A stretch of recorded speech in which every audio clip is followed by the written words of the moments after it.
Okay, I started recording, Nikki, so whenever you're ready. I think you're the most paranoid one, Michael, but... I don't trust this! It's too nice! Look, the only people that hand out candy to strangers are pedophiles and... and nice grandmothers, maybe. And elderly people whose children have moved on and they no longer do trick-or-treating. As a person who works at a nursing home. I'm back. Does mean every person I went to as a trick-or-treater was a pedophile? No, because they didn't have the children. Not all of them have children. I was basically saying the Halloween people handing out candy is okay, and pedophiles are okay, but anybody else... That's something you really don't want out of context. Also, I don't think it made sense in context either. Something is clearly wrong. So, the recap. Yes, recap. Sandwich, but my jaw hurts like crazy bad. I Stop recording! eat the sandwich. There is a joke to be made. Alright. Like I actually can't bite through it. I will kill every last character here, I swear to God. Okay. So you guys know I have been recording for the last minute and a half, so... Yes, it is recording. I finally managed to get through the bread. You're legally obligated to not cut this at all.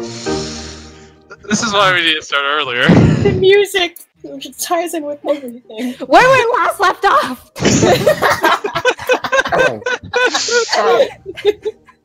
General Lionheart visited each of your cells to give you the news on Kovacs's fate. As originally promised...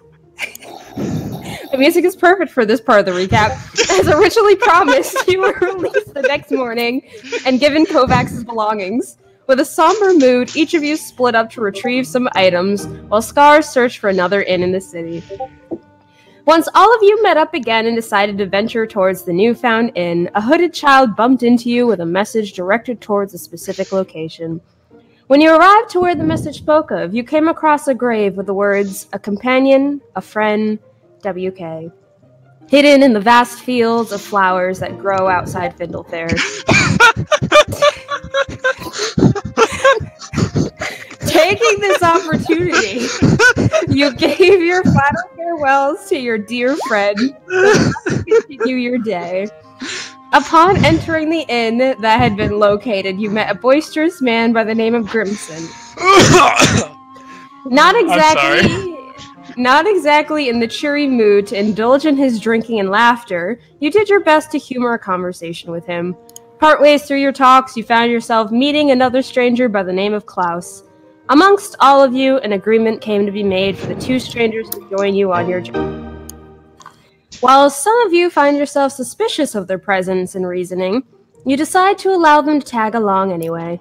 You then spend another day in the city, finishing up on your final shopping, then head towards the boat headed towards Destalia Temple, along with the papers the general had left.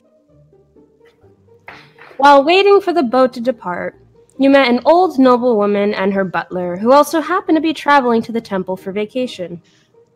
With some pleasant chat, you learned that the noblewoman was a collector of antique pottery, and her butler was one of a long line of men who had directly served her since. We now pick up, as in the distance you hear a bell ring, and the activity of the shipgoers gets more active, and you feel a small lurch as the boat begins to push off from the dock. Does anybody know if that's the dinner bell? I mean, it can be. By the way, go ahead. Before we actually get to starting things, I do want to say I'm so sorry I started laughing. I just remember the funniest goddamn thing I've seen in like 2 months. Self-muting is important. Boo. I forgot I could do that. Sorry. Back to the game. No, I don't believe that's the dinner bell, but I mean, we could probably find you something to eat, Mr. I'm sorry, Grimson. And I'll shove some peppermints back in my pocket. I'm starving. Here, would you, and I give him a slice of the pie we pulled out earlier. Pie? Most certainly. And, I will take a handful of pie. You can have as much of it as you want, because it's never ever going out? Well, it's one per day. Where did the pie come from again? The carnival, remember? Oh wait, that's our character. The carnival. We want it at the carnival. It's unlimited. It just takes a day to get another pie. Wait. You're saying this pie's unlimited? Well, it produces, the tin itself produces one pie per day. Per day, but it'll never run out. So if you throw it in one place and Ever. forever. Well, as far as we know, forever. We did win that. Grimson's gonna rummage through his pockets and he's gonna pull out like 20 gold coins. God. You know, we could probably get someone to enchant another tin like this for less, maybe. I mean, if you want less for it, I'll give you less for it, and I'll shove 10 more back in my pocket. No, I meant... Sorry. Bless you. Thank you. No, I meant we could just... why don't we just... The pie tin really is kind of for everyone, but we could try, once we get back to town, see about procuring you for one of your own. Well, do you mind if I hold this one? I look at Tenzing, I'm like, I think you actually won that, so it's your choice. Quite honestly, I've eaten enough pie for a lifetime, so if you want it... No such thing. You clearly have your own version of a stomach of a horse, but sure, if you want it, have it. And he hands it over. Really, it's no skin off my back, so enjoy it. That's perfect, thank you. No worries. I like this guy. He's fun. Skip the Klaus's emanating darkness from the distance as he watches this pie exchange. Would you like some as well, Mr. Klaus? Looks like he wants some. I'll pass. Thank you. Oh, it's good because it's all gone. Very, very Did you eat that in one go? I've got a big mouth. This guy... Opens mouth, closes it. This guy is... immaculate appetite. Well, I mean, and he just kind of gestures at him. Well, look at him. I mean, yeah, he's a big guy, but still, that's... Grimson, you are... like, I'm impressed.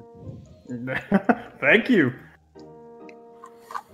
We should have brought you to the pie eating contest. You would have won it in a heartbeat. I made this character specifically for that.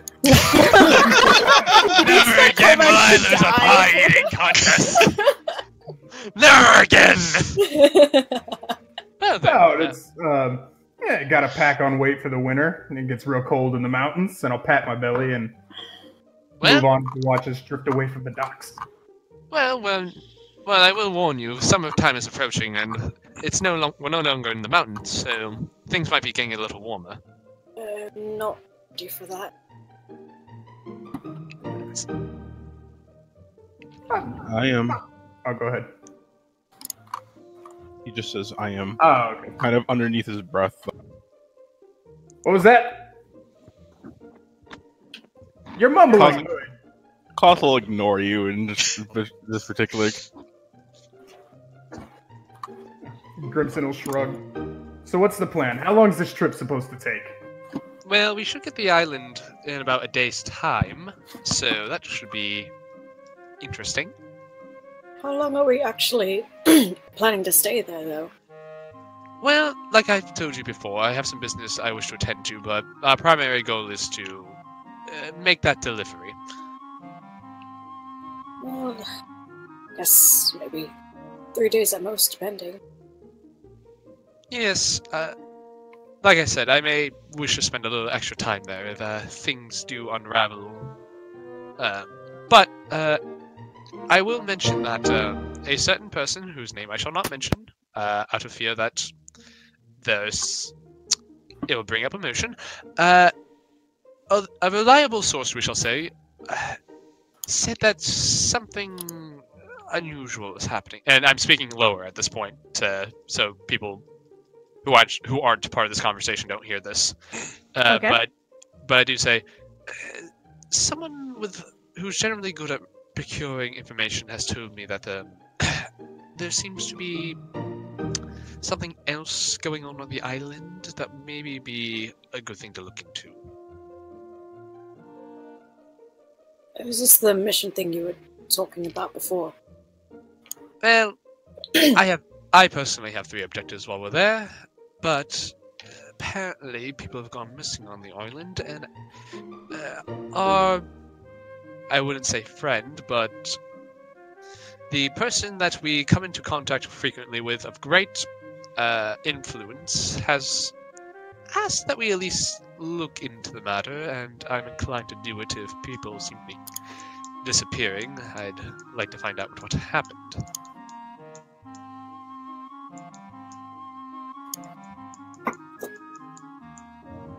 Well, are we at least getting paid for this, given it's from person? You know, I did not discuss payment. I would assume probably, but I mean, if people are getting hurt, we should look into the matter regardless of pay, shouldn't we? And oh my god, I've changed. And you told me that I'm not supposed to handle the money anymore. Listen, this is different. You gave away our paycheck. I forgot to ask for it. I negotiated. You did not, from my understanding, anyway. I hired on my own volition. You hired on our expenses. It was my part of the expense, so technically it was on me. We were able to reason that. I have a feeling you were... Anyway, Very we'll say we're important even. details. We'll say we're even for the moment. How about that? Yeah, whatever. Anyway, but while we're there, let's make sure we focus on our primary goal and then focus on secondary things afterwards. Besides, we don't know if these rumors are true anyway, so let's keep it up in mind, make sure we don't get into trouble. Oh, and that reminds me, speaking of trouble, Mr. Scar. Yes. May I ask for your advice? I mean, you're welcome to it. Well, we're heading off to what is probably considered the most sacred lands in the world. Any advice on how not to get into trouble while we're there?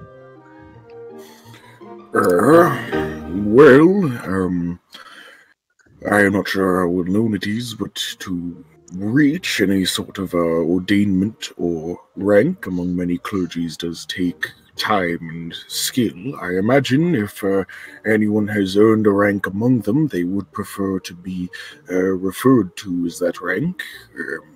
Other than that, I would say be respectful.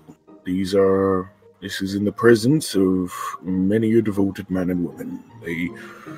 All of which have their own faiths, and while they will not agree with each other, I imagine they are living in somewhat cooperation. So if you do not agree with the god, I would suggest keeping the thoughts to yourself. That is at least what I plan to do. So just sort of be respectful of other people's cultures and make sure that we're being sensitive to any traditions they may have. It will be a melting pot of many different religions. I would only say give them all a chance, and if you do not like it, simply do not partake. Noted. Thank you, Mr. Scar. You're welcome.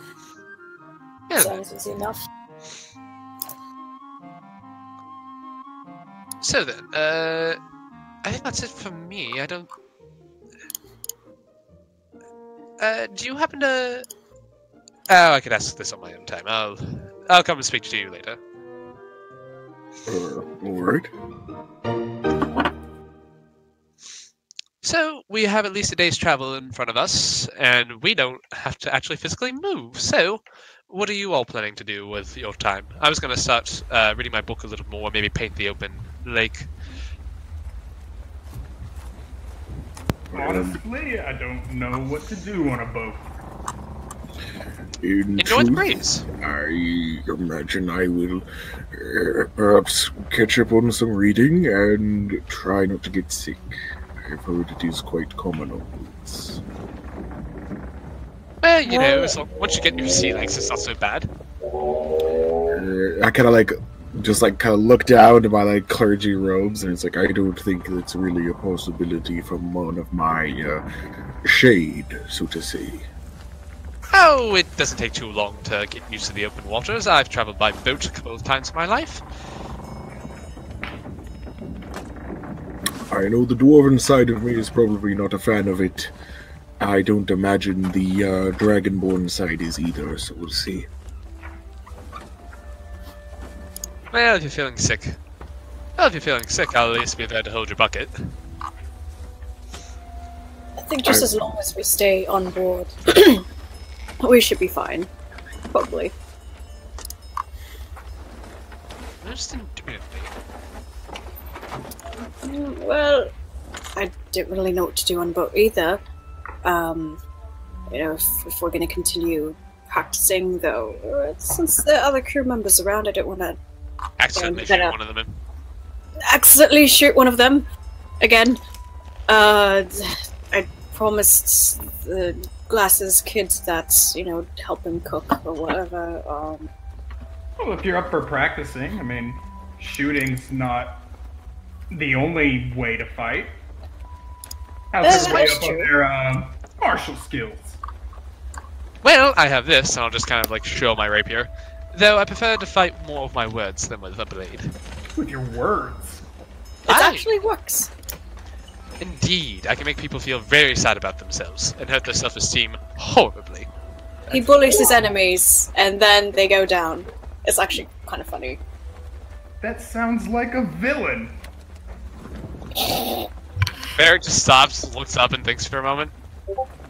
I suppose it's not the nicest thing, but I mean, neither is introducing a blade into the heart, so... Or a fist to the face. Yeah, but there's nothing more exhilarating. I mean, it sounds like all of you could use a little practice with your martial skills. Who was up for a tussle? Well, I know Klaus was already gonna start a practice, so won't we all? My father tried for years to teach forgot about weapons. I do not have much of an affinity for it. I would have to agree with Mr. Sky. I think I will respectfully decline your offer there, Grimson, but I appreciate it nonetheless. Sorry, I didn't hear. My father spent years attempting to teach me how to use martial weapons. I can craft them and make sure they are balanced, but I don't have a strong enough arm or good enough battle sense to use them well. That's a shame. You've got to build as somebody who can learn to fight. I am told so quite frequently, but it is not so. Shame. What about you, Thunder or Hood? Y'all doing anything at the moment? Want to spar? That was Red Hood, but I'll take your offer on that. Crimson Thunder and Hood. Crimson Thunder. I'm confused. Things got muddled. Who are you addressing just then? Hood is Klaus because he wears a hood. Yeah. Oh, wonderful. And Tenzing is Crimson Thunder. I What was hate my it. nickname again? Nickel. Nickel. Right. Well, while you like a nickel. while you guys are doing that, actually, I could paint your sparring match if you so desire. That sounds wonderful. Remember to get my good side. Of course. When I'm done with you, there won't be a good side. Oh, fuck you. Ooh, Let's those put are it on. Suppose this is a productive way of using time. What Well, else are you gonna do? Out in the corner? in that case, would you mind having your sparring match actually near the stern of the ship, so that way I can get a good backdrop for it? As long as we're not in the way of people. No. Wait, where's the stern of the ship? The front. Oh, so wait, where we are right now, or where you are? Then we move I've back only been on a boat once, so I don't know any of this. Yeah, I'll lead them to the stern. Probably right there would be good. Crimson follows him, cracking his knuckles, twisting his neck. Right, and right there would be good. Look at both of them. I start setting up my little painting stand, and I look at both of them once it's done. I said, Alright, ladies and gentlemen, I want a good clean fight here. No hitting beneath the belt, and I want no dirty play, alright? No throwing sand in the eyes, no nothing, alright? You want to have a good clean fight. I'm going to just check with the crew to see if this is alright. Scar always making sure we're not getting into trouble. Thanks, Mom. Alright, the closest crew member to you, appears to be, a middle-aged woman, kind of dressed head to toe in, robes. She's kind of sweeping the deck, and looks up at you when you approach. Hello. Terribly sorry to ask. The fellows there are passengers on the ship, and we're wondering if they could use the front of it in order to practice. I wish to know if that was all right by your standards. You see her look towards the two and kind of furrow her brow and worry. It's just like, well, as long as there's not weapons, it should be fine. I will ensure to inform that. And I'll just kind of hurry back, and it's like, Look over at Grimson polishing his axe. the crew would very much prefer if we did not use weapons. I imagine wounding the ship might be bad. Well, I mean, I could always repair it, and I give a little magic twinkle to my fingers. I am think that, quite good at doing that. That misses the purpose, though. I think that's what she's trying to get at. Fair enough. Alright, so, back to what I was saying. And I will just stand up on a box or something. And does the crew look busy, or do some of them look like they're just kind of waiting for something to do? It looks like most of them are busy. You do see one or two at the very front of the ship that seem to be on their knees and in prayer. You see one or two deckhands that kind of glance your way, but continue with what they're. Nah, they're busy. Never mind. And I'll hop I'm off gonna the box. turn to Tinzing and say, this couple in prayer. Maybe it'd be best if we waited till they were done. Yeah, I'd feel bad if we started. And then I'm gonna hit Tinzing. That is a low blow. Fuck you. Anyway, go in. Toss the. Well, toss Grids his got the glaive and first stuff hit, inside. so. Damn it. should get Crimson, my when you sheet throw out. a punch, you still get to add your proficiency modifier. So, Oh 17. shit. Oh god. Okay. That hits. So, damage is 1 plus your strength bonus. So 4.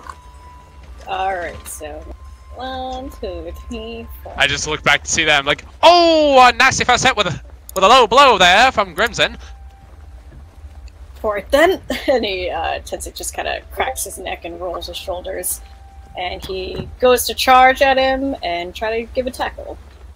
What does that even count as? Just roll your weapon attack, Tenzing. It doesn't matter because you're proficient with the thing, and your damage will just be 1 plus your strength modifier.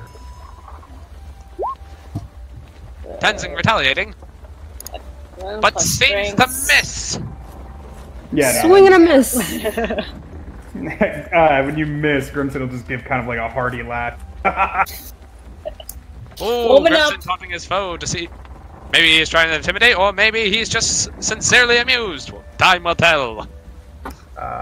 And then I'm gonna do this. By the way, What's Varric this? is absolutely hilarious. Like, Oh, my. Oh dear, close your iron ones. Oh, God. fix the harm- okay. He's trying to hit that target with a weapon attack.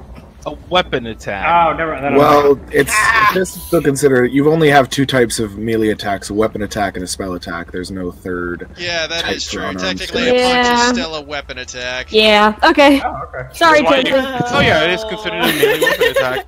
Yeah. Sorry. So then, that's a 13. Or no, 12, 12. sorry. That just barely misses. God, you gotta get some armor, Tinzing. Oh yeah. It's funny, I had on my shopping list somewhere in my notes that I should get some armor. I don't remember if I actually got it or not. Because Where did I we see give a you the thing horseshoes recently to that was, fix... Yeah, I got the horseshoes to fix that problem so then I could buy some, and I think, like, since all the shit happened, and us going to jail, that kind of on hold. Oh. Where did I see recently? There was actually like an inn. I saw a thing that was like barding equipment for horses. That was like it was like, oh, this is like actually an on module. I don't remember where I saw it though. Mystery. Well, it's too late now. Alright, so Grimson goes to swing his fist at your face, Tenzing, but you duck your chin out of the... Crimson going for a swing, and oh, Tenzing somehow ducks under his big meaty hands to avoid the strike. How will Tenzing retaliate? Oh, damn, your America's having fist is fun like the with this, size by of the my head. Alright, he goes in again, and this time, as he ducks away from the swing of the fist, he attempts to do a uppercut from that. And Oh god! Okay. Tenzing, you go for the uppercut and end up smacking your hand against one of the wooden, whatever they're called from the map. Fucking hell! Oh, language. Wait, if you break a weapon, when you do not want. What happened? That is old school rules, Judah. They don't have that in 5e. No, this is this is my, I didn't think about that for fists. Fuck. Should Oh, they don't just- worry. Cases. I'm gonna have You to know think a lot about that later. Would the damage of the fist punch just react to their arm? Maybe? No, Tenzing, I want you to make another attack. Okay, God. Okay. Alright, so you're fine, you just miss. Oh! The smirk. I was gonna ruin your day with that if you missed. Just fucking started. Okay. Tenzing breaks his hand second round. It was just... Tenzing's hand bounces off the wood. Grimson's gonna go and just punch him in the arm as hard as he can. Oh, thanks. Yeah, no problem. With a 15. That hits. Oh, so that is 6 points of damage. 1, 2, 3, 4, 5, 6. And that smarts. Hits his arm, and Tenzing just kind of wobbles off. Yes. Ah, I figured it out.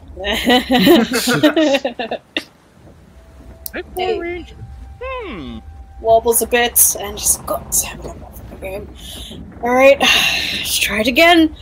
And he just Come on, kinda... Tenzing, this almost seems unfair. Fuck you!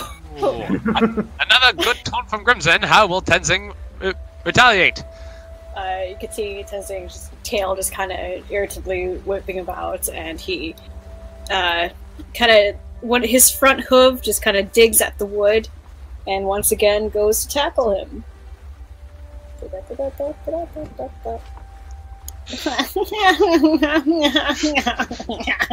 the answer is Tenzing doesn't. You know what? If it makes you feel better, that would hit Kovacs. But there's a squirrel fight with him! As someone... How fucking light?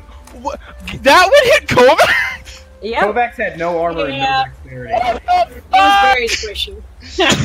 That probably Kovacs was almost just died asking to before die. I Yeah. Wait, do I have the highest AC inside of our party? Probably. not. Probably. I think I might beat you. Oh. What are you? 1 sec. I want to point out Kovacs was very squishy, but he managed to run through a whole dungeon without ever going in it. In most situations, 18. Yeah, you beat me by 1. I have Armor 17. class. Oh. What the fuck? Nice. So Tenzing, as someone who's only been on a boat once in their entire life, you're finding it's a little hard for you to kind of get your footing on the rocking ship as you go to make for a swing and once again miss. By the way, in this painting I am making of their bout, I'm totally showing that Grimson has the upper hand here.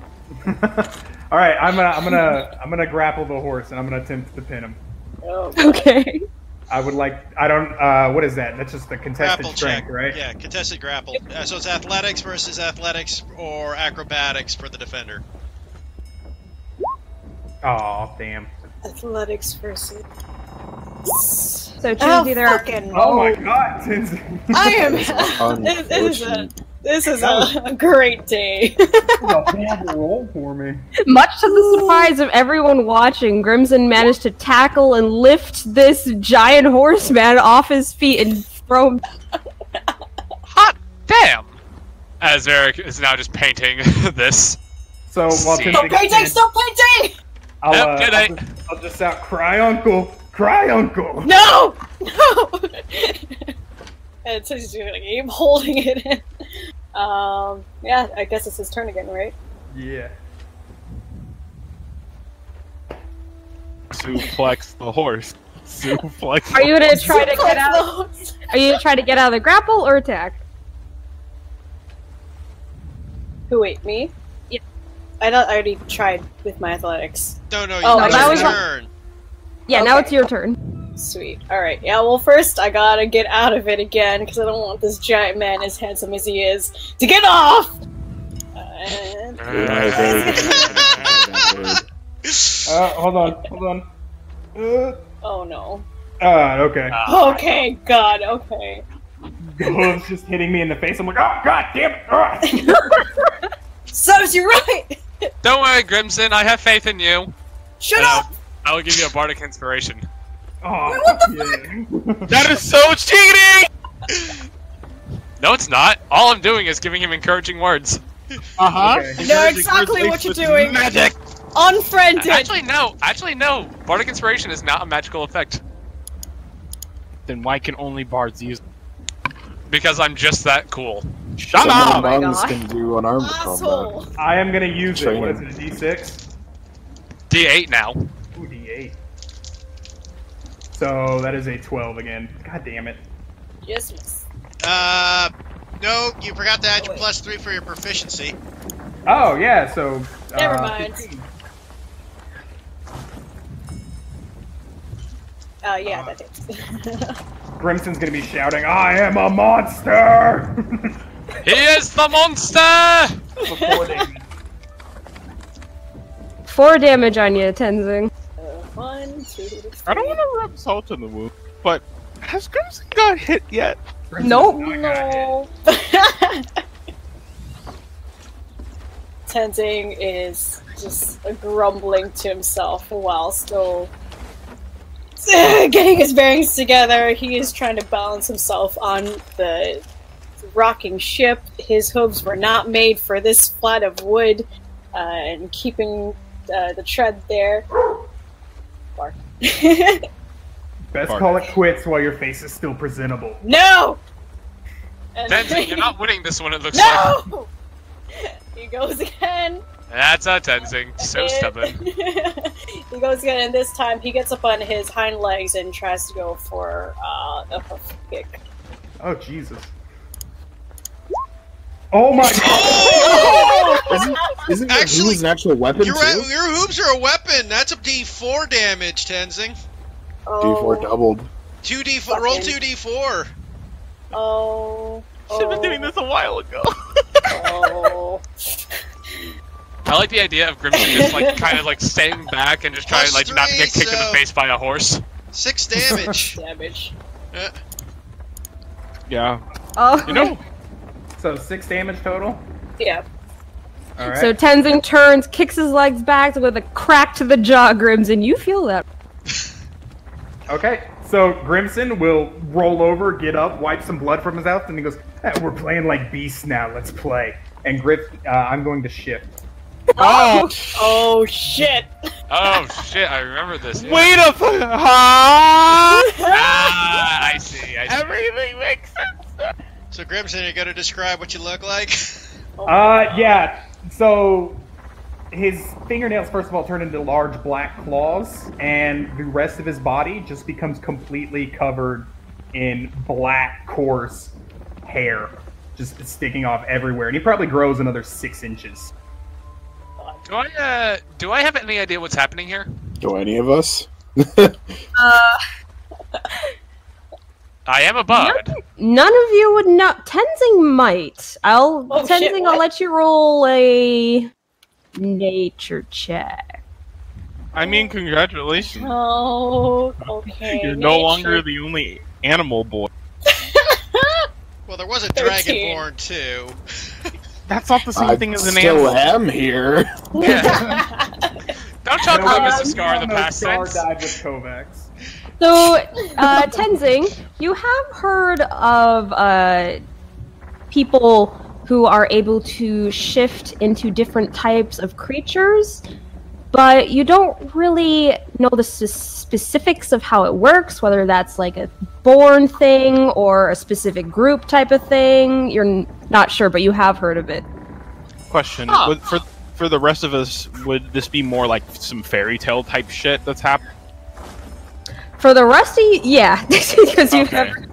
It's the second time in a round. I've heard of werewolves. I assume you're one of them. Barrett just looks over and is like, huh. That's Yes, you've heard of werewolves, but what you're seeing is not something you have. I've never seen it. I'm assuming this is what werewolves. Gandhi, we've all gone our entire life pretending that, or we've all lived our entire life thinking that green wasn't the color and that people were just saying that it was, but now we actually got to see it. And as this is happening and Grimson is shifting into his bestial form, you hear a variety of screams from other portions of the Oh, what the fuck? Oh, God, Jesus! So, Bloody hell, I knew you Grimson- existed, but you actually exist. Grimson will talk, or kind of shout out the side of his mouth to the people screaming, goes, "Fear not! Nothing to fear! It is just the fucking Greys!" And then I'm gonna hit Grimson. Or not Grimson, I'm gonna hit myself. Motivated. I will defeat the beast! I will hit Kill the beast! with a 22. Oh, ho, ho, ho. So that is I 5 made it. points of damage. But yeah. 5 points. Alright. 1, 2, 3, 4. Oh, that was a save. I'm so sorry. That was wrong. Well, no, that then a should've 19 been- hits. Yeah, It's just yeah, 19 so does 19. 6. So it's still a Barrett minus 5? just looks at this and goes, huh. Crimson, are you, one of those lycanthropes? There's no time for talk, boy. Also, Grimson, I also do need you to roll a persuasion. Oh, okay. That's super good skill on my part. Oh no. Oh, dear. So what's the save that crew part. doing? Hey, remember how I said we should... I was afraid we'd get kicked off the island. I don't think we're We're making gonna get. I would like to let you all know that Klaus sat away from you guys. You see a number of deckhands that have been sweeping immediately bolt for the lower floor of the ship. Those that were praying at the front suddenly turn their heads at all the commotion, and you Where's see your them. god now? Don't actually say that. Say that. Say that. No, You see them lift their hands towards you as a colorful energy begins to swarm over their palm. Oh no. Get out of the way, okay. get out of the way! Varric will just take his painting and just scoop back. And 1 second, because I was not preparing to have to fight you guys with these. I'm not doing anything! I just saw this and now I'm Nikki, did just you need backing me to away. bring out the priest monster sheets? Yes, Oh please. my god. Can Tenzing, like, give me 1 second, grab- I will give you those. That's actually something that's preset, so all I gotta do is add it. Yeah. I want to point out that all these people are racist. Technically speciesist, if you want to get technical here. I am a human. Says the one who's covered in fur. Hey Compared there, to the Nikki. guy who's only covered half- It's at the top of your You know- sheet there. There's the priest outline. But Thank you. Is it possible for Tenzing to, like, grab him and just kind of take him by the scruff? Kind of One pull moment. him away from a pit? Alright, Heath, I'm gonna have you, 1 second. Do you want me to take care of the combat for this scenario? 1 second. I would like to say Varric is now just pulling his painting away with himself, just backing away. Like, I ain't part of this shit. because I don't want to get kicked off the boat partway through our journey. I swear to God, guys, I was so proud. I was like, man, I prepared for anything to happen. I did not prepare for this. Look, we had D&D. get it sanctioned. This is Trust me, we didn't prepare for this either. I don't mean to make characters that are bad in public situations. But you keep doing it! Really? I didn't think this was bad. It was sanctioned. Why don't you, like, just play a guy whose name is Jim, he eats crackers, he's just like... Okay, so, do you want me to describe the visual here, Nikki, or do you want to describe that? Yeah, I'll describe it. One second. Okay, so... So, you guys see these, both of these individuals lift their hands as this, energy coats the, entirety of their palms, and beside Grimson appears these two, quote-unquote, humanoid-like creatures, sort of. They have sort of a see-through white, glowish hue to their bodies, and they kind of take on the shape of the stereotypical angel that you might see. And you see both of them make a grab for Grimson. And if you will roll, I'm going to assume that 22 hit. 22 does hit. Gray. So, I do not take any damage though. That's just my temporary HP. So nice. wait, hold on. Let me do the math for this. 26 damage for the first hit. Yes, and then 15 for the second. Hot damn. So 22. So that's Damage? 7, 30. And how much for the second one? 15? Yep. Alright, I'm still fine. And as these two priests at the front of the ship are holding out their hands, they look to the rest of you and shout out, "Hurry, to this side of the boat!" So, Do I see Where are the Grimson, like, priests? reacting So- terribly to this? Oh, Grimson's just laughing as he shifts back and he goes, alright, a misunderstanding. Nah, it's fine, it's fine. Lower than half his health, a misunderstanding. Varric will just step forward and just say, and look at Grims and say, alright, so I'm assuming you're not a lycanthrope? No. That would be... No, I'm not. Okay, I will just turn to the priest and I say, I believe there seems to be some sort of misunderstanding here. I don't think Grimson here actually poses any threat to anyone here, nor do I think he's lost his better judgment.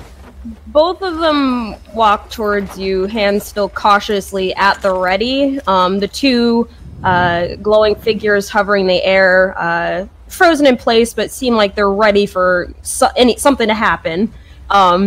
And one of the people looks at you, Varric, and is just like, "What is going on here?" I'm not certain, but I don't think it's any form of lycanthropy, if that's what you're worried about. The man clearly still has his wits about him, so I don't think we had to worry about him hurting people, though I've only known him a couple of days myself. He seems good enough, and clearly he's not a ravenous beast, so... No, just getting a little into the theatrics of the fight. Tenzing puts on air quotes, theatrics. Either way, it's just a form of shifting of sorts where he's not actually going to eat people or anything. It's just, we're just practicing. We're just sparring as Make a persuasion check, Varric. Alright. I'll let you do it with advantage since they're helping. More like a magic trick. You've seen magic, right? As they have summoned... As they have their hands open. As I'm pointing to the angel ghost beside me.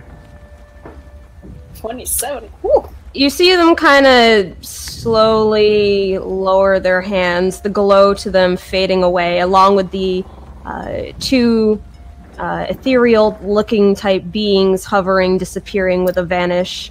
They both kind of have a unhappy stare at each of you, as the one who spoke before is just like, "Fine, but there will be no more of that. If we see that happening again, you will be locked up down in the lower floor until we get to the temple." What if we get attacked by pirates? There are no pirates on the Fair enough. And you see the two kind of look at each other and give a small shake of their head and head back to the front of the boat to get back in the position they were in of kneeling down and clasping their hands in prayer. I will turn to Grimson. I'm like, first, I think you should. I think it might be important to drop that form. I already did. I already dropped it. Oh, okay. So not to pry, but I am kind of curious. What is? How did you do that? What is that? It's just that it's a trick my father taught me. Trick? How does it Just a work? regular old trick. That's Our fathers taught us very different things. Agreed. it's quite simple. I pretend like I really want to hurt something, and then I do it. Huh. Well, that's actually rather interesting. You'll have to. Is there anything more to it, or is it just that? There's a few more steps you should probably go through, but it's not something that can be taught. Got it. Down the bloodline, then. Say that again? What? Down the bloodline, then. We can say that, yeah. Interesting. Is it something that we're going to have to worry about if it gets out of hand? Oh, there he is. It doesn't get out of hand. Can I tell if he's being truthful? It just kind of did. Yeah, I want to check if he's being truthful as well. Two insight checks. Grimson, make your whispered Whatever. persuasion or just. Hold on.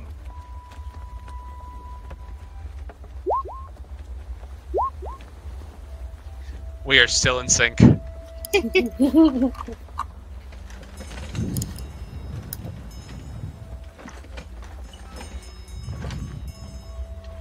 Klausenberg, the crack ship nobody wanted, and frankly no one deserved, but it happened anyway. Oh, there is no ship between Klaus and Varric. I will tell you this now. Yeah, well. Varric has two hands. Alright, And both of them are for drinking. One hand to hold binkies, and the other hand to fight off Tim. Exactly. the two of you kind of squint at Grimson. He seems to be telling the truth, but you can never tell with people who are this jolly all the time. Well, as long as you are ensuring us it doesn't get out of hand, I see no trouble in it. That was rather interesting. Oh, by the way, the painting. Would you like to see the painting? No. I most certainly would. I mean, we're all in agreement that I won that fight, right?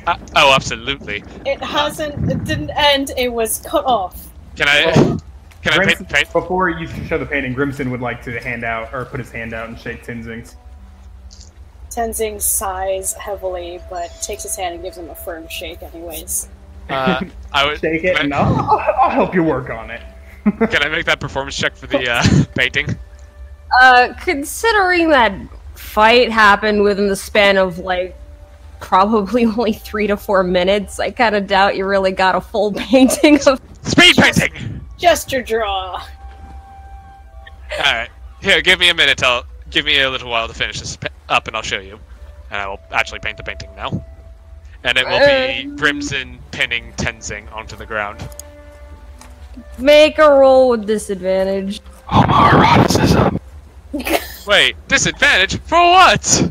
You're used to drawing by eye, not by memory. I mean, I went to school. I can do both. I went to college! Just...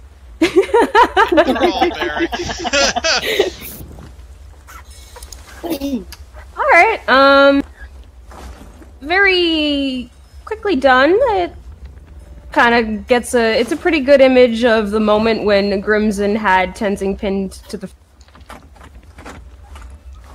Needs a bit more work, but I think it'll suffice for the moment. I'll lean into Nickel and I'll whisper, and I was like, you should give it to Tenzing for some motivation the next time you need it. Oh, I was actually going to give it to Victor, and I hand it off to And I hand it off to Grimson. To the victor, go the spoils. I'll hang that next to my other paintings. You have more Do paintings? other paintings? I have no paintings. This is the first painting I've ever received. Oh, well, stick around me. I'm sure you'll get another one sooner or later. Welcome to the group. Actually, that reminds me. Since we have some time today to kill, would you all like a portrait? I believe I've known at least most of you long enough that seems appropriate. Hold on, I'm doing something. Are you both there? He's touching himself. Uh-oh. No, I'm just not being... Alright, so you pass the time painting some portraits? For anyone who wants one? Anyone who wants one in particular? I suppose. Why not? Excellent. Would you like any additional details in your portraits, such as maybe some clothing that you may not have on you at the moment, or something of that nature? Kind of Maybe a certain look. backdrop? If my stuff's in good repair, no, it's fine like this. Just I kind of take my shield and I kind of just put it like my shield's about like the entire the length of my legs, and I just kind of put it kind of like in front of me, like this, I suppose. Very well. I will take my time to paint a portrait of Mr. Scar. I will do my best to Alright. stay sturdy. And while this is happening, is anyone else doing anything? Grinson's gonna kind of chill for a minute. I'm gonna take a short rest if possible. Alright. I'm gonna sensing- eat my peppermints like chips. It's okay. Nom, nom, nom, nom. Conscious right through them. And the rest of you? Can Tenzing also take a short rest? Oh, yeah, sure. Alright, and Klaus? Let me see. As far as this goes, because I remember. Yeah. Seeing as everything has seemingly diffused, and Klaus unfortunately doesn't feel as suspicious about Grimson as before, which I will say that he will retreat back to that more secluded area of the boat, and he just decides to go ahead and kind of like take the things that he had kind of seen from before, and he's gonna draw a quick sketch of Grimson on his knees with his hands clawed in the air screaming, "Infinite pie!" Alright. So, you guys pass the time on your ship ride. Some of you painting and drawing, some of you getting your portraits done, some of you taking a bit of rest after that long bout of fisticuffs. And some racist preachers. And as the boat quietly rocks to and fro, the hours go on by. The weather remains calming and with a nice breeze to the heat of the weather. What fills the sounds is the scratch of pencils, the splash of water against the wood of the boat, the sweep of some brooms, until eventually you see the sun beginning to set a little in the sky. And as that happens, you see that the two priests stationed up front of the boat, who had been spending the entire trip praying and not moving from their position, finally stand up and look. Finally stand up and look outwards towards everyone on the boat. And as you do, you see that the rest of the workers seem to stop working and turn their attention to them. One of the deckhands goes over to each of you to nudge you, each of you awake. Oh, Quick DM, did I get a short? Did we finish short rest, right? So I can play Yes. that? Yeah, did we finish our activities? Do I still have to stand still for a painting? Sorry, what was the question? I just wanted to make sure, like, the painting, like, finished. Like, I'm not, like, ruining it. Yeah, by- it's finished. Okay. Cool. Do you want me to make a check? Yes. Okay, give me 1 moment.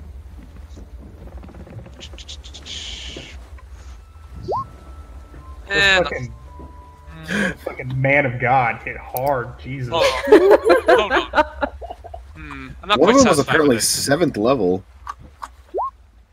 Hold on, I'm not quite satisfied with this. Would you mind if we did this again when we're not on the sea? Sure, if I have the time. Sure, I could do this. It usually takes me about an hour to get a portrait done. So Varric the perfectionist. listen, a 14 is not up to my standards at this point. I can relate. Level 1 Varric, maybe, but 5th level Varric? No. And so let me get it ready. Alright, so you see the two priests at the end of the boat turn to face forward again, both of them lifting their palms above their heads and towards the sky. Each of them uttering something under their breath. You're too far away to really make out the specifics. And as they do, you feel sort of a pause in the rock of the sea.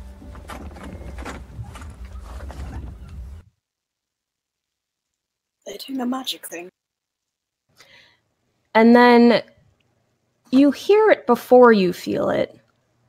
A low, rumbling sound that gets louder and louder, and soon you start to feel the boat shifting under your feet. For those of you, which is all of you, who are taking this trip for the first time, it kind of knocks you off balance for a moment since you weren't prepared for how much it would begin to rock. Those on the ship working seem used to it and had already readied themselves by rather grabbing on a hold of the railing or the mast, whatever it is they need to steady themselves. And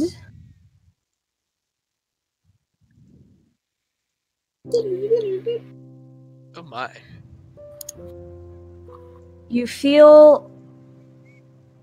see first a pile of rock begin to lift up from the water, and stretching out from the rock are these tall pillars that arch way over it, high above your heads and the size of the boat. The top of it disappearing into the clouds high in the sky. And it isn't until the two pillars connect at the top that a wave of light begins to form between the two pillars. And looking in, you no longer see the expansive ocean stretched out before you, but rather clear waters and mountains and what looks to be buildings off in the distance. And you realize that this must be the portal that had been mentioned to you before when you were speaking with the other passengers. Holy shit. That is quite a sight, and Varric will just start painting that, because that's a thing. Alright. I must encapsulate this. That's certainly more than I was expecting. Quite so. And you guys watch as the boat calmly drifts through the sudden portal that appeared before you. And you guys watched amazed as the open waters around you suddenly get filled with a new environment entirely. As you find yourself drifting off.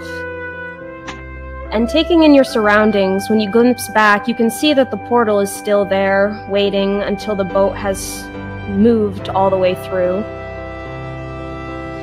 And it isn't until the boat is a good yard or so ahead, you see the expansive waters behind you disappear as the pillars begin to rumble again and then slowly make their way back into the water.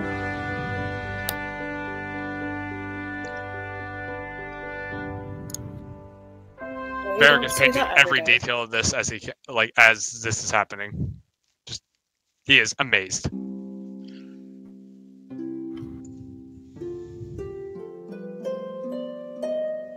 Oh my. That's pretty. Oh, I bet they got killer feast. You know, they do have feast days. I'm sure if we came back during one of those, it'd be an entirely different city. They have feast days? Yeah, many of the religions have days upon which to celebrate and feast. When's the feast day? Priest, when's the feast day? I suppose that would count on which festivals or which religions you follow. I imagine each are different. That's not helpful. I'm sorry, the closest one I know of that is some ways away is one dedicated to the wedding of Moradin. It's quite the ways, though. Oh, let's get married? Well, Moradin does have a wife, yes. I bet you a dwarf puts on a hell of a feast. Grimton's gonna keep looking off into the distance at all this stuff with his mouth drooling a little bit. I take it you're a big fan of food. You just notice. Me? Nah, can't stand it. Indeed. Anyway, back to painting. I'm raptured by this scenery. Tenzin gonna stay by the edge of the boat and just kind of arms hanging, watching everything. Cosmo's kind of doing the same as absent-mindedly, but at the same time is hearing some of the things that Grimson is saying, and it just kind of turns around him with like almost an exasperated look, and it's just make sure not to get thrown out of the Dragon Priestess's place. Do you even know the rules? Call the holy men by their appropriate name. That is what Scar had said. Do you know Nobody else explained any other rules. Don't turn, or don't shift. That is a rule that you found out the hard way. There's others that you need to know. Oh, why don't you explain them? If I must. Number 1. Never make eye contact with the priestess without her permission. It must be from her, from nobody else. How do you know who the priestess is if you can't look at her? Given how people run things like this, I'm assuming similar to how dearest Reginald addresses his superior, there must be hundreds of them, of him running around someone like that. You'll know, in other words. Alright, good. Other than that, second rule, you must bow on your knees, forehead pressed to the ground when she enters a room. Tenzing, I'm sure you'll manage somehow. It's possible for us, yes.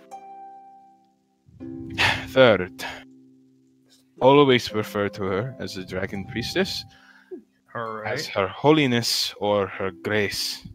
Anything else is considered disrespect, and another thing that can get you removed from the temple immediately. How they do that, I have no idea, but given that magic show from before, I can assume how. Okay, alright. Violence. Oh my god, there's 4 rules? Yep. Violence of any kind is not allowed. What you two pulled on this boat a second ago, again, immediate removal. And the last one, bear with me, animals cannot be killed at all unless done in proper process of a clergyman. All of these... Wait, what if we're hungry? Then you have stop. to wait. I don't think I like Anyways. this place. Just remember that you can buy food there, Mr. Grimson, and Varric will just go back to his painting.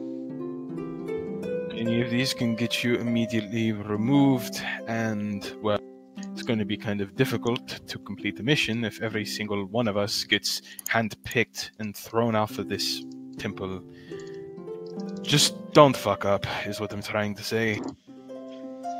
Grimson Gray has never fucked up anything in his life. I've only known him for a short time, but I can Except attest for to that this. horseman. First of all, centaur. Except for that centaur. Thank you. Nah, nothing to worry about from me, Hood, and I'll give you a nice little clap on the back, and he goes, I can mind my man. Assume, like, knowing the size difference between Klaus and Grimson, I will say that Klaus kind of gets, like, moved forward a little bit and just, like, glares at him, but doesn't do.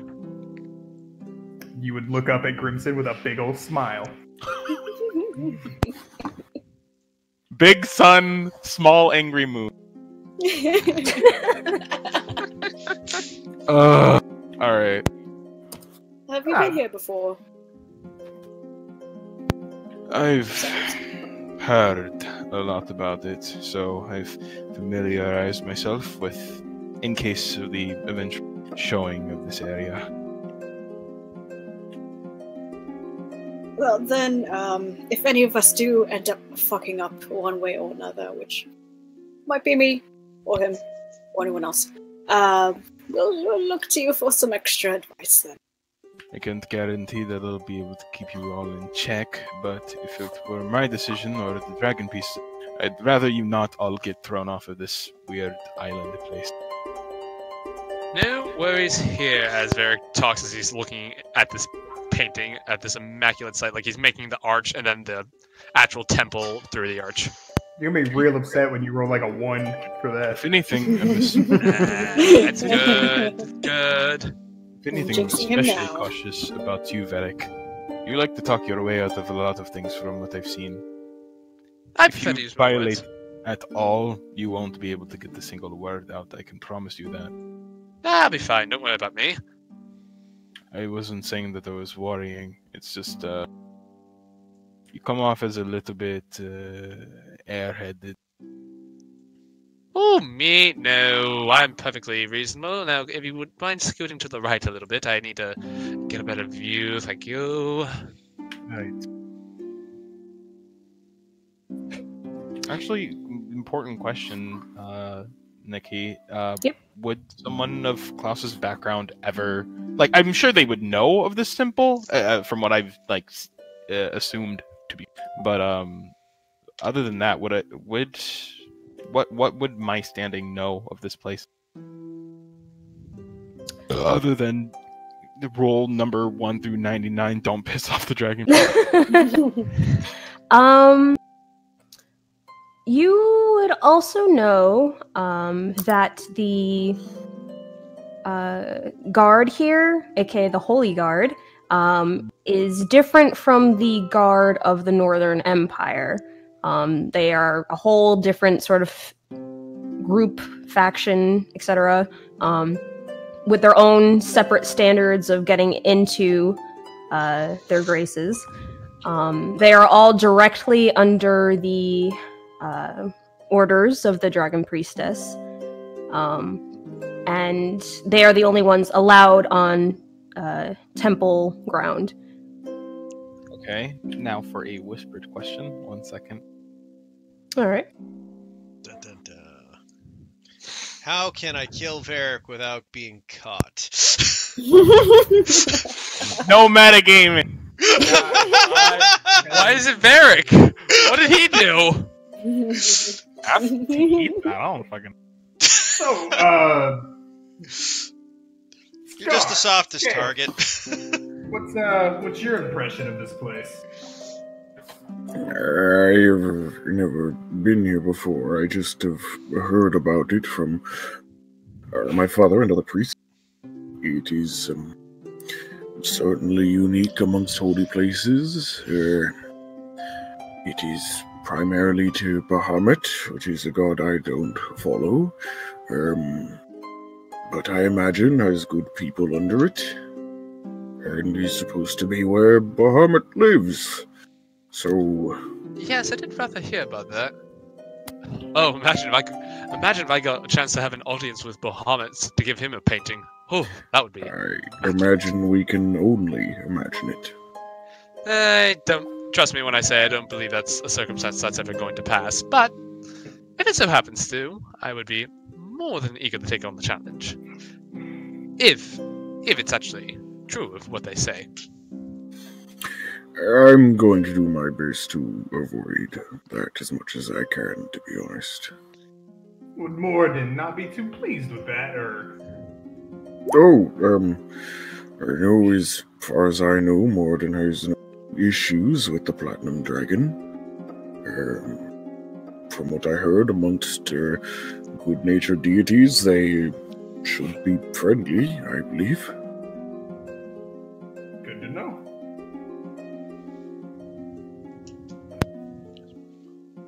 All right. How'd that painting go? Roll performance. Did you do that already? No, I'm not. Listen, this is the immaculate sight. This is the sort of thing Varric lives for. Performance.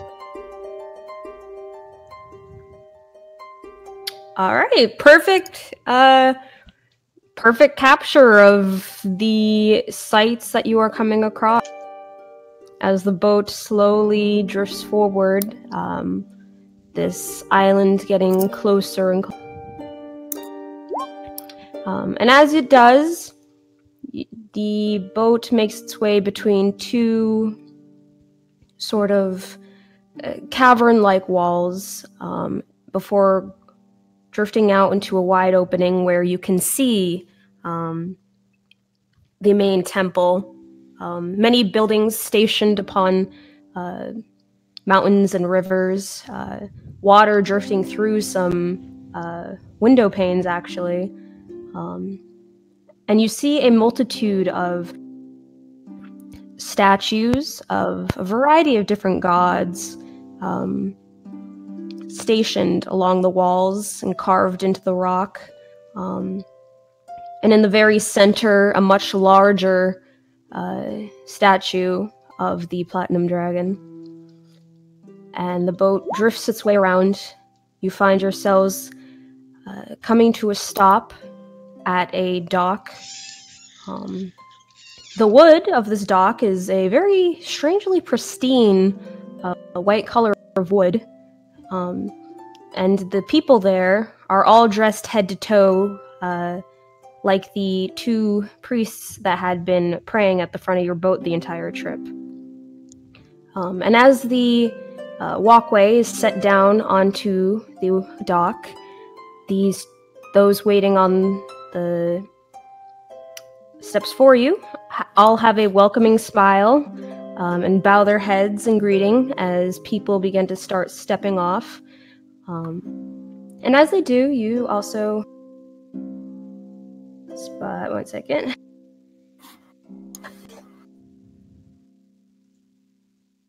And as you do spot Eleanor making her way down. She glances at each of you, giving you a wave and goodbye. Same as Reginald, who gives a few energetic bows of his head at you and a happy, full-armed wave before turning with the giant backpack strapped to his back as he follows her down. I give a bow to Reginald. I give him a wave. Klaus nods at him with his arms folded and again reminds him to correct his... Tenzing also waves a little more excitedly. Just take care! Goodbye, enjoy your vacation. You see Reginald kind of miss a step at the gesture to straighten his posture, and he kind of accidentally knocks the back of his foot with his other foot, but he quickly rights himself, and you see him straighten his back up to follow with a more soldier step to his walk to prove he can. Good. Look at my boy go! Proud papa. Well then, I turn to everyone. Where to first? Well, you have a mission to finish, don't you? Yes, but we never exactly established who we need to make this delivery to. Well, what do we need to do? I was underneath the impression that it was a part of the whole secret mystery that you guys seem to be dancing around. I have an idea. I will walk up to one of the guards. One of the guards or the priest? Actually, probably the priest. All right. You catch them just as the two that had been leading the front boat start to make their way down. Oh no, not those guys. Oh, okay. The ones greeting you then? Yes. Okay. And I'll approach and I'll give a bit of a bow and I'll say, "Greetings, good sir." Greetings. Welcome to Distalia Temple. Thank you. I was hoping you could. This is our first time here, and I was hoping you could help us find someone who would give us more information about the island. Well, is there particular information you are looking for? I'm sure if you are looking for the most common tourist areas, you can ask one of the innkeepers. Actually, More specifically, the Inn of Eldath is a popular. we're actually hoping to find someone who could tell us a bit more about services that temples may provide. Oh, well, I can give you the basics. If you see over there, and you see him gesture backward, stretched out from the road are a variety of different, very nice-looking, quaint houses, but also a mixture of small temples and areas of worship. But way off in the distance, you see, stretched very high and very pointedly, a much, much larger temple. And as the priest gestures to it, he's just like, that is the main temple where the dragon priestess resides. Okay. Hold on. Someone just called me. I'll be right back. Sorry about that. Okay. Heck. Anyone else while this is on pause? I give them all a bow and a greeting. Sure, hello. Oh, hello. Welcome Sorry to about the that. main temple. Oh, Sorry about that. Welcome back. Sorry.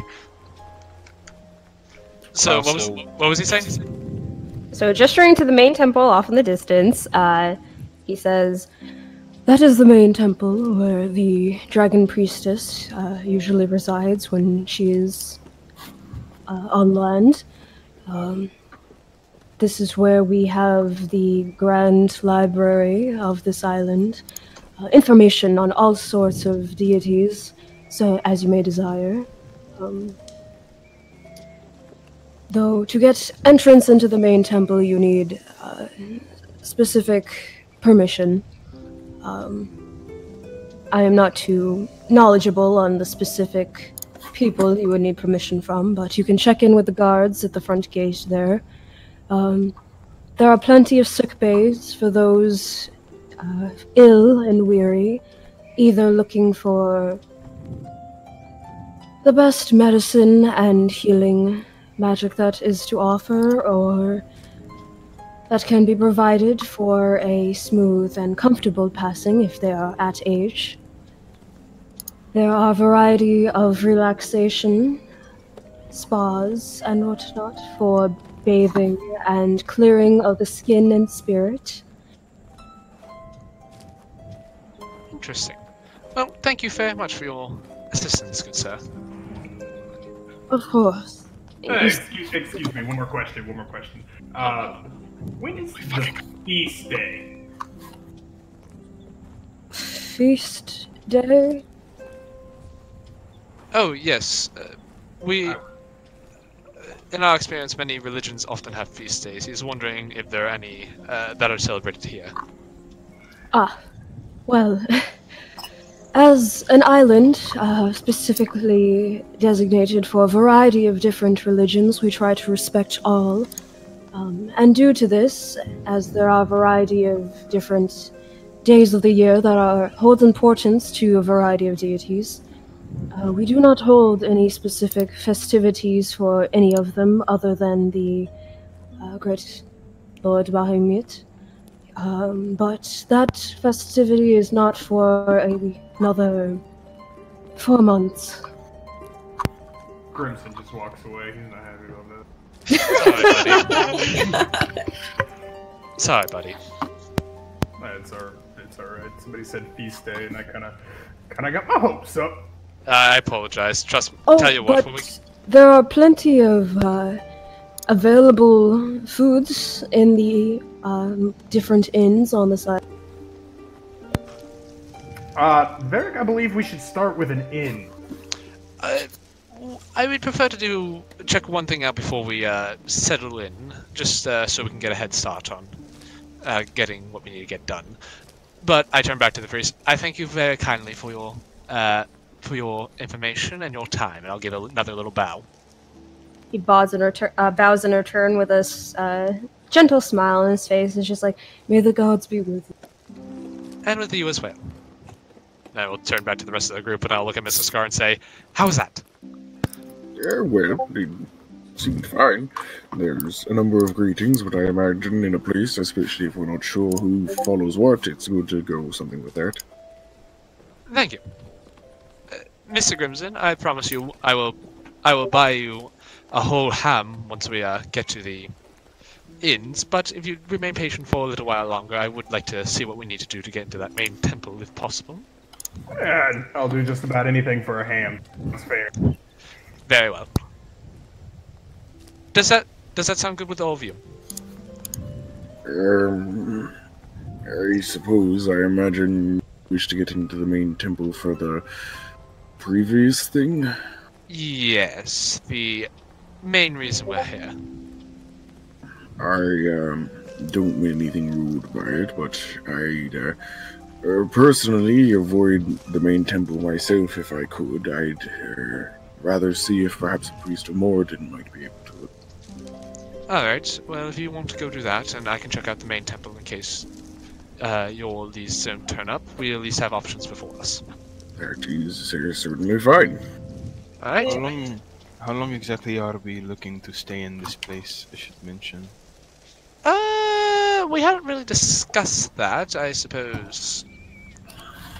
Because from what I understand, it's a delivery. As far as it goes, we could get whatever the hell that they want and get out of here. But alternatively, I suppose a day wouldn't exactly be a crime, depending on what's going on. There are a few other things at least I would personally like to look into while we're here. But that's something I can do on my own time. Perhaps after we're done with the actual mission, we can dip into such pleasantries. Yes, that would be rather nice. Besides, the vacation I think is well in order. Now, who would like to accompany me to the Grand Temple, and who would like to accompany Mr. Scar to the temple in which he is searching for? I'd love to go visit Moradin. I'd love to see how a dwarf god hangs out. It's a lot of metal. Of all kinds.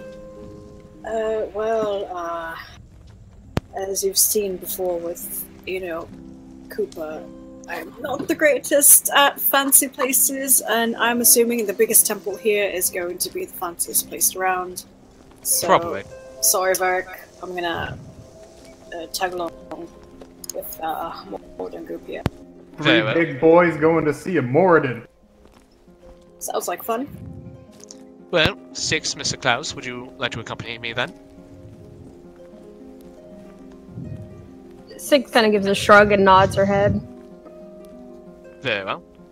Sure.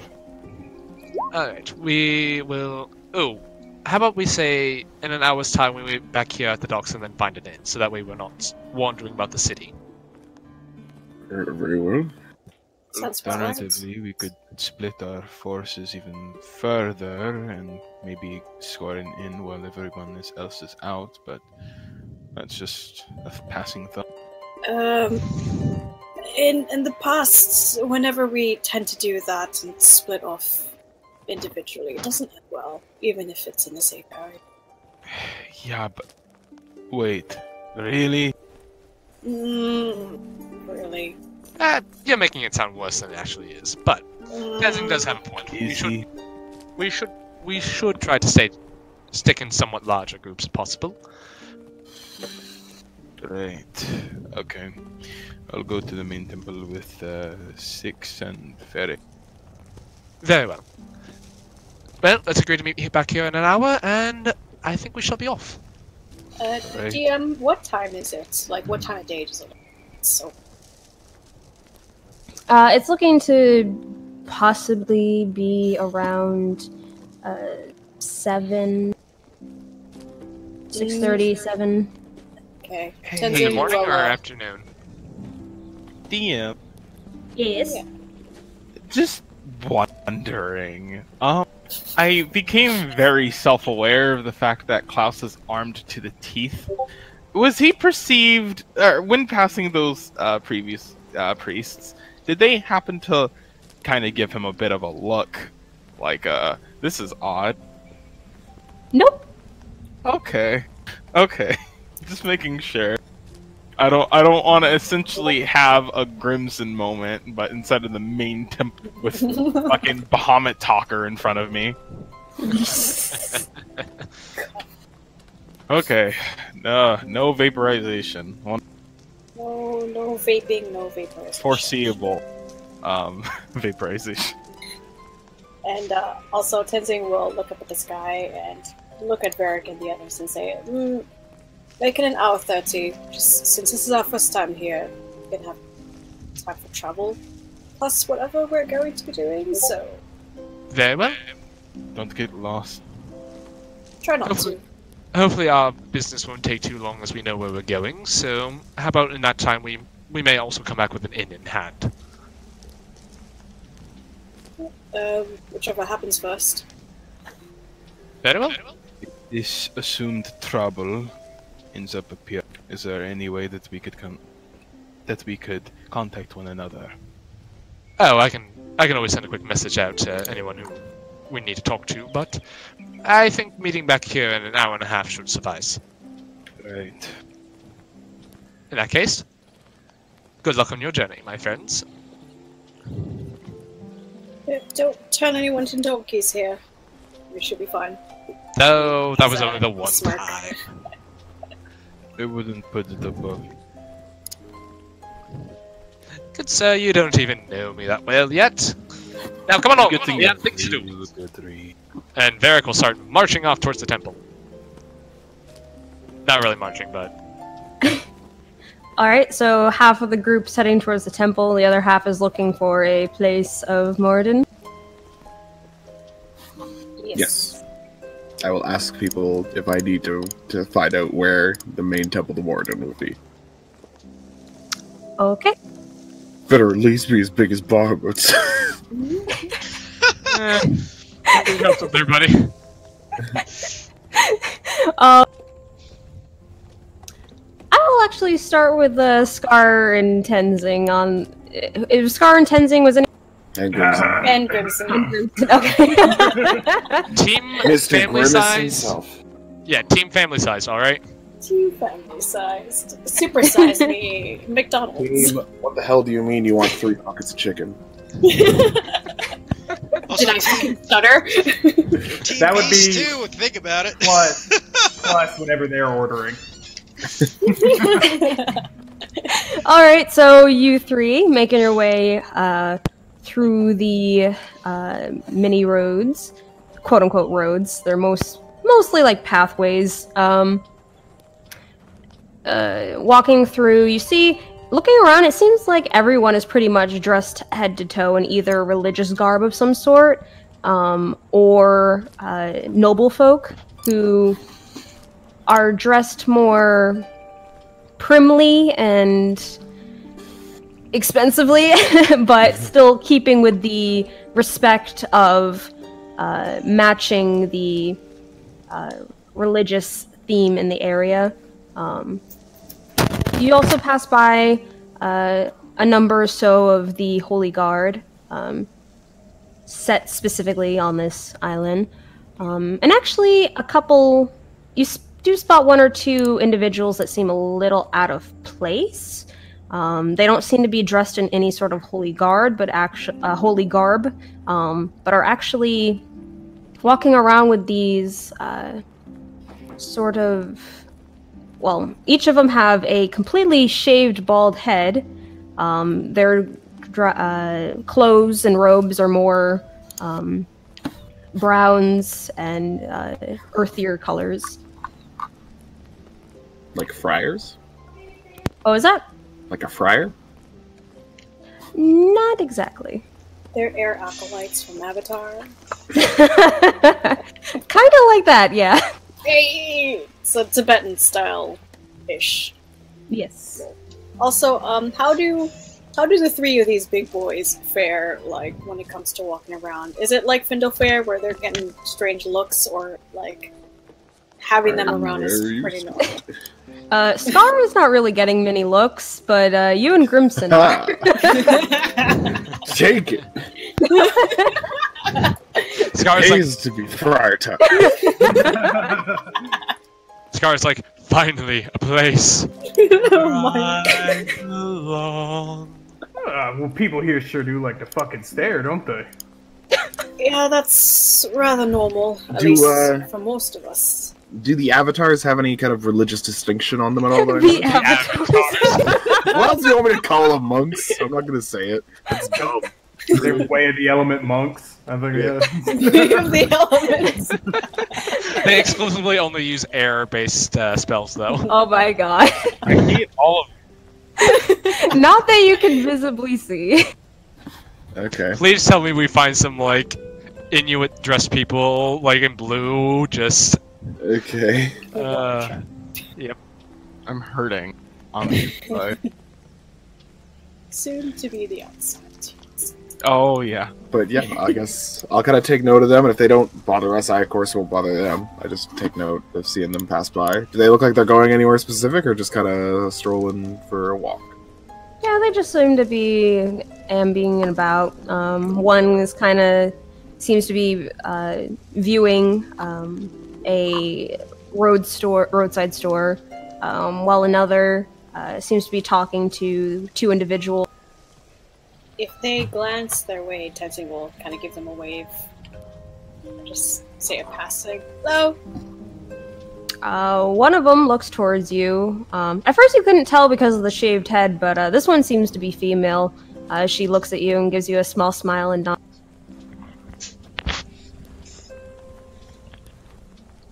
Well, I am very far away from home. If it makes you feel any better, this is one for me too. Is it? I grew up in a small town, a church that my father helped rebuild. My father was the only true priest there. We had a few acolytes of sorts that wished to study under him. I'm actually surprised to hear that. You seem like you come from a bigger town of sorts. No, I've visited some. I had to be ordained in the presence of other priests, so I've had to. But for the most part, I stayed within my small town. So it looks like we're all from, little patches within the world. It's interesting. How is it like in the? How is it in the mountains, Grimson? At least I can relate a little bit to that. It's cold and it's tough. That's part of the reason why we grow so big and strong up there. That's an understatement. It's we like our drink, we like our food, and that's pretty between hunting and being merry. There's not really much to do to pass the time, other than tell stories of our ancestors. In our place, we don't really.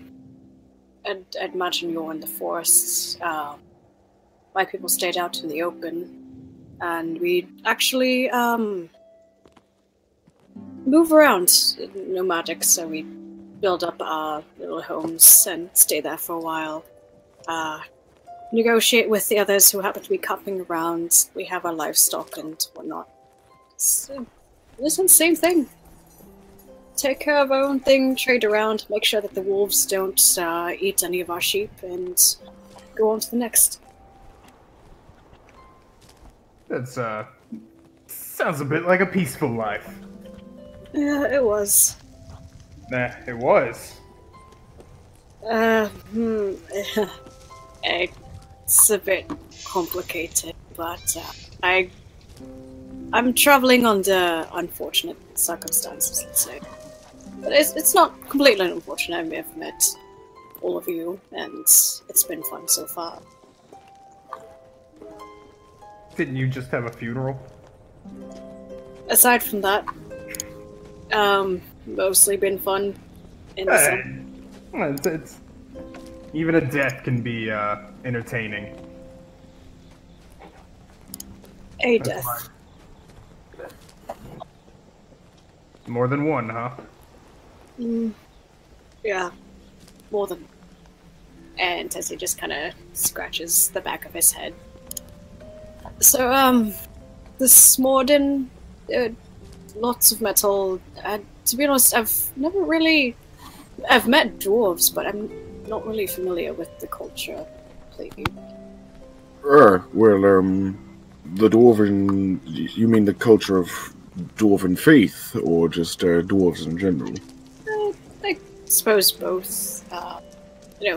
What kinds of things we'll be seeing there. I guess, like, etiquette, whatnot. Oh, be polite, accept drinks if you're offered, don't call everyone a man just because they have a beard, if you're not familiar with dwarves. So, is it more polite to ask, or do we just assume everyone is neutral until they say otherwise? It's best to never say it, and just attempt to avoid saying it without ever letting it known that you can't tell. I will try my best. People often get offended if they think you're one or the other or can't tell. It's a slippery slope, but you get better with it in time. I'll look to you for any cues then. I will do my best. Have you had to ever turn down drinks? You never really seem to partake in any of that with my bars. I have a drink here and there, and it is a thing amongst our dwarven faith. I mean, one of the 14 gods is literally a god of alcohol, and war. Oh. The two most congruent things. Sounds a bit like my kind of god. Hansith. What was that name? Hansith. Hansith. Sounds like I could take him in a fight. I don't think you want to do that, but you could try. Often said that the dwarves that ran in without armor followed his steed, and he was known to have bouts with all manner of kind, goblinoids, orcs, drow, giants, those kind of things. He sounds like a fun one. I imagine he would be one you might enjoy. So, Scott, tell me more about these drinks. Is this a common occurrence? Depends Crimson primarily asking on the big questions. Depends primarily on the priest you're speaking to, and their own tidings or wish for it. It's common enough in Dwarvish culture, of course. I imagine if there are any taverns nearby, if there is a dwarven sector of this town, they will be quite common.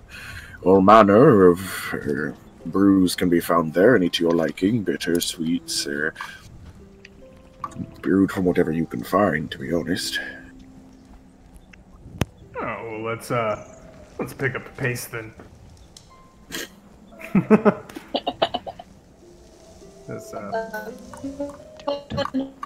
Zaku, you're robotic. Zaku's Zaku's losing it! Speaking of made of metal. Oh no! But Oh wow! There we Hello. go. Yeah, yeah. Okay. Hello. All right, so oh, what'd you say? Did you need me to repeat anything or no? I definitely didn't hear what you said, so. Heck. No, yeah, definitely repeat. Okay, yeah, Tenzing just, you know, as he says, like, let's pick up the pace, Tenzing just mentioned, just like, this is a man with priorities, I can respect that. Yes. Like, the way to anyone's heart is, food and drink.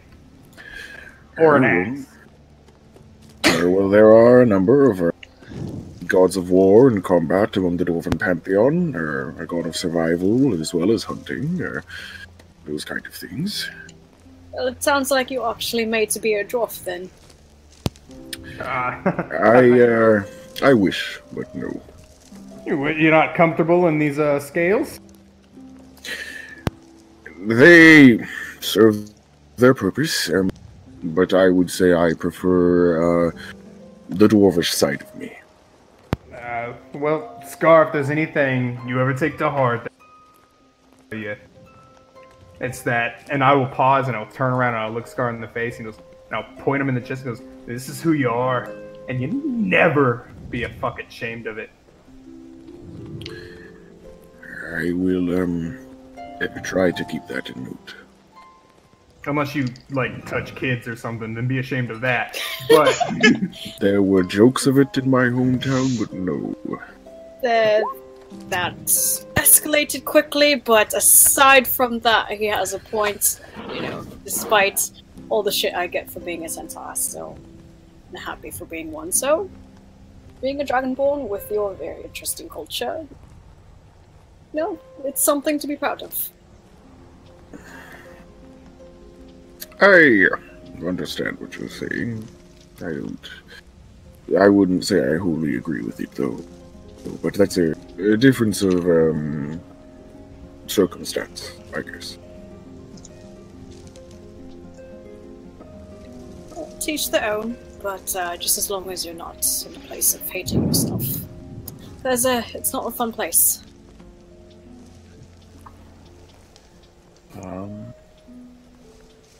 Yeah, I guess I'll kind of stay south if there's no more questions and go all the way to the temple if I find it. All right, how are you going to go about finding one?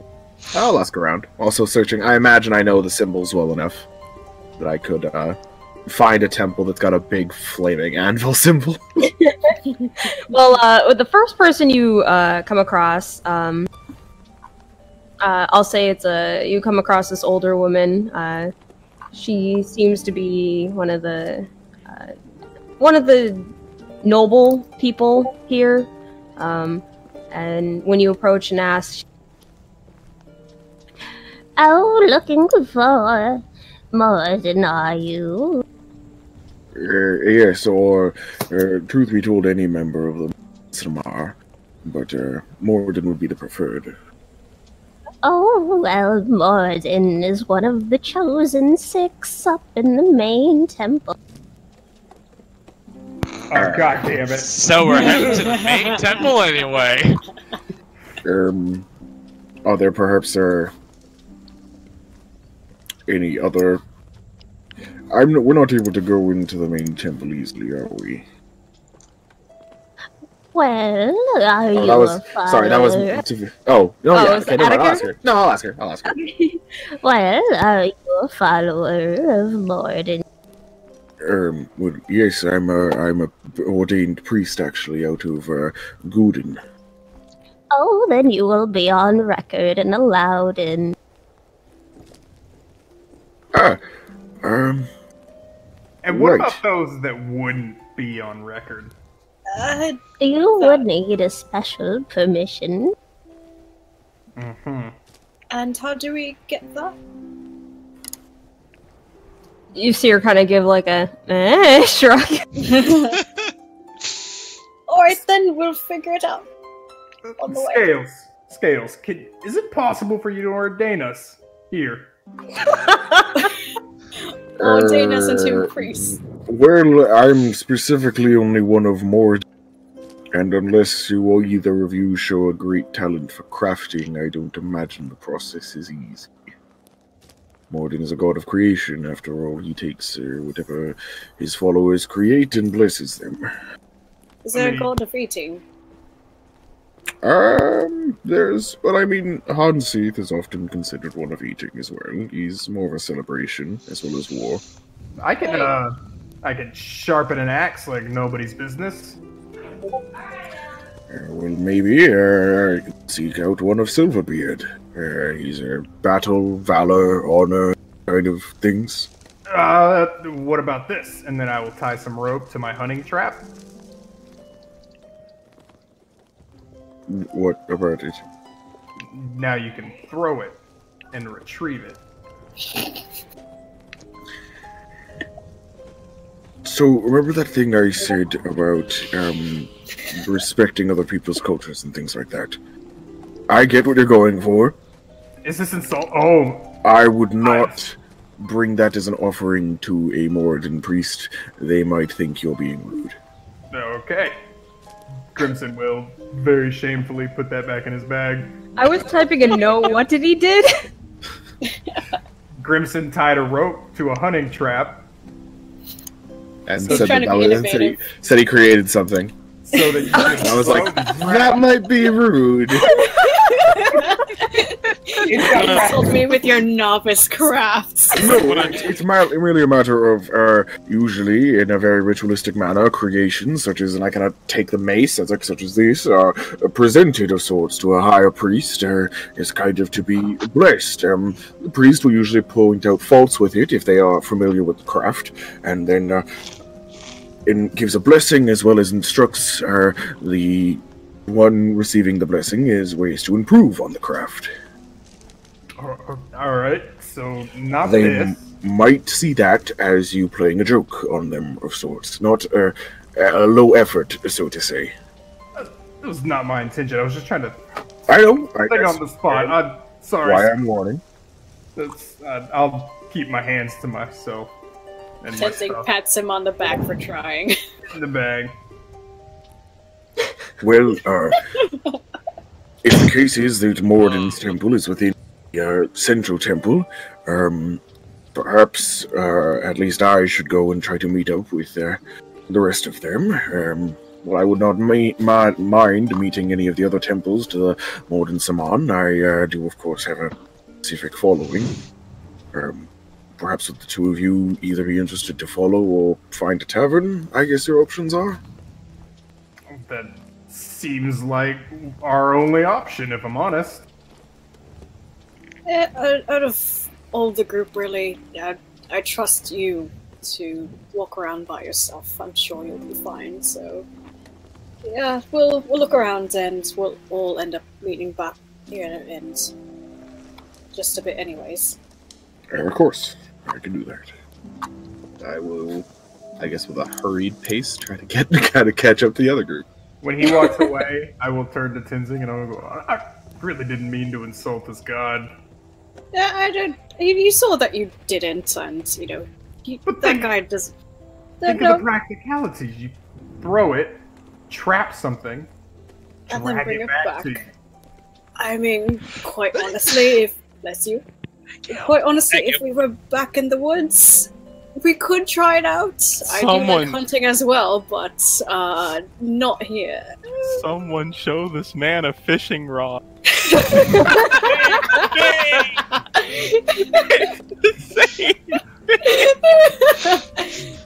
You know what? You're not wrong. A fishing rod with the trap at the end, as instead of a bait. See, we can be innovative. Yeah, but this one doesn't rely on them to bite it. Yeah, it relies on the trap to bite them. Maybe we can use it in battle. Who knows? Someone will fall for it. I'm waiting for this to become a thing. I'm adding ranged hunting trap to my inventory. Oh my god. I've had dumber things in my inventory, so I can't judge. This is definitely different than Kovacs adding face to his inventory. Don't worry about it. They all left I'm worrying about it. No, listen, it happened in the past. We no longer have it. We're just gonna move on. What's happening with the rest of the party? Yeah, no, Tinzing and Grimson are going to try to find a tavern. Yeah. Alright. Look for a place that hopefully maybe houses some bigger people and creatures. Maybe. So Varric, Klaus, and Six. You make your way in the direction of the main temple. Coming across the exact mix of people that the others had been coming across, aka the Holy Guard, the rich nobles, the rare occasional bald individual dressed in darker colors. As we're walking towards the temple, I'll just say to Claus, I'm just gonna say, so, Mr. Claus, you seem very informed on the matters of the temple in terms of its rules. Have you been here before? I've heard stories. Heard of other people going there, and I read up. But no, I have not been here before. Alright then. So, do you have any particular interest in the gods then? Kind of like thinks for a moment. Nothing of particular notice. Alright. Do you? What?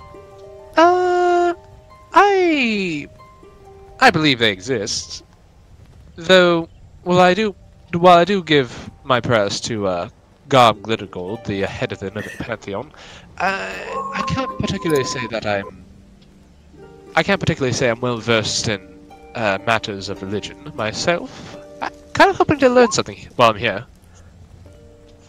I mean, in a world such as this, it is kind of foolish to ever think that the gods do not exist. But it's perfectly understandable if you don't have the closest relationship to them. Oh, don't get me wrong, they have not scorned me in any way, though I'm just not particularly... I can't say I'm like Mr. Scar, who's a devout follower. I'm more of a... shall I say, akin to more of a passerby, acknowledging their existence and thanking them for the things they do, but no, not too much more than that. So, what? Are you like agnostic or? No, I'm more of a. I'm more of a person who actually enjoys going out in life instead of spending a day in the temple. I prefer to, in my form of worship, I guess you could say, is going out and enjoying the things the gods have created. Mine are hedonism. Oh. Hedonism? Enjoying in earthly pleasures and whatnot. It's not usually as bad as most interpretations of that. I just like I said, I enjoy life in and of itself, and I think that's a form of worship enough. I suppose. That's all you really can do, I suppose. Yes, I suppose. What about you, Six? Do you particularly pray to any gods, or...? She kind of gives you a look and taps her head. Do you know of any gods? She shakes her head no. Well, I suppose you're about to find out. You see her kind of give like a, oh boy, sort of look. Don't worry, Don't worry, I don't think anyone here is going to force a religion upon you. She kind of looks you up and down to make sure you're being truthful about that, and then gives a okay sort of nod. Yeah, Varric doesn't think anyone here is going to force a religion on her. They'll probably be... he says, they'll probably be more, shall we say, adamant about maybe you looking into the matter, but I don't think anyone here could actually force you to join a religion. Just don't sock them in the nose, no matter how enticing that be. Yes, we must at least follow the rules. I'm not usually too fond of clergymen, typically. You see Six kind of like hold up her palm and then make a cross over her heart, but it's kind of hard to believe with the mischievous grin on her face. Oh boy, I just hope we get everything done before we get kicked out. Alright, to the temple. Right. Zaku. Please don't. So you guys make your way towards the main temple.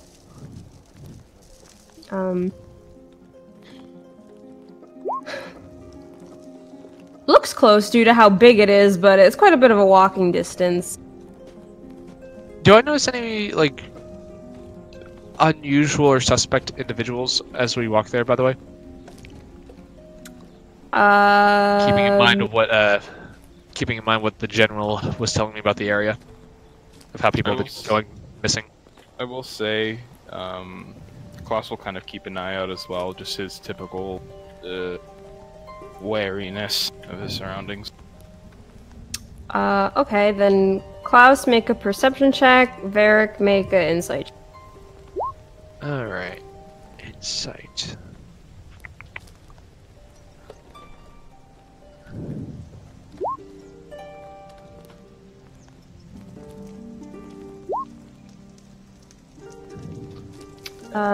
Looking around, it seems like everyone's kind of just going about their day.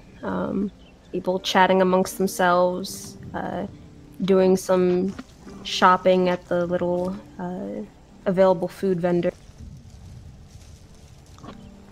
Alright. Varric will proceed to the temple. Alright.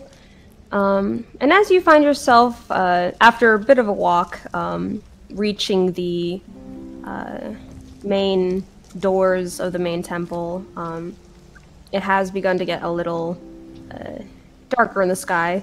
Since when you arrived on boat, the sun had been starting to set. As you're about to approach the two holy guards there, you do hear feet coming up from behind you, and when you look behind, you see it is Scar catching up. Oh, Mr. Scar, did you find your temple? Sort of. Apparently it's part of the, main temple. Oh, Morden's held in high praise here, it seems. Yes, he was referred to as one of the chosen six. I can guess who one of the others is. Can't guess the rest. Yes, by the architecture, I think that's quite clear. But, shall we see what we need to do to enter the place? Well, I did ask about that a bit. It seems, ordained priests can enter. Others have to go through a bit of a, to get permission. Apparently, yes. Well, at the very least, we know that you can get in. Yes, that's, good. Yes. I'd still like to see the building itself. The architecture from the outside looks grand. I imagine it will have, some way, hopefully not too difficult, that we could, have the rest of you see it. I say grand, I say gaudy. Oh, Well, yes, there are lots of gods. Oh my god. Varric actually laughs at that a little bit. You very much get the sense that Scar doesn't know what the word gaudy means. Klaus is like, it's one of those moments where somebody like stares at you with like a blank stare before kind of giving like a hard blink and then looking. It's just like a very closed eye roll, I'd say, in a way. And then he realized he made a. No, he knew. Well then, let's go see what we have to do to see to get anyone else in here. Alright. So the two of you approach the two guards. As you do, these two, which had been standing like as still as a statue with their posture, once you are within a certain distance, you see them tap their spears against the ground and then cross the spears, blocking your passage. As one of them speaks, this permission of access. You said 2. Don't you mean all of No, the Holy Guard. Oh no. Oh. I'll look. Wait. I'll look at them and I will say, "Well, my good sirs, we were. Well, one of our friends, and I'll adjust Mr. Scar, is actually an ordained priest. We would. The rest of us, though, would like to inquire if there's any way we could access the temple." You see the Use betadine to help treat infections that can cause a sore throat. Feel the sign? Hold on, I need a cup of water. Hydrate. 1 second. Sure.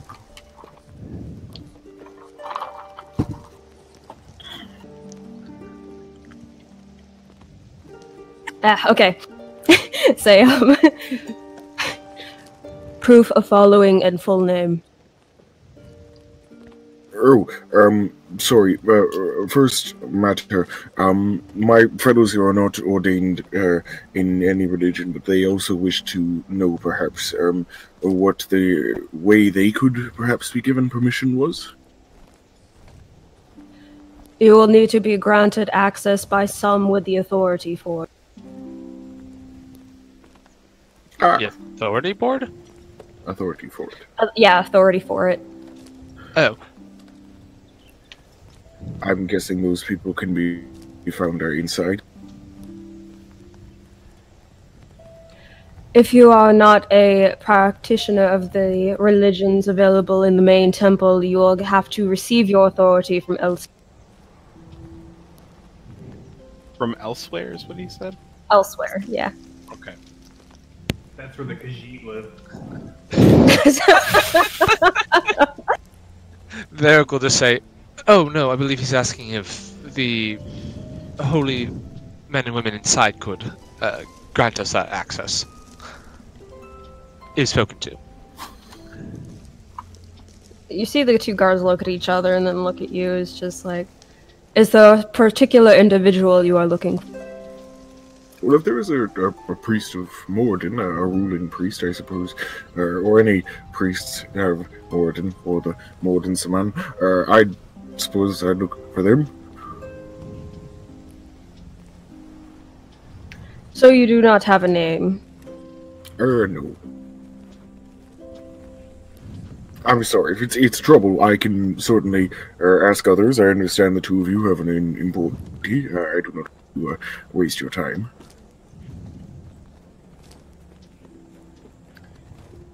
So long as you so long as you have proof of your sorry. So long as you have proof of your following and your full name, you may be allowed access. The others, no. Right. Very well. I gotta turn to the others and like, I suppose I will catch up with you all later then. Absolutely. If you can persuade them to let us in, I'd be more than happy to see the building and the people inside. I will certainly ask. Thank you, my friend. Interrupting your talk a little bit, you see Six nudge you, Varric, and point at your bag. Am I back? Your bag. Oh, like, oh no, that's taken care of. Mr. Scars has that in hand. You see her face palm and just kind of try to yank it off of you to go searching through it. What? Also, do I have I'm assuming Urkel's been sitting in my bag this entire time, right? Just poking his head out? Yeah. Okay. As you see Six kind of drop to her knees to like ruffle her hand through your bag, and eventually she pulls out papers, aka the ones that you were given to the Oh, by the general? Yes. Oh, I thought that was just to get us onto the ship. This is Audrey all over. All over again. To be fair, I thought that was only access to the ship, not the actual building. Assumptions. Oh, I see what you mean. Yeah. And I will hand those papers over to the guards. I'm like, will this be sufficient to grant us access? You see them take it to kind of look it over.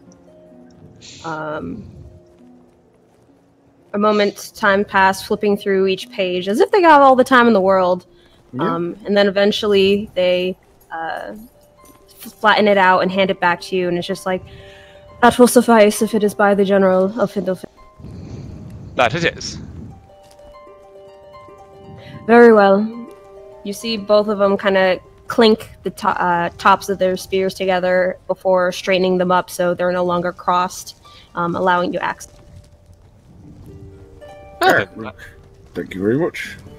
We appreciate your your roles and your duties.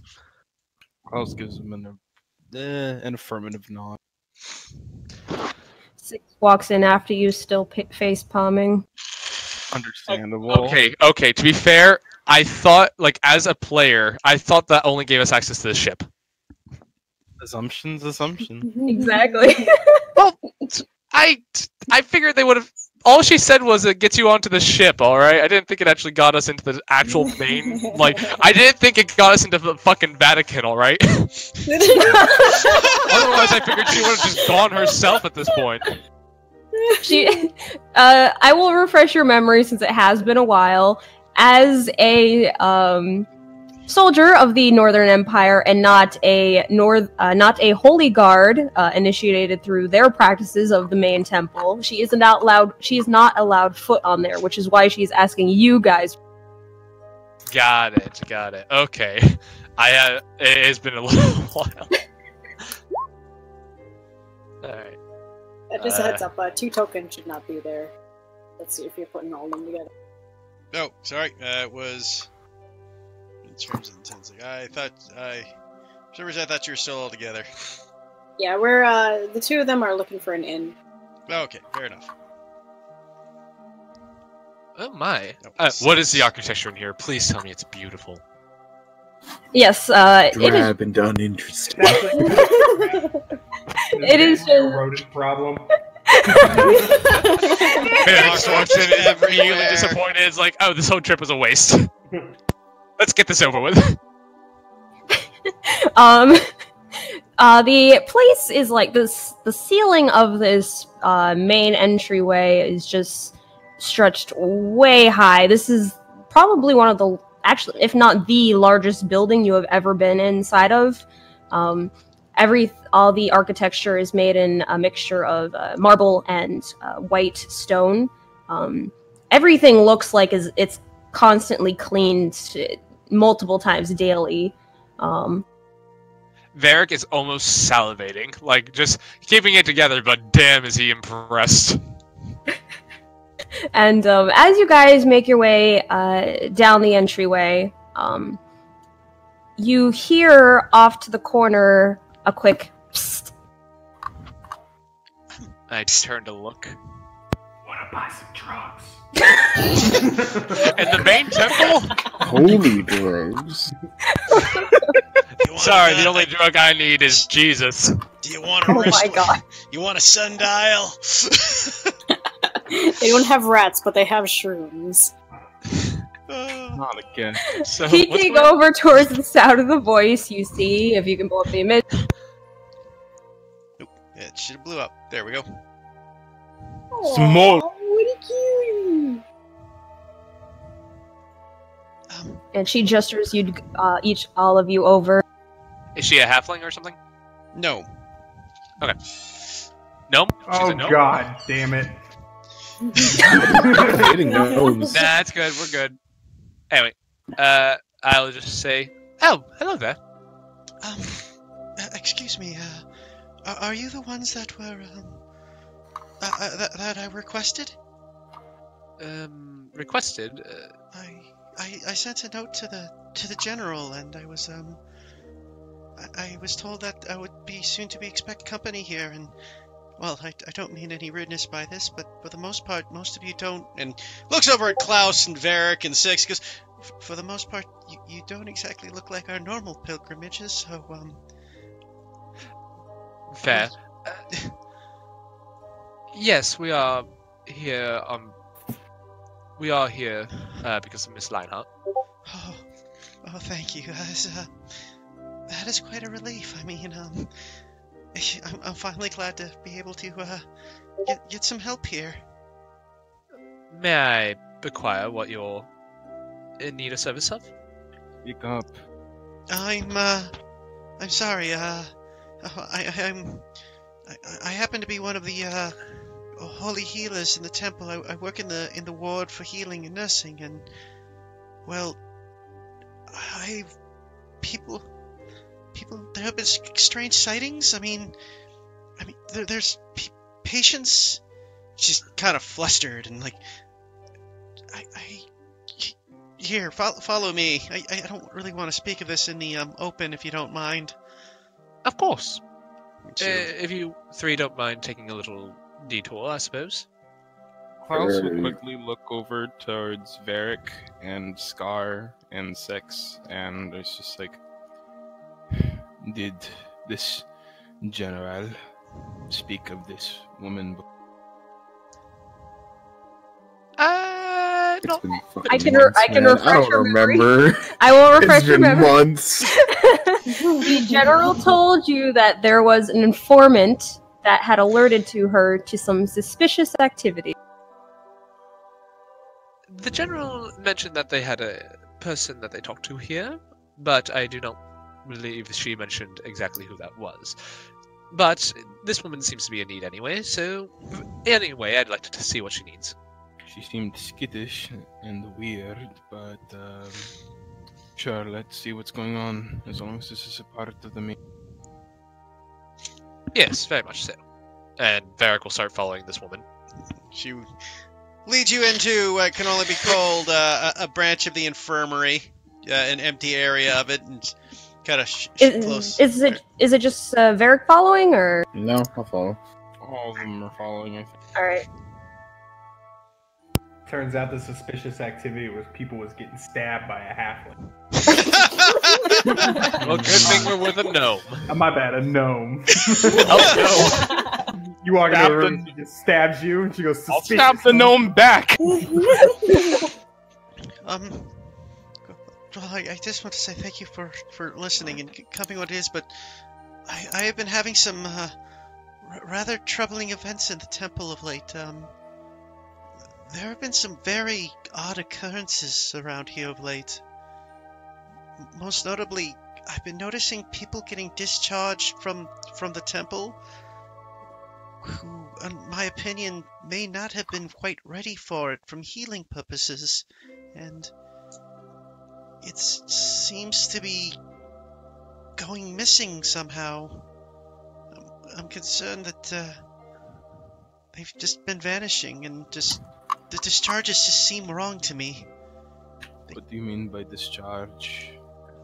Well, many people come to the temple for healing and from sicknesses or various wounds of ailments, and we take care of them here, and it can take several days, even months, depending on what it is, but when someone is ready, and obviously ready to move on, the temple signs out their names and we discharge them so they can return to their lives. But as I said, there have been people who have been being discharged who, in my honest opinion, I don't think should have been, and I can't think of any reason why we would have discharged them so suddenly.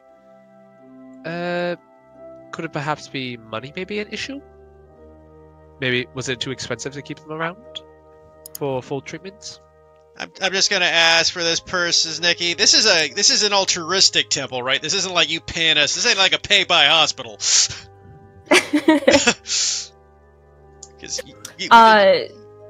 The main temple, depending on how severe the injury or illness is, that can determine if some payment will be needed. But for smaller instances, there's no payment.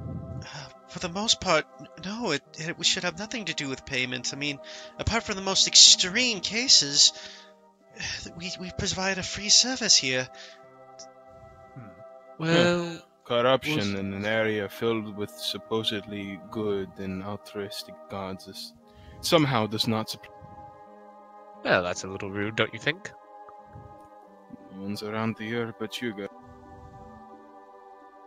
Anyways, so from what it sounds like, they are releasing people that are either too weak or too sick, and it is The people or the healers that are ending up missing?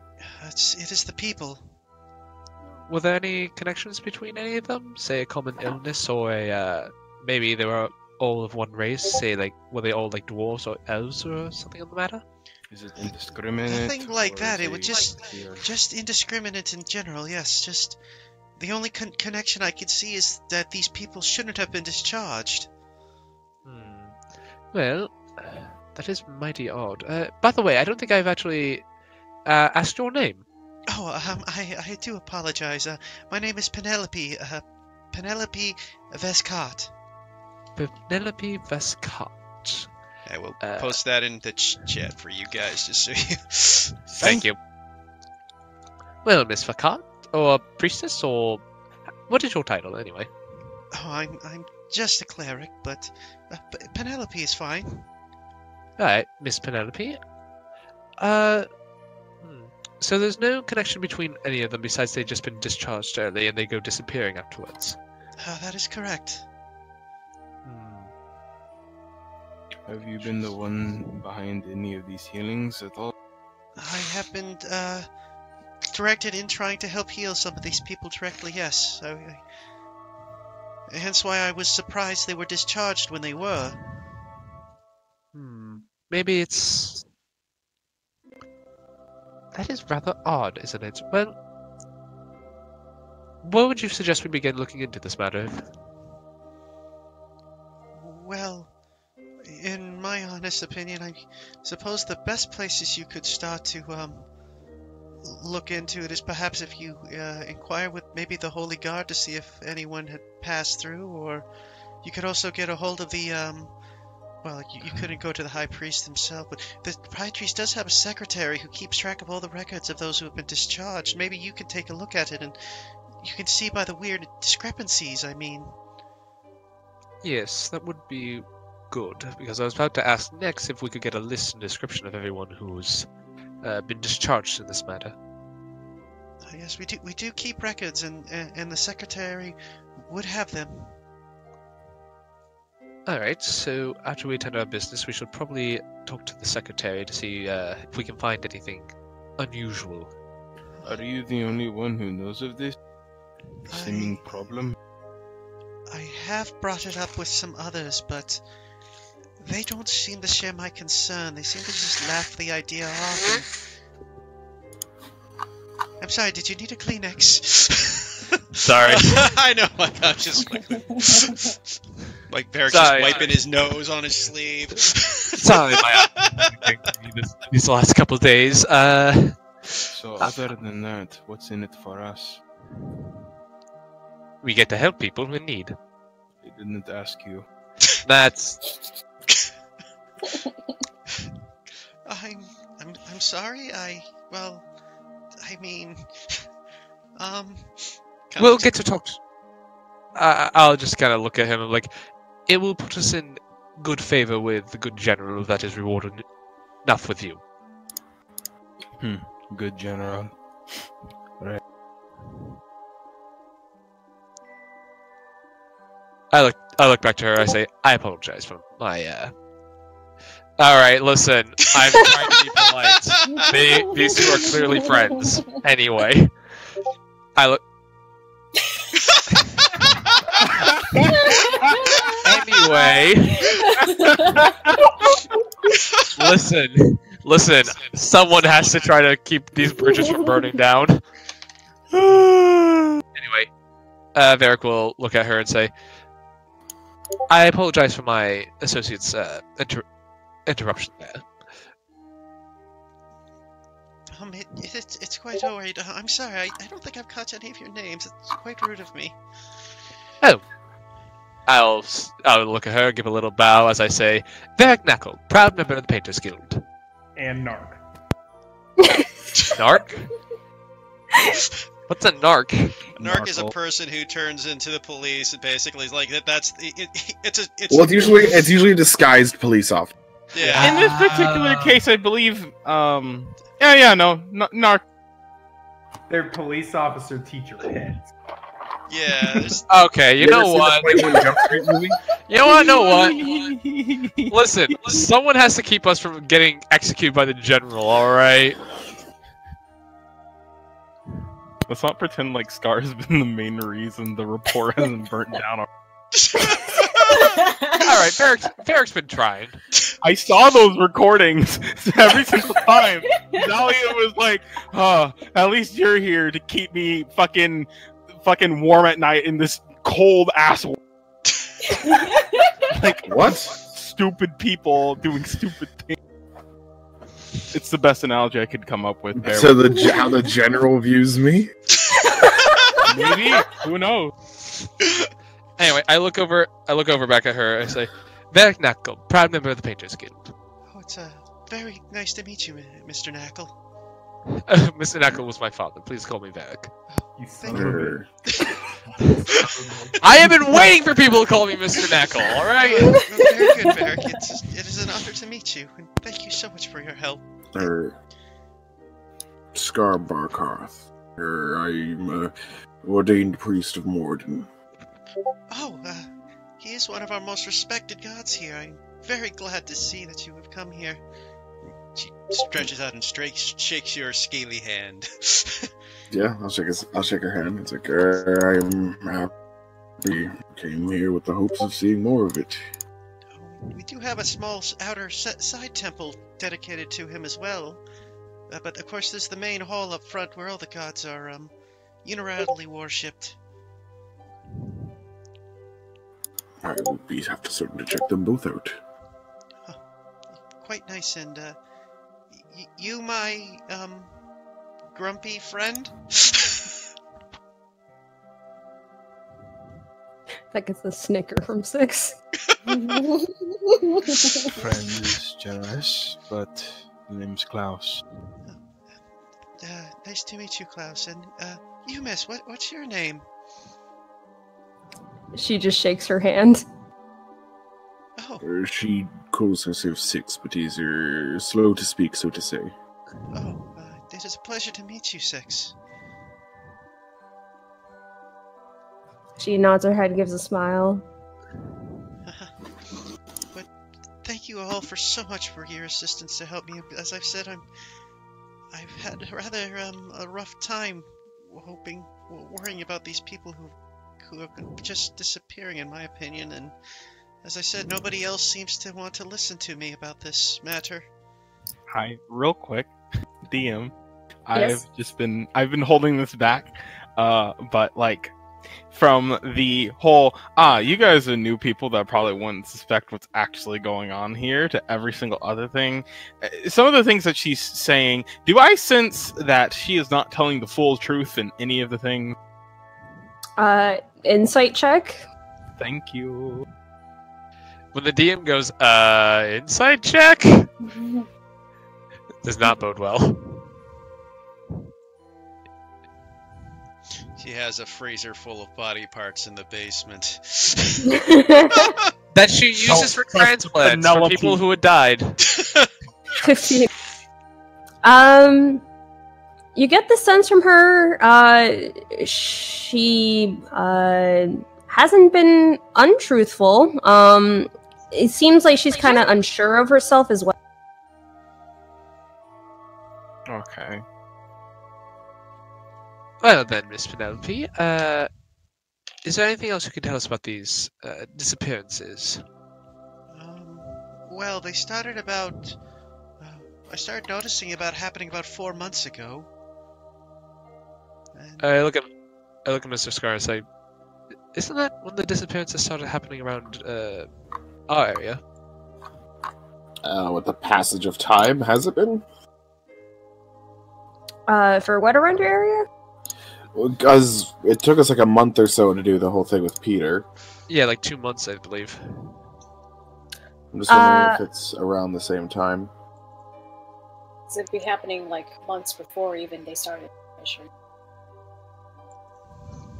I will again remind you guys, it has been a long time. You believe it should have been 2 months.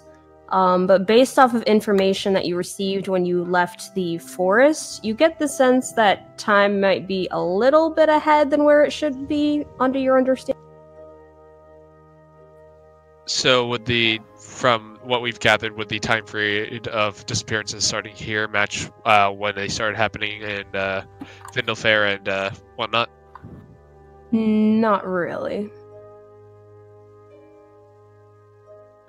Okay. That's rather odd. Well, we'll be sure to take a look into this matter, though this is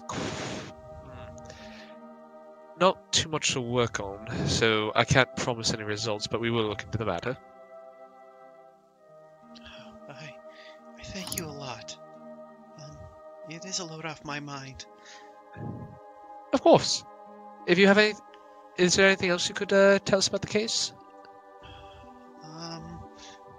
Kind of looks up and starts thinking hard. I mean, all I can honestly tell you is that so far, as far as the ones I've been concerned of, there have been 6 missing people. Though I have heard others kind of whisper and talk about that they've had mentioned similar oddities as well, but none of them want to speak up about it because, well, they're concerned that they may be causing trouble for the temple, and, well, it is a competitive business to get inside here, since this is the head temple in the entire city. Nobody wants to risk their position.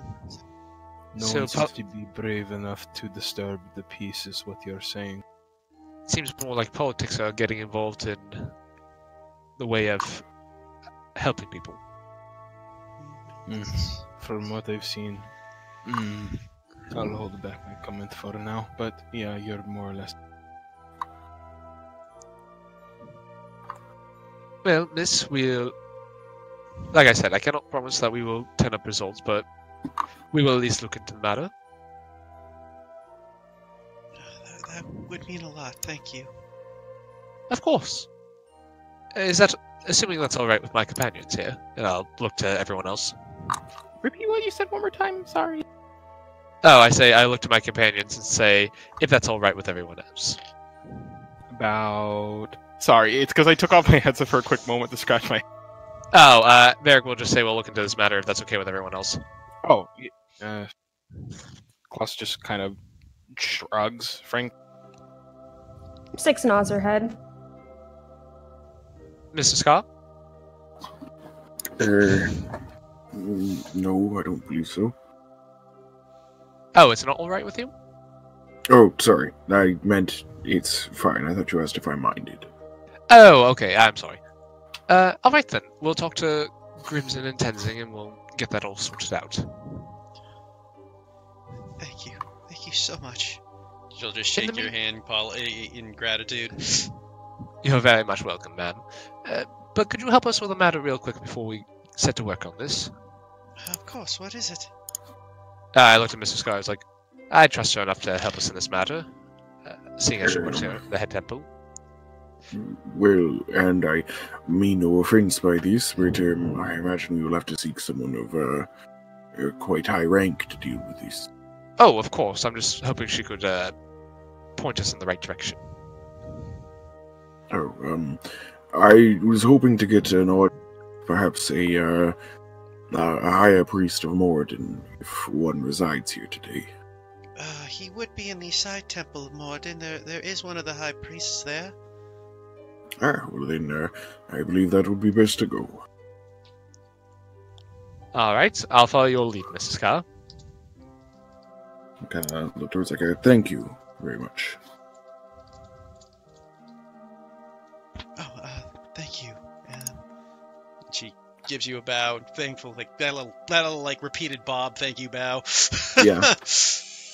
And I guess we'll head to that. I do need to wash real quick though, so I'll be right back. Oh, okay. Probably be a good time for like a quick break for everybody. Bathroom breaks. Bathroom break. Yeah. I will pause the recording then. Recording's on again. And that's when we decided to kill him in cold blood. Alright, so... Not do that. Was there other stuff you want to bring up with her before I swap to the inn-goers? I do want to ask her one question. Yes. Miss... I've already forgotten her name. It's right there on her picture. I'm very zoomed out at the moment. Give me a second. Penelope. Thank you. Miss Penelope. Oh, yes. I had a curiosity. What are the 6 gods who are worshipped in the main temple? Oh, well, of course there's Bahamut. The Platinum Dragon. Wait, is it pronounced Bahamut? I thought it was pronounced Bahamut. Either pronunciation actually is fine. Bahamut or Bahamut. It's like tomato and tomato. I do like a good tomato. Of course there's, Moradin, as we mentioned earlier. There's, Tyr. He's one of the gods that is worshipped. The, god of war and justice. We have, the god Helm and the god, goddess Eldath. There's a list. Yeah, where's the list again? Where'd you put the list? Under Dastalia. I'll say, she goes on to explain to you that there is, so Bahamut, Moradin, Tyr, Eldath, Azuth, Milil, Mistra, Torm. I would like a just brief description of each of those gods besides Bahamut and Tyr and Moradin. They did my dude Ilmater dirty. What? Well, Heath, do you have it up now? Yep, I got it up. Later, Well, I guess Azuth is the god of magic and wizardry. Very well known for those who seek knowledge and other such thing. Of course, Milil is the goddess of poetry and song. Something you might be interested in, I suppose, Mr. Varric. Little. After that, we have Mistra, who is the goddess of magic herself, but more like the natural and source of magic versus the teachings and learning of it. There is Trom, the god of courage and self-sacrifice. One of movement and strength. People tend to look forward to for moving forward and protecting those around them. Of course, Tyr, the god of justice. One who believes in the strength to protect the others and all around him.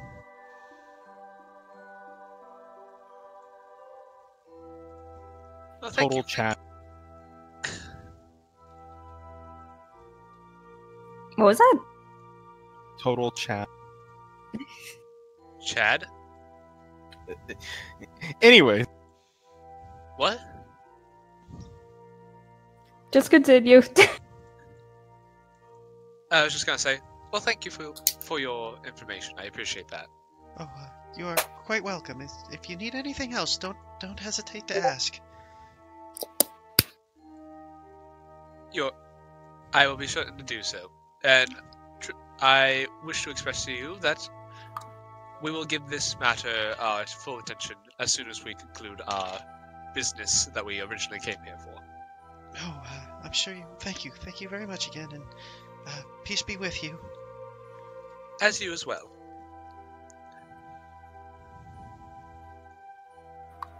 And I look to the others, I'm like, anyone have anything else they wish to ask? Not that I can think of. 6 gives you a look that's just and nods, just like, oh yeah, absolutely. Alright, you know what I mean.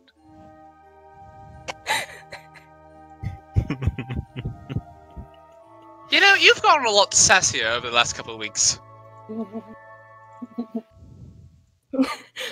She kind of taps her chin and looks up to the ceiling in thought. I'm not a fan of it, I'm just saying. It's an observation I've made.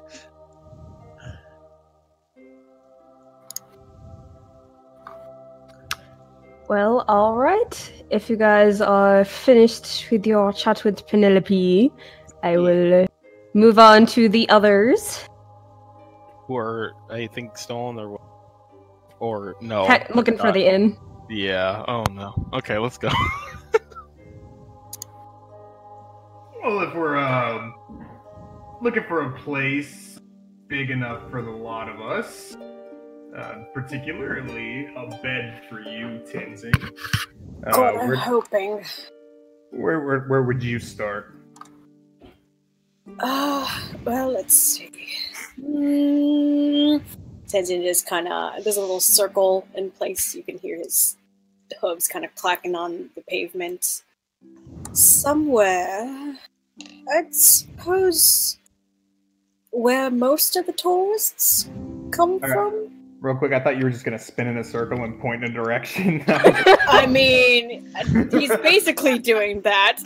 He doesn't know where the fuck anything is.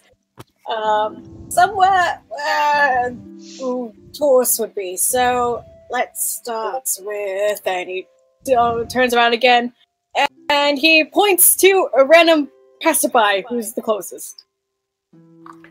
Yeah, sure. Grimson will walk over and be like, you, can you... Two travelers. You cut out. You there? And I'll go up to the person Tenzing pointed to and be like, would you be willing to help us two travelers out? Hello. Hello? Oh god, I just realized who we left alone. Wait a minute! You see an older gentleman dressed in robes kind of looks at you, is just like, oh, yes, how can I help you? We are looking for a place to rest our head for the night. Particularly some place with good food and a big enough amenities for my pal here.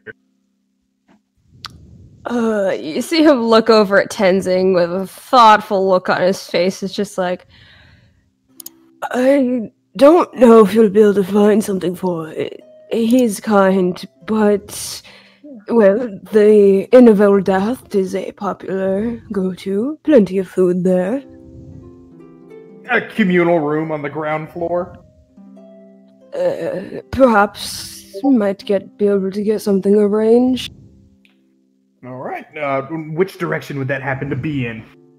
Oh, well, go right down the road there and take a right, and then take a left, and you should... Inn of Eldath? What was it again? Sorry. Inn of Eldath. Inn of Eldath. Alright. Well, we'll give it a try. Thank you, sir. Have a good rest of your night. And you as well. As the man turns around, you could see him kind of lean towards the woman he was standing beside and just being like, an actual centaur that's not a god.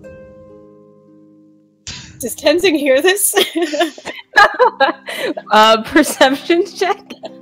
Not that it really matters, but you know. Perception. 11. You hear the mention of centaur, but you don't hear the rest. Tenji just kind of just sighs in defeat. Says, "Well, it was worth a try.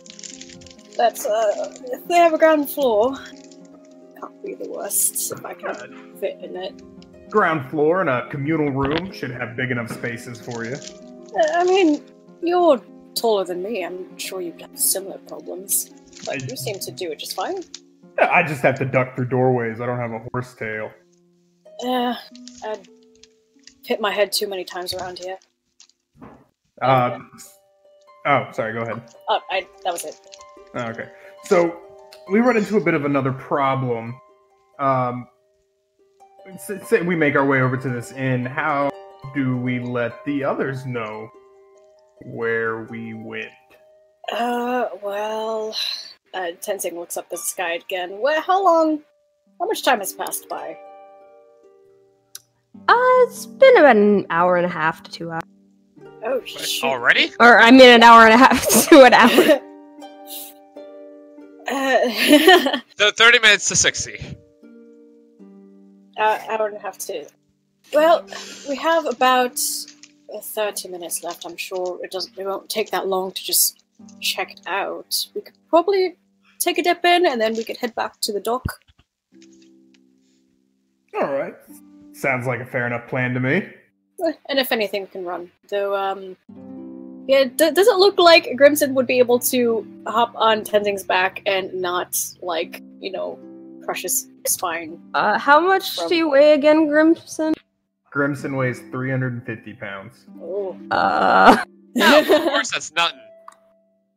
Actually, how much does Scar weigh, too? Because you mentioned that Scar could probably by himself be an okay passenger. I should Scar's mention 260. the average riding horse is able to is able to be mounted by 2 adult humans, which usually equates to about the same weight as. So I would think that Tenzing would be okay with the Grimson on his back. Yeah. I'll say that Grimson can hop. Yeah. I would It's argue it's a little uncomfortable, but you can. Yeah, I think Tenzing would definitely feel that it's like, why are there 2 people on my back? Oh. I mean, he has had 2 people on his back before, but they were like normal sized. Yeah, exactly. But I feel like there's just going to be this dense divot in your spine. Yeah, I mean, the other thing is 2 people are across the horses in 2 different parts of the horse. Just you distribute the weight versus one big ass heavy bastard right in the middle. Regardless, the total is lesser than him. Still, yeah. No, the horse should be able to carry him. Yeah, just very not gonna get on solely for the fact that we look like a monster walking. He is somewhat conscious of his surroundings. Oh, like the knuckle of Egram. Oh wait, Ruby references. Not sure. If anything, Tenzing's also like, he is not like a noodle, so yeah, he's changed for a reason. But anyways, that's last resort. Last resort. I don't think we're gonna need it, but we could always run. Fuck. Whatever. Bless you. Sorry. My allergies have been bad today, I'm sorry. That's alright. Alright. Let's go check out this inn. See what they got. After you. And does this just that? Alright, so you make your way over in the direction that the man had gestured to. As you do, you kind of notice the road branch off into more of a grassier area. And one moment.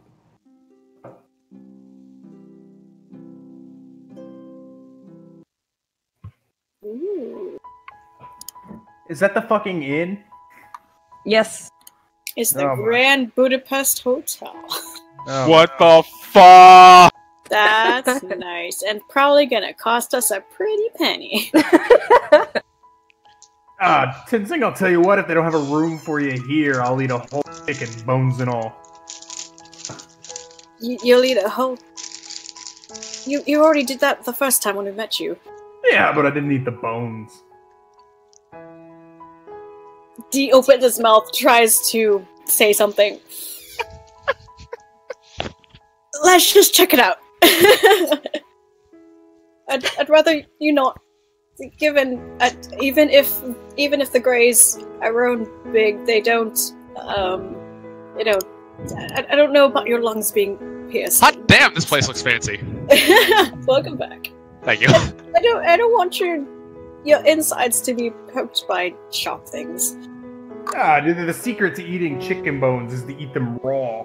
They don't splinter like they do when cooked. I feel like I should be asking more questions out of that, but you know what? You've lived in the mountains and seem to have a heart to your life, so I'm gonna assume you'll be fine. Nah, that's nothing to do with the mountains. The Greys love a good cut of meat. You're something else. I have no words. But, alright. If it's not gonna bother you, I suppose, but you don't have to. Just, you know what? You do that if they try to send me to the stables. How about that? Sounds fair enough to me. Let's, try as they both awkwardly approach this because apparently these are the two most uncharismatic people. Why do you think I said, "Oh God"? This is who we left behind. Yeah, I know. And again, like the joke was delivered late, but that's all I said. It's like you guys are asking to get kicked out of one. We already got kicked out of 3 in one town before, so we have a record. Don't. Wait, what are you two doing? Klaus would secretly love to be at this point. The two are going into the inn, and hopefully we don't get kicked out immediately. I disassociate with them immediately. I just psychically know they're about to do something bad. I'm like, by the way, we saw this giant man in a centaur walking down the street. Weirdest thing, right? Weirdest thing. Varric has developed a sixth sense for their bullshit. Well, the other thing is you guys literally, apart from sending the 2 socially awkward, you technically sent the 2 hillbillies as well. Yeah! The most fancy and expensive place on the island. Oh, we're fucked. With a bunch of sheep. As you It was either send them there to do that or bring them to the temple. Which was me worse? So as you approach the inn, you can hear the rushing water of a small river mixing into the multiple other rivers that kind of dance around all over the temples. And make your way over like a very, very small bridge walkway over the river to the front entrance of the inn. Looking around, you can see through these multiple entryways up on the second and third floor. Peering in, you can actually see that it's actually a bunch of open rooms where they are closed off by walls, but the area where a large window pane you would assume would be is actually just free and open to the outside air. I bet you could really breathe in those places. Breathe fresh air and all everything and out in the open. You'd think this would be bad for safety. I mean, I'm used to this at home, but that's because it'd just be me and my family out in an open field, not surrounded by any possible robbers, but, you know, it's a holy island, I guess. God, this place is fancy. Where would the front desk be? As you walk towards where you assume the entrance is, since you see some people kind of walking in and out, you actually spot what you think is a familiar figure. A dragonborn woman who seems to be passing out some flyers. Oh, her! And when she turns in your direction, handing out to another flyer to a person passing by, she spots you and immediately waves in your direction. Oh, it's you. And he kind of snaps his fingers. What was it like? Len? Was it Lentil? It was Eveline. Eveline. Yes. Hello again. It's fancy meeting you here. Yes, I see you are with different company. Where was that little boy that was with you? Yep. Tenzing just kind of he blinks for a second. Hold on a sec. Did you say little boy? Yes. Is she referencing Kovacs? No. Do you remember when you dressed up Varric to look like a okay. I thought she was saying Kovacs. I was supposed to be like, what the fuck? Little boy with a 40-year-old's beard. That's what I was. Okay, Kovac suddenly just springs out of his grave, just one hand shoots out, he just crawls out, zombified, goes, son of a bitch. There's words, just a middle finger raising just out of a middle finger. But I forgot about the whole Varric thing. Can that be the doodle for the night? Just the grave of Kovacs with his hand sticking out with a middle finger. I mean, that's very in character of him. But this was in an episode where I technically was not there, so I didn't remember. But Tenzing would, right? Yep. Okay, so yeah, he blinks hard for a second and then just kind of tries to hold in a snort, and they say, "Oh yeah, yeah, he's with the other people in our party. They're all doing something at the temple, but it's just us two here. We were told that we might be able to stay at this inn, where possibly, me and my big friend here would be able to actually have room." Oh, yes, I'm sure something can be arranged for yourself. Tenzing, was it? Yes, Tenzing. Tenzing. I'm sure if you speak to the people at the front desk, they would be more than willing to accommodate you. The people here are very, kind. Yeah, we'll see. Also, pardon me, here's Grimson. Grimson, this is, sorry, Aveline? Eveline. Eveline, okay. This is Eveline. We've met her on the road back in the road. Oh, it's a pleasure to meet you. Pleasure to meet you as well. Extends her hand. Crimson takes the whole thing in his hand. She gratefully shakes it and then takes her hand back to shuffle through the papers in her hand to hold out two to each of you. It's just like, just in case you lost the original pamphlet I gave your party. I never got one myself, and I will pick it up and look at it, and then that will explain it for everybody else who does not remember. Yeah, because I sure don't. it's basically a pamphlet that describes a variety of different gods that are worshipped on this island, including the Chosen Six, the Platinum Dragon, and then a number of other smaller religions. Was she a priestess that was on the road, or was she just like a regular lady who? We're never sure. She was dressed like she was a cleric or something of the sort, but you never asked specifically. Okay. Cool. Okay. Real quick, she's handing out flyers to a place we're already at. It's a pamphlet just on the gods of the area. Just some basic information. Okay. Yeah. Literally every church you've ever been to. Exactly. So, do you actually work here? Were you just on the road to also, spread out word of this place, or? Oh, yes. I frequent this particular inn rather frequently, but I do visit some of the other inns around the area. Typical tourist attractions, really. Just for those who aren't accommodated or accustomed to this area. Yeah, well, we certainly are new goers here, so use your help. Is there any places in particular that are of interest? Oh, well, as this here is one, she gestures to the inn that you're currently standing in the yard of. It's just like, this is one of the big go-tos for people coming here.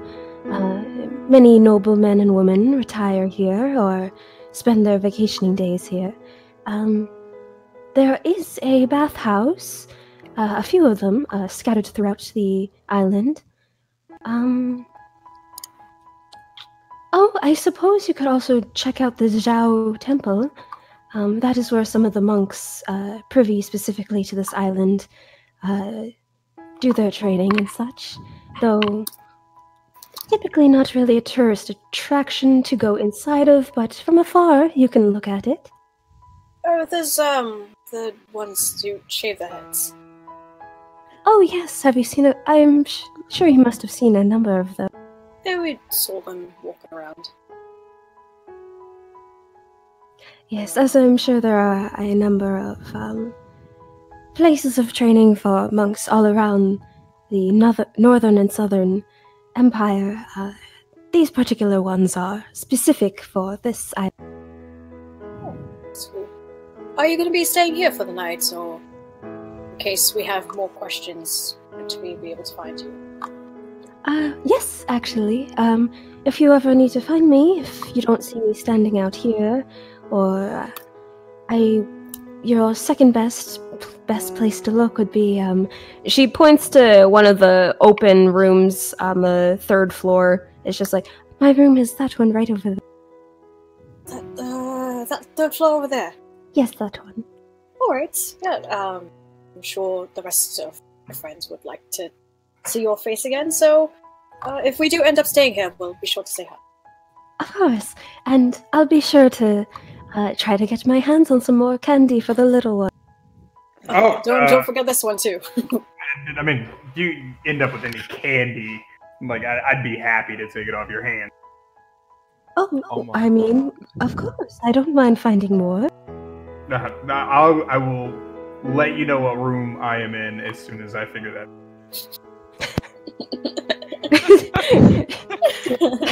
She gives like a kind of a small laugh. Being a dragonborn, just kind of like it shows all the sharp teeth in her jaw, but it's a delighted sounding laugh, and she's just like, "I would be sure to do so." Thank you. Sorry. I forgot about the candy because Kovacs was pretty sure that a wolf stole it. We've got a bandit stolen our candy. It's a whole wolf. Can I give a quick synopsis? That is something that Klaus would actually should find out from the group. When wolves steal your fucking peach ring, fucking hard cinnamon candy. You will find out. You'll find out. I'm gonna cry of deprivation. What was her name? Elowen? Eveline. Eveline, it was a pleasure to meet you. Probably gonna go try and find our rooms now. And Grimson will approach the front desk. A punch. A punch. Immediately kicked out. Yeah, Tenzing will follow behind. Oh god, there's a food spread. There you see standing, if you want to blow up her image, the woman with the blue... Nope, not her. That's the dragonborn you're... Which one? One behind the desk. Is that the High Priestess? No, that's the dragonborn you were just talking to. Cute. I love them both. Grimson will approach her at the counter and be like, we a room for myself and my friend here, and a feast for 12, and I will slap down 5 gold. You see her, the woman turns to speak and then kind of startles a bit, having to look up and not realizing how tall you would be, and then looks down at the gold you put down. It's just like, yes, of course. Well, I suppose it will cover your room. What was that for a feast? Enough meals to feed 12 at the very least. Is that just for you, for the rest of us? No, I got y'all meals as well. Oh, thanks, mate. Well, as soon as you pay for a room, you are welcome to the open buffet when it is available. How much is the buffet? The room, it's free. How much is the room? 5 gold. 5 gold, okay. Grimson slides his 5 gold and he goes over to the buffet. Another word. Tenzing, right after, as he starts walking, and he just leans over. Would you happen to have a room that's big enough for, and he just kind of backs up and shows the rest of him. Oh dear, we don't really get your sort around here, I'm sure you see her like rest her hand on her chin and look around the room. It's just like, I'm sure I can gather some blankets and pillows for you. He holds his hand up before she can stutter anymore, just feeling bad that she's trying so hard. Launches the atmosphere. If you have any place that's on the first floor, drag out a mattress or just blankets in general, that's fine with me. Learnings from Klaus. Learnings from Klaus. He learns something new. Of course. And since you we still want to treat you as a guest, so I suppose I can set up a discounted price since you are not paying for an actual room. Say 2 gold. I like how Grimson is just darting around for the tables. Well, if that's all right with you, I don't take. Yes. And he hands over 3 gold. Oh, thank you. She gives a quick bow of her head, clearly very nervous in the presence of such large. Yep. You have a nice day, Mum. I'm going to make sure that my friend here doesn't eat the whole place. You might want to take out more servings after he's done. He kind of whispers that. You see her nervously glance to Crimson, who's just scarfing down everything. It's just like, I will be sure to. I'll let the cooks. Of course. Grimson has a plate, but he sets something on it. He eats it as he's looking at the next thing. I love this guy. But before she leaves, he says, where exactly should I be staying? Placements. Well, once closing hours come, I can move some of the chairs and table to set up a little spot for you in the corner right over there. And she points to over here. Right there in the bottom right. Oh, sorry. Okay, I see you. Alright, that works well. And he's going to join Grimson and just kind of say, like, you sure you don't want to pile the plate first before you eat the rest of it? Oh, there's so much. He takes a bit off of his plate and munches. Well, you better pack up what you like, because we still need to head back and meet the others. No, fancy place like this. Watch this. Excuse me, miss. Yes? Is there any way I could pay you to send a message?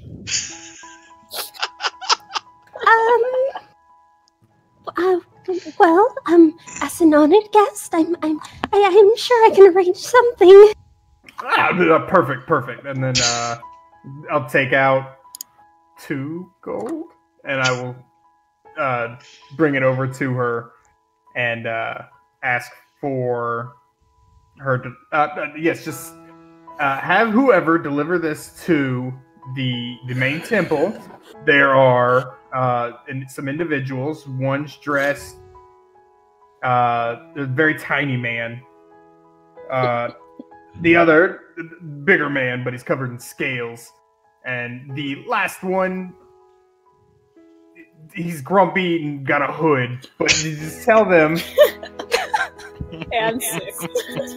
Oh yeah, and 6. And a tiny little girl who won't tell me her name.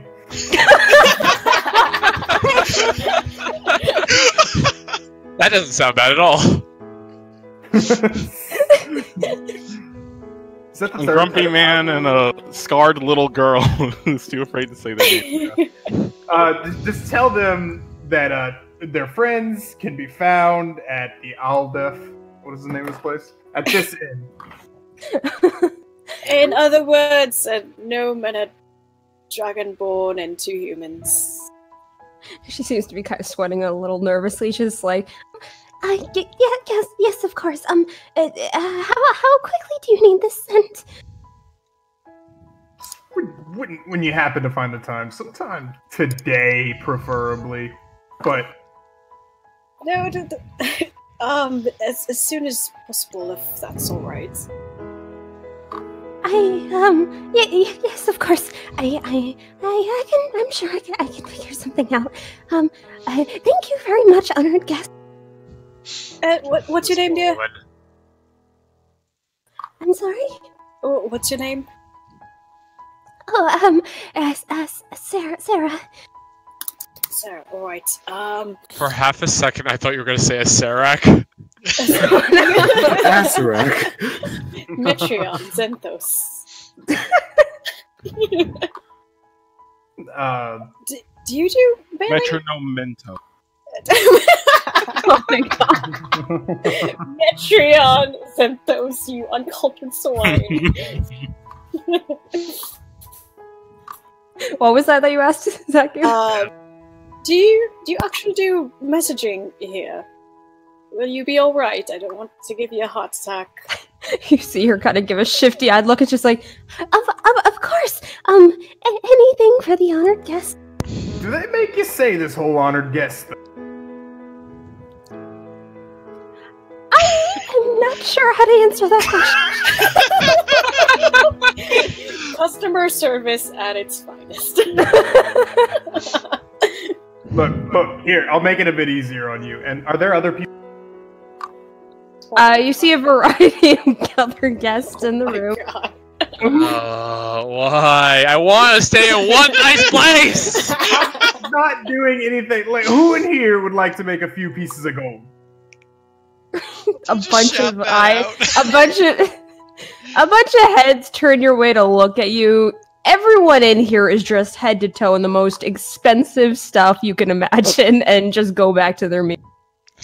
DM. Yeah. Before this goes south, I would like for you to blow up the image of this specific orc right here. This guy? No, thank you. My heart is full. My crops have been replenished. That is all I needed. That is all I needed. Very dapper, gentlemen. Dapper is one word. Anyways. They would agree with you. I'm glad you like my selection of characters there, Judah.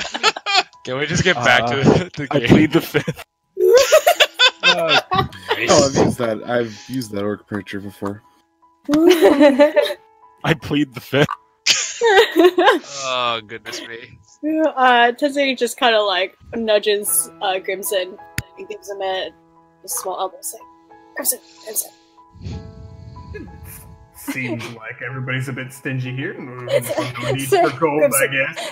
The woman behind the counter quickly rushes over to you, kind of like flailing her hands a little bit. She's like, no, don't worry about it. I can take care of it.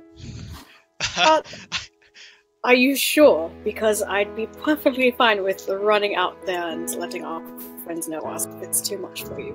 No, it's part of my job. You are an honored guest. Don't worry, I can. This poor woman. Sorely. I understand your pain. I gotta make me bully her too. Tenzin just kind of like does the whole gesture of just like inhale, exhale, just. Alright. Just let us know if there's any trouble. Don't worry, we're going to be fine. We're not going to talk to your manager or anything like of that sort. Alright? She kind of jumps a little. It's like, oh, yes. Don't worry, alright? Let us know. If it works, then it works. If it doesn't, that's completely fine. And we'll just be over here with our food. And, minding our own business. Looks at Crimson. Yes, of course. Thank you very much, honored guests. She bows her head like very, very low, hands folded in front of her, and then you hear, as soon as you turn to face Grimson, you hear the tap, tap, tap of her quickly running out the front door with your. Oh god, there she goes. Pretty sure they hit the help here. Oh dear. All I know is that when you're in a fancy place, just. You don't talk to people, and you look nice, and you act nice, and then you stay in a corner. At least that's what I'm told. Because the last time I was at a place, my friends and I have gotten into issues. Like that. My family's got a bit of money, so I'd consider the Grey Manor loud and boisterous as they come. Yeah, I've noticed. You seem like the type to be with the dwarves, or such. Ever met a dwarf, I don't think. Well, if we go by around Warden's area again, maybe we might. Yes. Gar says they like to hand out drinks, and I was really excited about it. Too bad. I guess I will return to the buffet and hope that our friends eventually find us. Alright, let me swap over. Are those two dwarves down there that you were pointing at? Yes, those are dwarves. You could tell by the bearded lady. I still haven't met them. That's fair. We just towered over them as we were passing by. Alright, so you guys, you finished up your conversation with Penelope. What are you doing? Well, Well, go ahead. I was about to say, well, I believe we were following Mr. Scar now, weren't we? And I was going to lead them to the small temple of Morden, where I was told that there may be a high-ranking priest. Got it. So, you make your way with the help of the occasional passerby, directing you towards the attached, smaller temple to the main temple. And Scar, Yes? anything I should know to not piss anybody off in this particular place? Aside from what I said earlier, just ensure you speak with respect. Many high-ranking of Morden stand with great authority in Dwarven culture in general. I think if it likes talking to a political figurehead. Do you think I can get away if... Do you think I could get away with one drink if they really push it on me? If you push it on, it is not impossible to refuse. Mostly it is done amongst priests and worshippers, and if you are not showing yourself as a worshipper, they may not offer, if you're trying to avoid. Right, okay. Yeah, I guess we'll enter in. Are they in the middle of a sermon? Or? As you make your way in, you do see that it seems that the high priest for this temple is finishing up as the people in their pews start to gather up their things and get up to leave. Sure. I'll wait until the priest seems done with most of the passers-by before bothering to approach. Are many of these people dwarves? You do see a number of them are dwarves. You do see the occasional human as well. I am actually... Varric is a little excited because he's like, oh my goodness, a chance to practice my dwarvish. God, Taurus! One of those. I said he's not showing it, but he is a little excited. He is a little excited. This may be his opportunity to practice his dwarvish. But yeah, once they kind of wait and the head priest does not seem occupied, I suppose I would approach. I will tentatively follow behind. Alright, so you approach the dwarven man at the pew. Feel free to blow up his image. Oh, nice. What a fucking beast. Absolutely. He has 1 health point. Why? Why not? You see that he seems to be kind of looking over a book on the pedestal, and as he hears you approach, he looks. Just in Dwarvish, is like, my humble greetings, sir. Oh my goodness, I can understand this. I am terribly sorry to interrupt you so shortly after a sermon. I have only recently arrived here myself. I am Scar Barkarth. I am a son of Ival Barkarth. I am not sure if you've met him before. The dwarf will turn at you, go. Would this dwarf know that person, Nikki? Yes. Ah, yes, I do know of that family. So, you're the Barkarth. Did hear something about a dragonborn in the area. It is a pleasure to meet you. A pleasure to you as well, sir. If you are not busy, I was hoping to perhaps have a chance to speak with you. This is my first time visiting Distalia Temple, and I wish to perhaps have chance to give proper offering as well as talk with you if the chance allows. Aye, this would be acceptable. Yeah, of course. I'm assuming you... He looks you up and down. Is there something specific you wish to have, or is this merely a way of reforming or reinforcing your beliefs in our great God Mordenheim? My faith is not shaken.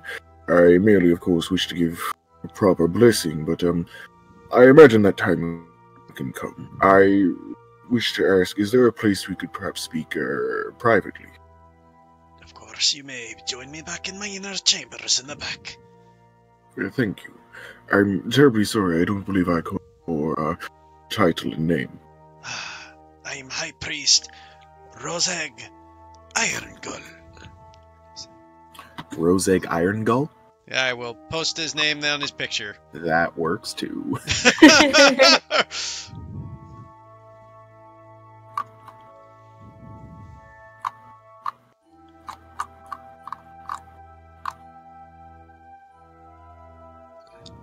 So he would lead you to his back office, which is the very typical dwarven raves with the hammers on the walls and such, but... Yeah. Iskar, have the rest of us been, like, kind of gesturing to follow, or is it just Scar going off by himself? Good question. Terribly sorry. These are my fellows as well. Worshippers, but those that have journeyed with me to the temple.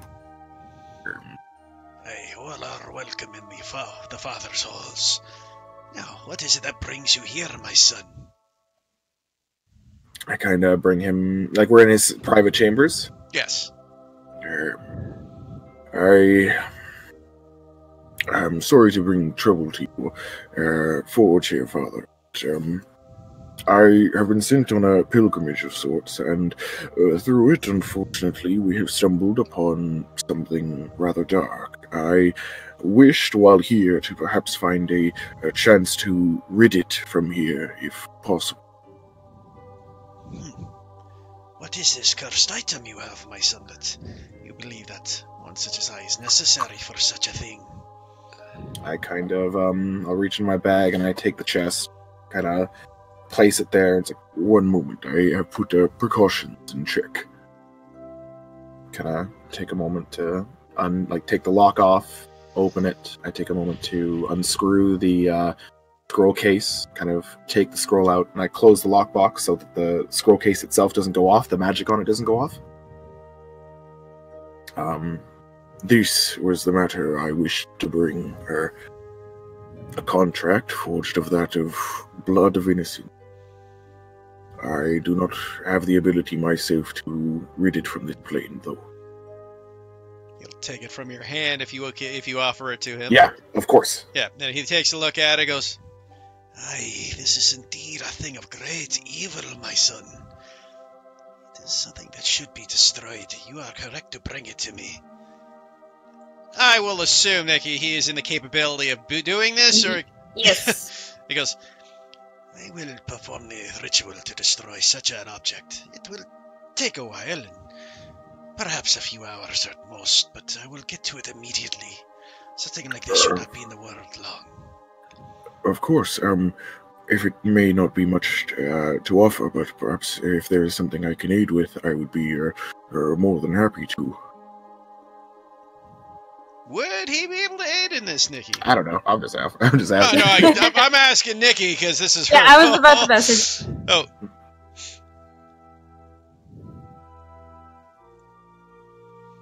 She's messaging about how the dwarf priest is going to take it for There is himself. little you can do to assist, but if you wish to observe, you are more than welcome to, my son. Of course, any chance I had, I have only seen my father work. Aside from a few priests during my ordainment, I would be happy to watch. Very good. And he will start to begin the ritual. Nikki, you can describe that however you like. Yes. As this is a ritual that will take a number of hours, do you plan on observing through the whole thing? Oh, I 100% will. I'll say, You all don't have to stay. Thank you for accommodating me to this point. Matter of, I believe I would like to see this through, but that is, I would not ask you all to waste your time with it. If you wish to perhaps ask around the temple for what you wished. I would. Well, I was hoping to do a few things, but can you send me a message today? No. Because this is still the same day where I set the spell on this protective measure, right? Is it the No, same? it's the next day. yes. No. Is it? Wait, Was it? hold on. You guys, Yeah, it's the no, next- it's the next Oh, day. it was the 'cause next you guys day? waited Okay. for Binky. They do Binky's show. Oh, so. right. I was not here for when we were Oh. waiting. In that case, I would have. Yes, in fact, I can. Oh, I see your 15-minute power nap on the trip here seems to have done wonders for you. Yes, it's Dragonborn. We sleep real short hours. Oh, you must tell me more about this at a later date. Yes, you know how our eyes do the side closey thing. I don't know. Spinach from before, it's kicking. Sure, I just choke on my drink. But yes, I will be able to message you should something come up that is once I am finished or other matters. Well, I was hoping that when the ritual nears its end and the contract is about to be actually destroyed, would you mind summoning me for that? I wish to see it gone from my own eyes. I'll kind of look to Father Irongull, and I was like, would it be alright if he witnessed the end of the ritual? Yes, it would be fine, my son. Thank you. And I kind of look to him, and I'm back in calm, and it's like, I'll do that. I understood that, remember? And I say in Dwarvish, and I'll turn to the priest and say in Dwarvish, I thank you greatly, as I give a little bow. You are welcome, my gnomish friend.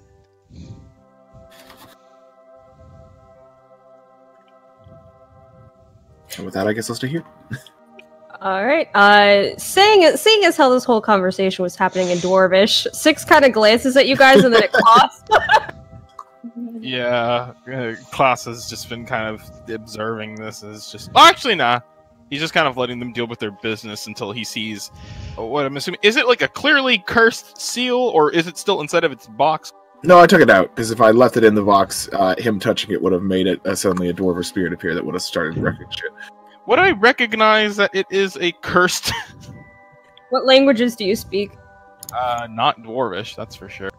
But, Elvish and Common. Well, you can't make out what's on it, but you see it's a contract with some odd writing. Sign it. Alright. Not again. What? Nothing.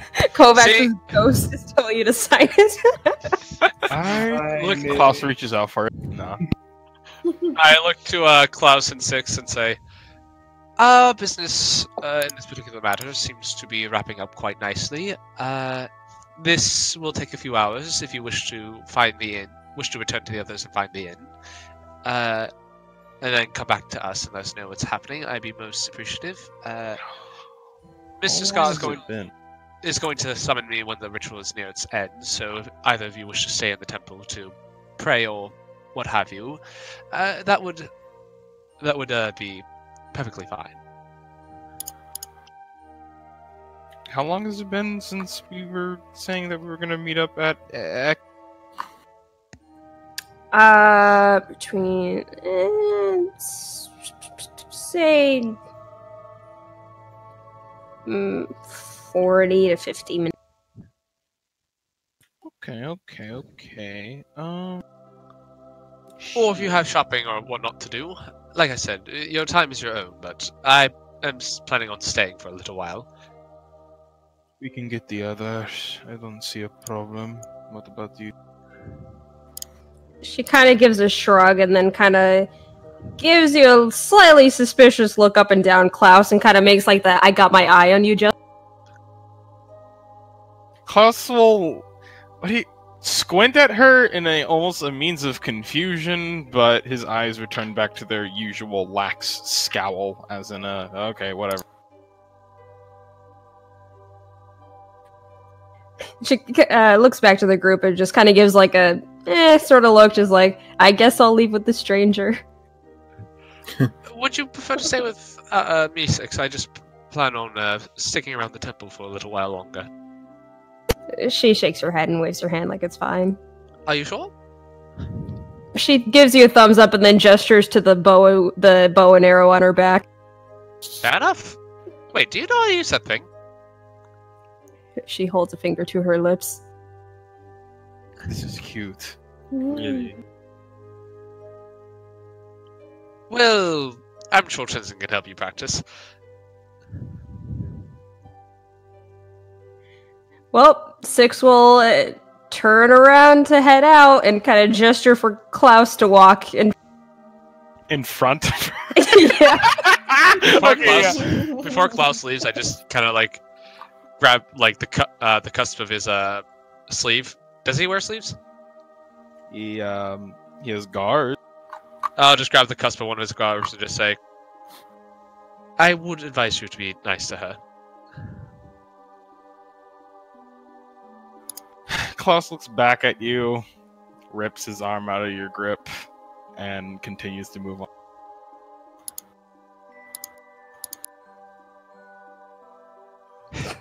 Anyway. He heard what you said. I know. But yeah. He'll look to Mr. Scar and says, to a journey's end, and hopefully not the last one we shall share. I suppose, yes. Please do call me when the contract is about destroyed. I want to witness its demise. Very well. Thank you. And Varric will head back to the main hall of the temple. Alrighty. Where he wishes to do something. Okay, what is it you wish to do as Klaus and Six leave through the front? I wish to find one of the altars. The one to the god of wizardry. What was it called again? Let me drag you over. Thank you.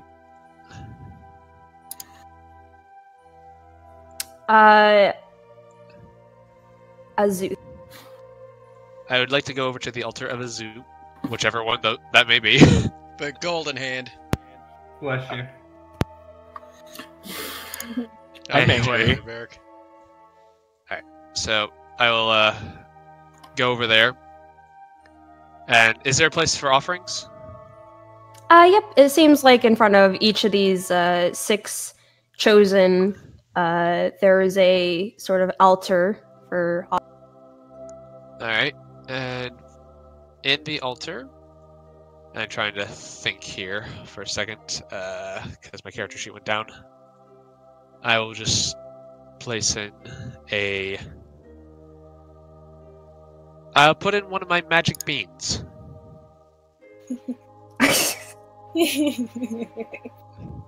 Okay. And I'm assuming there's a place to kneel and pray? Yep. And Varric will actually... Not accustomed to this whole, prayer and faith thing, but he will kneel and pray and give a prayer to this god and says, in his head he will just say, I know I do not have much to offer you, as I am not proficient in your field. However, there is someone I know who is, and I wish, and if you could, and I know I have not given to your field before, but I do seek knowledge in the hopes of aiding of someone I care about. Their predicament is steeped in the arcane, and I wish to present a solution for them. That is one of their creations. I hope there is something I can... If there is something I can do in exchange for this, I would be most grateful.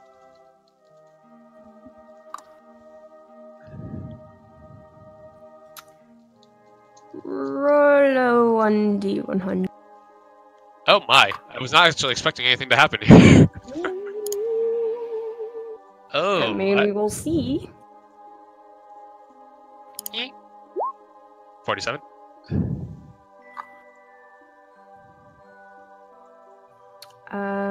Okay.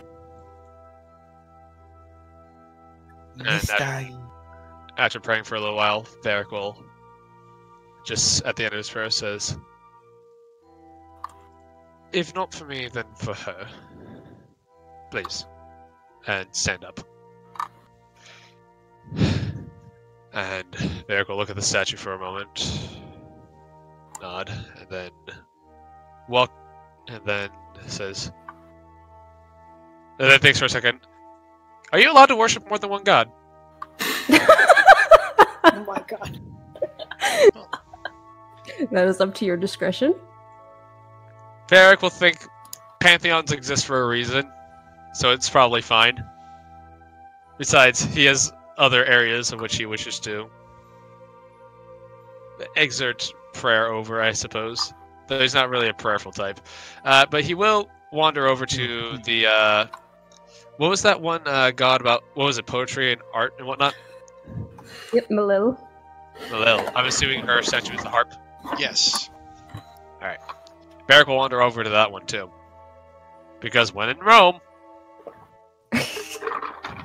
But he will put in... He'll put in the painting of the, what he is referred to as the garden. The one I rolled a natural 20 for, the first time. And the, like, little wooded area of the undergrove. And he will, if the altar is big enough, he will actually put that painting there. Okay, you're gonna leave the painting there?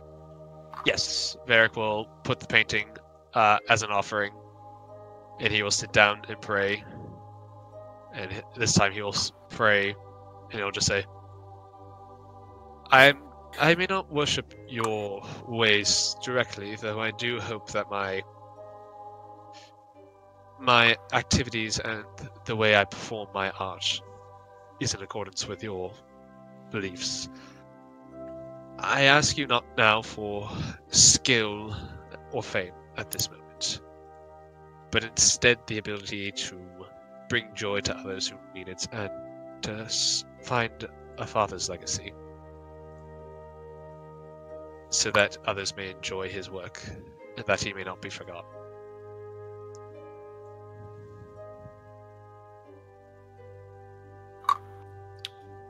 Roll a 1d100. Why is this a thing? I'm scared. Just don't get smote. What he's trying to say is don't roll a 1. See? No, divine intervention. You want lower numbers. Yeah, that's what I'm hoping for. No, well, this isn't a divine intervention. This No, but the same principle applies. Alright. In this case, you would have normal priests casting resurrection all over. Do I get advantage on that 100 since I put down one of my most valuable paintings? Just the single roll. Alright, anything else? Not particularly. Varric will just keep... Varric will, after some time has passed, stand up from that painting. And then, just... I don't know, just kind of wander around, I guess. Maybe he'll head off to the infirmary, see if anyone there could use a comforting song. I said comforting. I said comforting, as in a nice, calm, somber song. Wait, where are you going? Well, I was gonna see if I couldn't find a Penelope, I believe her name was. Yes. Oh, okay. You would find that Penelope is back in the ward where she had talked with each of you. It looks like she is tending to the... And I'll just kind of ask her, I'll just say, I'm sorry to bother you, but I'm going to be in the temple a little while longer as one of my friends finishes up the business and whatnot. I was wondering if your I was wondering if any of your patients would, and I pull out the accordion, would enjoy a simple tune.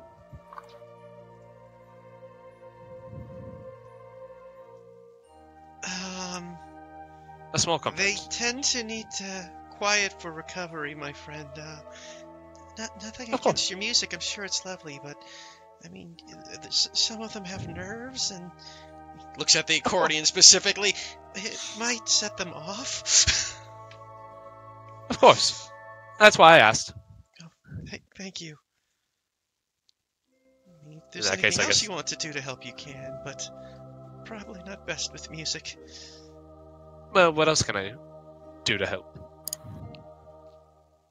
I do have to go get fresh linens and blankets for some of the people. I suppose if you want to, you could help me carry them over. I guess Varric will do that. Sure, I can help you with that. Yeah, no problem. Oh, thank you. Of course. And I guess Varric will volunteer his time to help people. God, what has he become? Alrighty. When in Rome. Swapping over to Klaus and Six, actually. As the two of you are making your way back down the steps, you do notice a distraught woman running in your direction, who stops when she spots you. Is just like, hello there. I'm sorry to bother you. Did you happen to see a dragonborn or a gnome or something like that inside there? Oh, this poor girl. Klaus just like squints at her for a moment. What's it to you? I have it from an honored guest. And Miss. She seems really out of breath as she You just rests sit her down hands on her and look knees. like you're about to pass out. No, it's okay. I just gotta catch my breath. It's fine. I have to get this message delivered. Take your time. Klaus will kind of like give Six a look. This is like, is what?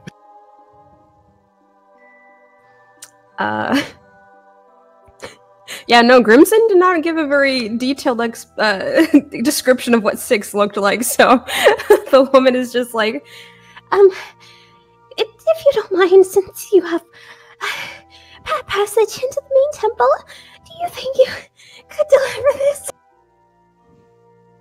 Who was the person that sent you this message, if you got the name by chance?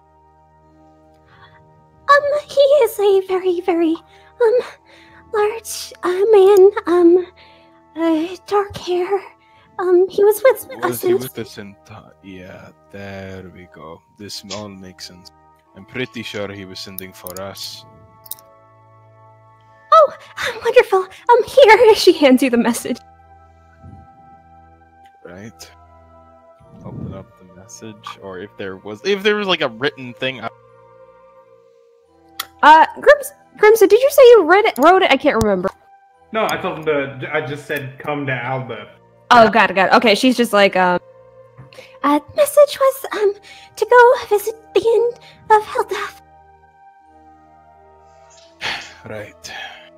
How far did we walk out of the temple before she came bumbling about? you're just at the bottom of the steps. Alright. Well, it's up to you, Six. I can go and get them and tell them before heading back, or you can do that. I don't really care. She looks at you, then looks at the woman, then back at you, and then gestures to her neck. I mean... Right. You can't relay messages. Oh, that's fun. Alright, flight of stairs, here I go. Six rolls her eyes and comes with you. Make sure. Ah, well, alright. So, how long have you and I guess answer to the best of your abilities, but how long have you been like this? And he'll go ahead and give, what her name was, like Sarah, even though he doesn't know that, he just kind of gives her a farewell kind of like wave.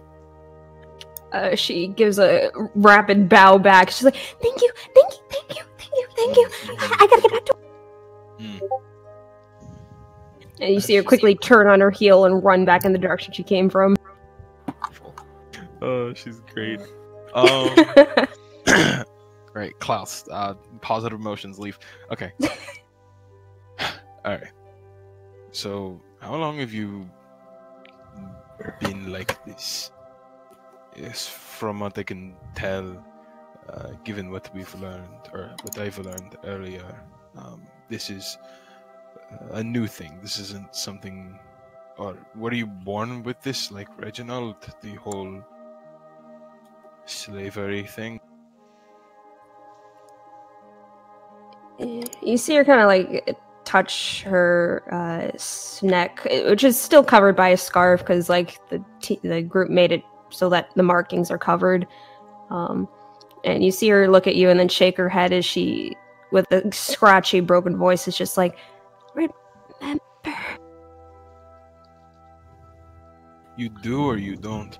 She shakes her head no.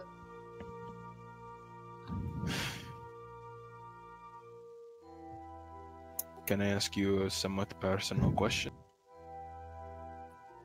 Gives a shrug of like a sure. Do you sometimes wish that you did? She turns her attention to the stairs as you guys kind of make your way up and nods her head. Yes.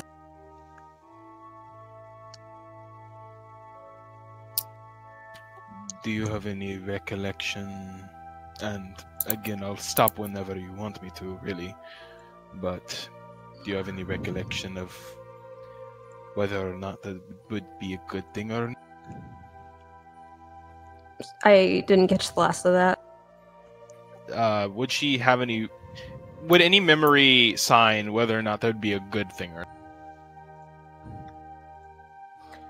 She kind of squints a little and gives an unsure shrug.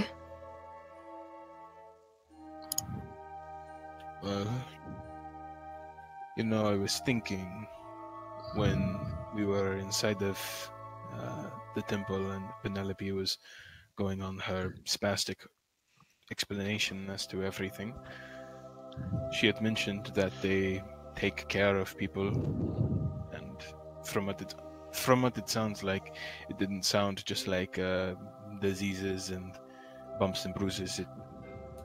Maybe it could work with curses. I have no idea, but maybe after this is over, you should look into it.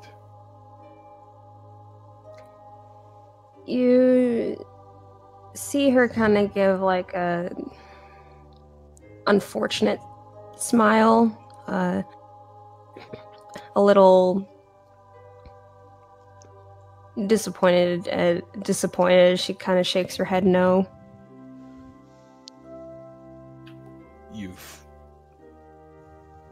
Do you not know if it is? I mean, I would say it would be worth the effort. Is it deeper than this? She nods her head yes. Right.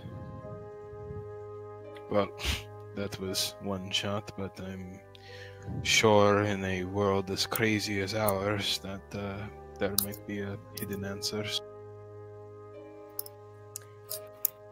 You see her open her mouth as if she's about to tell you something, and then slowly closes it and gives like a maybe kind of shrug. He kind of like pauses for a moment, kind of just in quiet as he kind of like thinks, kind of measures what he is to say next.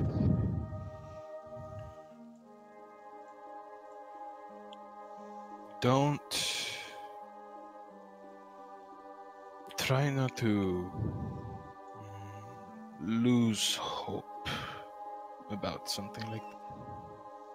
It's oftentimes the most irreversible things that are a lot easier to move once looked at a different angle. I know we had just talked to Reginald and his stream of curses in his generation, but there is nothing to say that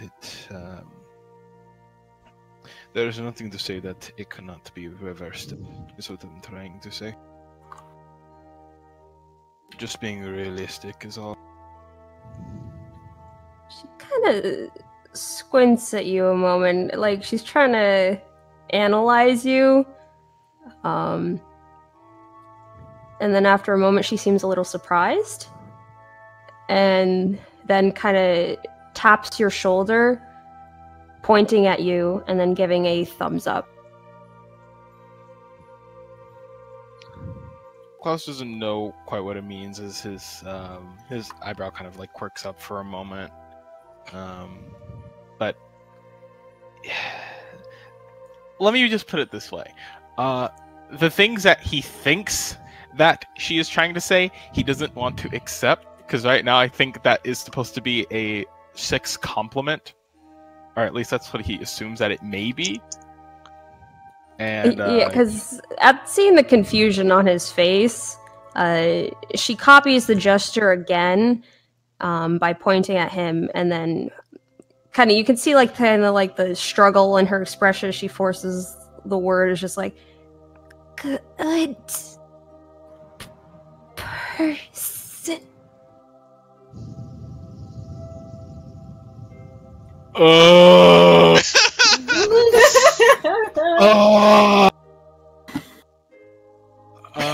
She kind of coughs into her hand after it. Don't strain yourself. And Klaus will put on this time, I guess, a little bit more force, an unreadable face as he kind of moves on. This time, not very eagerly, trying not to look into her eyes again. Six will follow after, now with a pep to her step and no longer looking like she's about to draw her bow at any second.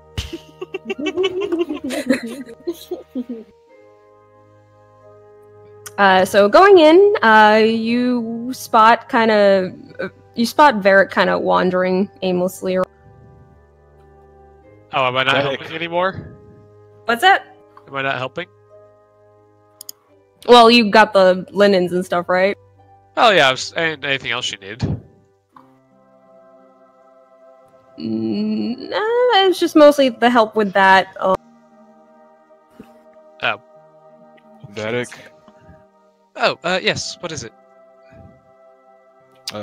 Some exhausted-looking girl seemed to have relayed the message from Grimm and Tenzing. They're alright. I think it's just to call us over for the sake of the inn. Just willing that. Do you have a name for the inn? I don't think I do. Wait, did she relay that? Yes, the Inn of Eldath. Yeah. Oh, thank you. Yeah, but Grey Cloud's like, oh shit. Oh man. Alright. Yeah, what was it called again? I just want to write. Inn of Eldath. Eldath? Yes. Okay, I spelled it backwards. Eldath. The Inn of All Death. Alright. Okay, yeah. He's just somewhere the Aldef Inn. You said. Sorry, I'm going to need to repeat it one more time. Inn of Eldath. Inn of Eldath. No, okay, no, again, not backwards. Can we have a spelling, please? Yeah, one second. Inn of Old Death. You are all going to die there. I have a condition known as small brain. Okay, I need. I put it as Eldarth, Darth Vader, because I was like, I couldn't. Varric will say, Varric will say, "Oh, good. I'll inform Mr. Scott when he's done with his business." Alright. Are you done with yours? Actually, no. I thought of something else might be worthwhile to looking into. You two can head back in. I'll stay here and inform Mr. Scott once the ritual is over. Alright. Don't stay out too late. Oh, you know us. Actually, you don't, but Six knows us, and we will absolutely be back in a timely manner. Isn't that right, Six? She shakes her head no. See? Yeah. Anyway. Something tells me I know you guys better than you think. That's ominous. So's the end of all death. Yes. Everything about the city spells certain doom. Anyway. Also, Varric, but since she's standing behind Klaus, you see her kind of make eye contact with you as she points at Klaus and then gives you a thumbs up. I'll give a little nod. Say, well then, don't worry about us. We'll be fine. Despite what Six may suggest about us, we're reasonably responsible adults. At least me and Mrs. Scar. She is rapidly shaking her head no. Oh come on, we're not that bad. I hate to say this, but I'm going to have to take the word of a mute girl. Okay, you know what? You're not even giving me a chance. I'm insulted. But we will meet you back in the end. Right. I'm just gonna have to say, Penelope looks over and goes, you guys are really an odd bunch, aren't you? Oh, you have no idea. Think of the Odd Couple, but times 6. You guys are a couple? No, it's a play that was performed by a... It's a whole thing. Anyway, it's a very long, drawn-out play. Honestly, it was written too long, in my opinion. Just anyway, it's a play. Don't look too deeply into it.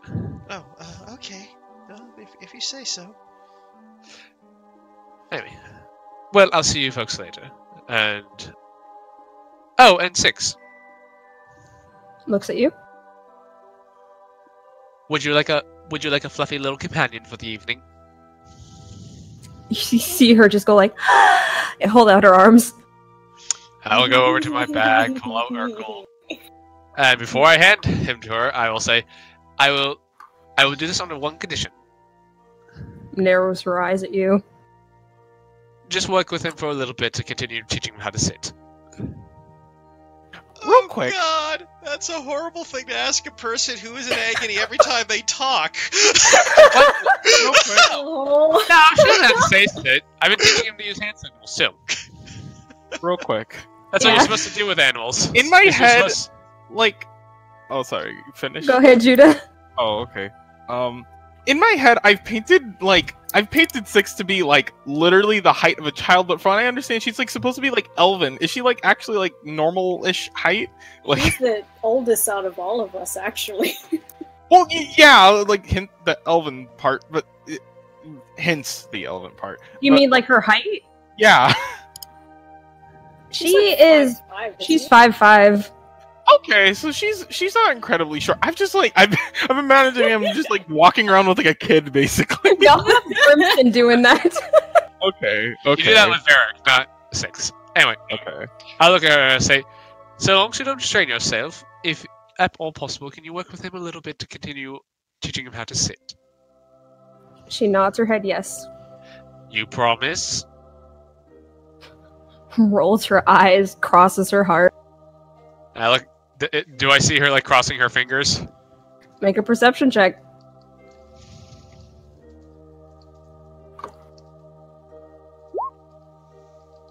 I guess technically, isn't this like the first time classes had like a somewhat formal meeting with Urkel? Yeah. Well, no, actually, you met him on the table. Well, yeah, true, but like it was like around everybody else. Oh, true. Varric, you do see that she's crossing her fingers behind her back. I'll give her a look of... She had a sleight of hand of 3. I give her that look of... You see her go like, ugh, and nod her head.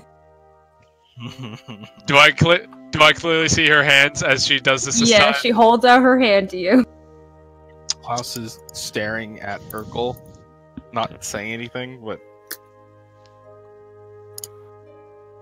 I say, all right. Like I said, just so long as you don't strain yourself too bad. Please work with him a little bit, okay? I'm not asking for too much here. You see her roll her eyes and nod her head yes. All right. And I will first hand her a little bag of dry meat that I've been feeding Urkel. Alrighty. And I'll say, when he performs the trick correctly, as instructed, give him a little treat to help reinforce the idea. And here you go. And I will hand him my little fluffy boy. Alrighty. And I will just say to him as I'm handing off, you'll be good to your Auntie Six. The Urkel looks at you, chirping at you and flapping his little wings. Can I tell what that means? Animal handling. Oh no! I just wanted to know if he was okay with this. I mean, it's chirping. Seems like he's fine with it. I'm like, be good, as I give him a little scratchy under the beak. I wonder if he has a spot. Oh, I'm gonna set him on the ground real quick and see if he has a spot where, like, if I scratch him there, his leg will start thumping. Oh, and I forgot to check one thing with him. Scratch. Make another animal handling check. I'm straight up going to have Penelope watching as you're still doing this technically in the infirmary. Are we doing this in the infirmary? I figured we were set down in the halls by now. You said I was wandering about. Were you? That's what I think he said. Scratch. Kind of just chirps at you, tilting its head at you. Okay, no spot. And I'll hand him over to Six. Yes, I'm done. You two enjoy your evening. I will make sure Mr. Scar knows, and we will head back to the inn when possible. alright. And on that note, Varric will leave. And is there another side temple to the wizard god Azul? Was it? Yes, you see a couple of different entryways that seem to have the symbol carved into the door. Varric will actually head off in that direction. Alright, as you do, Six nudges Klaus to point at Varric and then make a flapping motion with her hand. Flapping? Wait, one more time?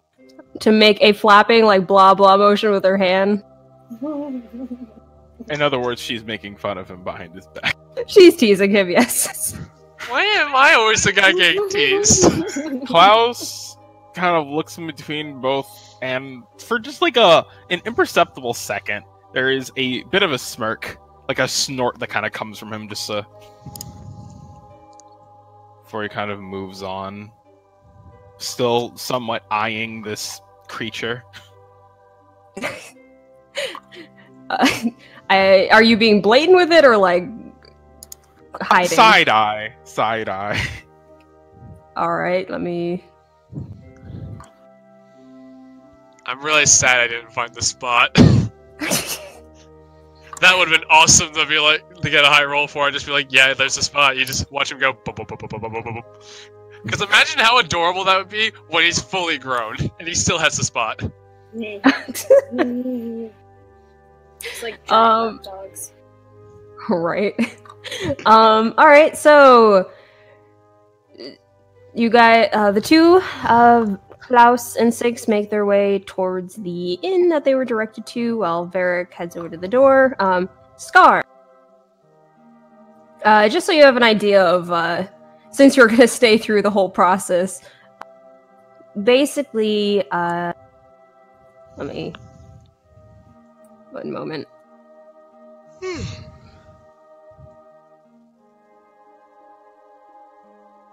All right. So basically, you'd be spending at least 4 to 5 hours. This is nighttime too, as well. That this is going on.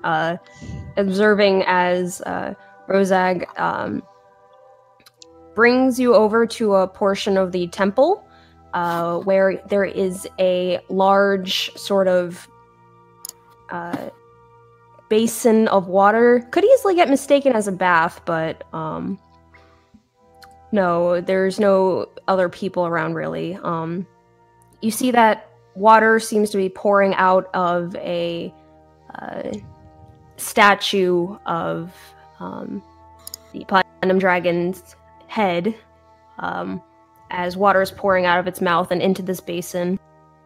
It looks very clear, abnormally clear almost, and you see him make his way, kneel down to rest the contract into the... he begins to mutter words under his breath, and you see this basin of water take on a blue light that fills the room in a light glow. And he does this for a number of hours, just repeating this repeating the same mantra and whatnot. And as he's doing this, you do see that the letters are starting to very, very slowly kind of fade off of the pages and dissipate into the water. And once that process is done, you see him take the pages out, now blank from the words, and walk over towards another portion of the temple, where in the center of this small, small room is this sort of large, chest-height... cauldron's not really the word I'm looking for, but... Forge? Like... No, not a forge. Furnace? Kiln? No, it's basically, it's... Gauntlet? Pillar? Yeah, kind of a goblet, sort of. And in the in the center of it is this blazing light blue flame, which Rozag explains to you is a flame breathed directly from the Platinum Dragon. As you see him set the now blank pages into the fire. I would have called, by the way, Varric, if I knew we were going to this, like, burning the pages part. Because he wanted to see the end of this, right? Oh, yeah. So I guess I would have called as kind of we were going, just so that he would have been able to see that. So Varric is about to enter the door. He just goes, "I must go. My friend needs me." Well, this is hours and hours later, so okay. We'll skip back to what you were doing during that time, Varric, and say that you head over when this portion is happening. Got it. And you also hear as Rozag explains that this flame is a very special flame breathed by the Platinum Dragon, only to ever be used in emergencies such as this when dealing with a very potent evil. And you guys see it burn the pages away. Before he does, I would like to ask one question, though. Yes. Before you completely destroy it, I must ask, do you have any idea what the origins of this contract were besides simply evil?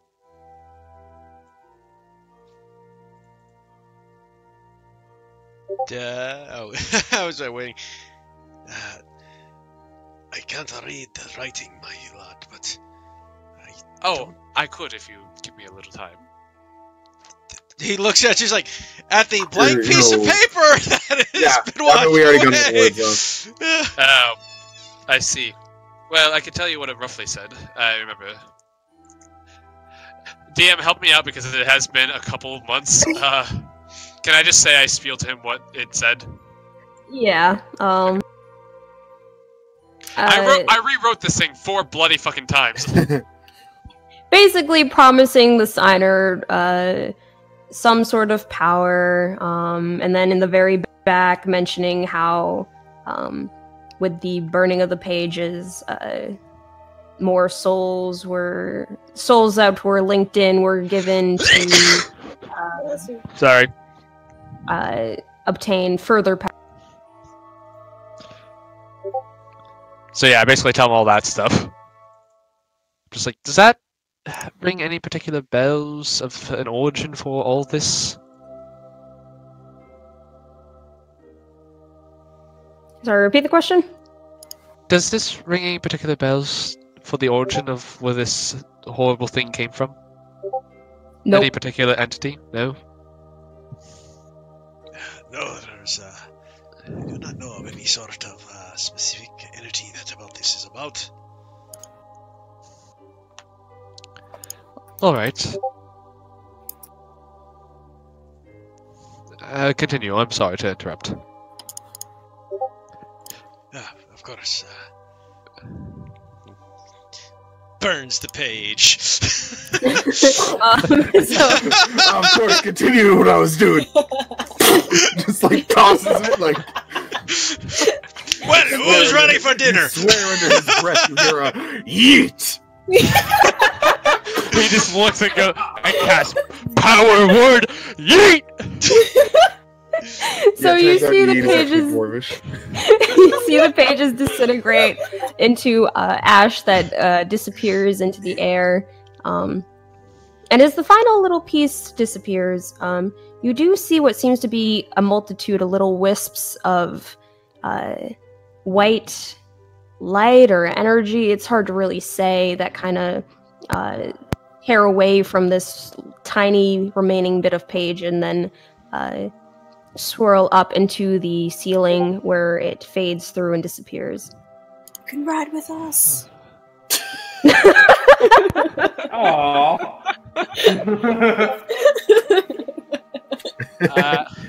I just look at Mr. Scar. I say, "Well, that's taken care of." Finally, so yes. Just- Thank you again, Father Ryan. This has been there's something haunting for the past few weeks that I am more than happy to finally be rid of.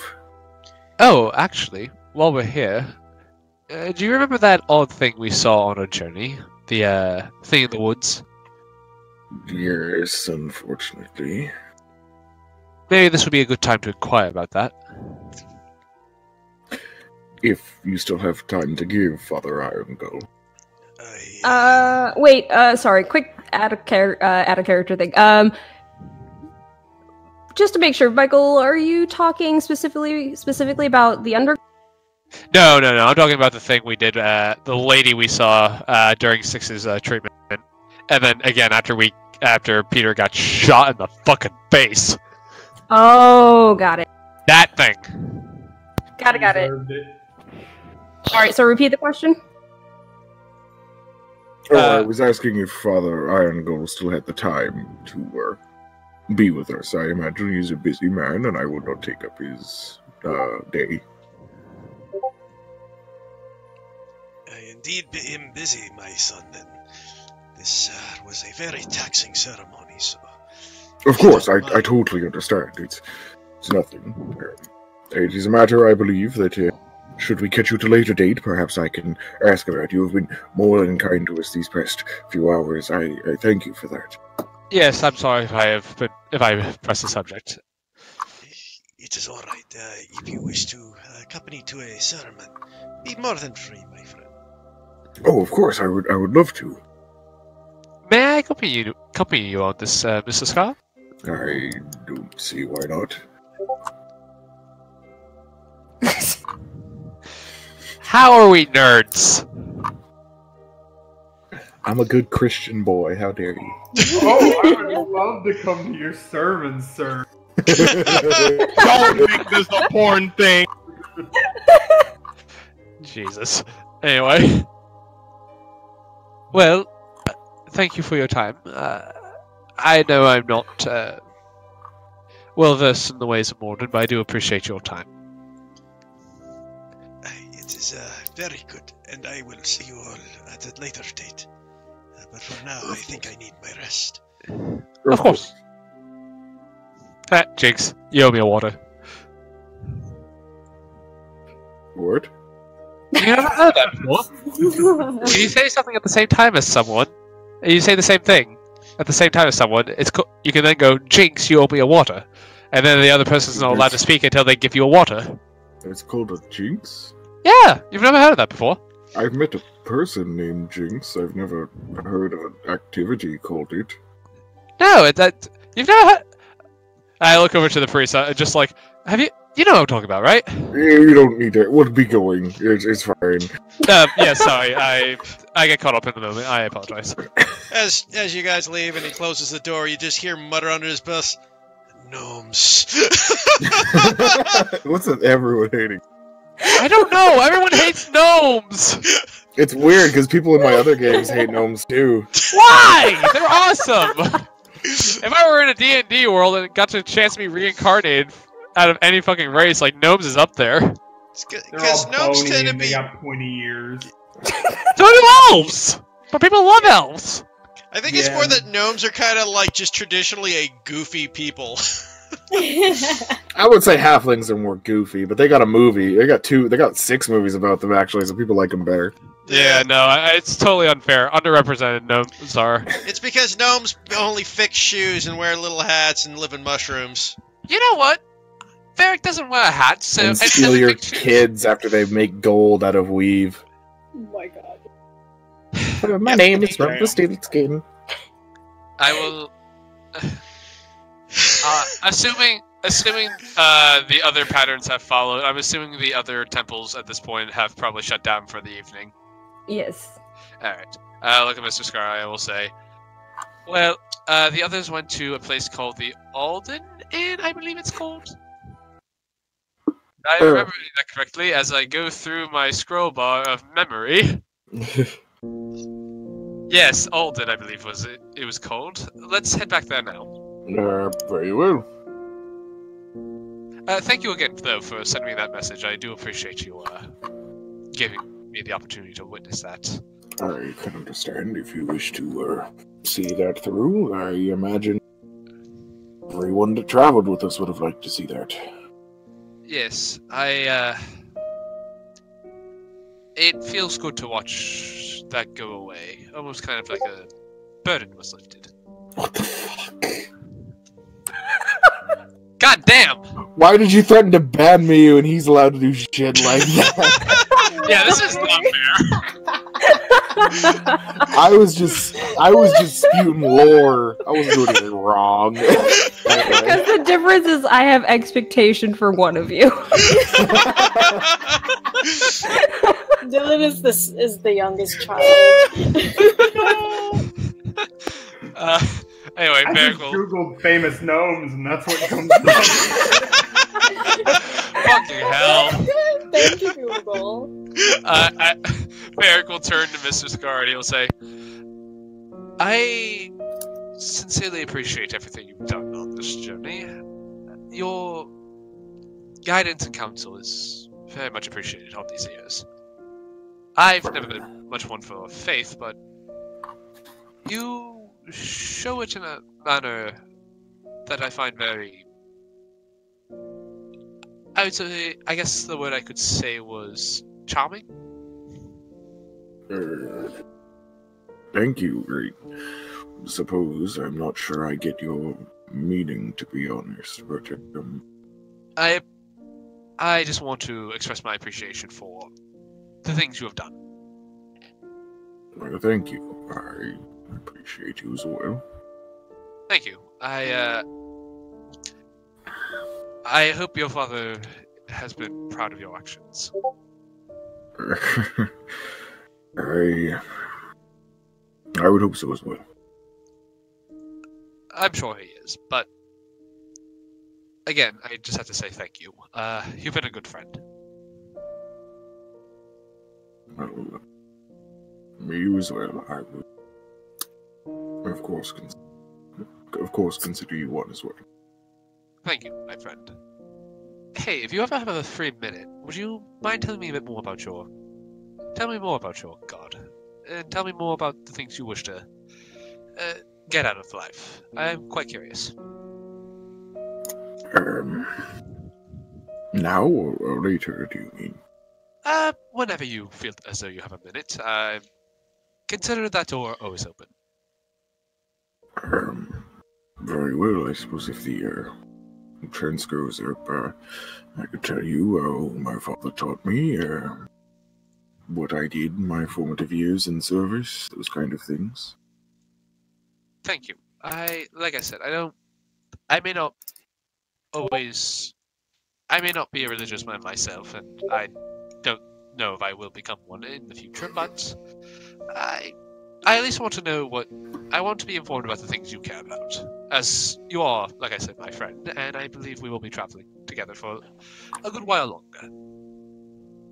Well, I suppose should we find ourselves traveling more, I will be happy to share. I hope we do. You're a good man, Mr. Scar. I like to try to be.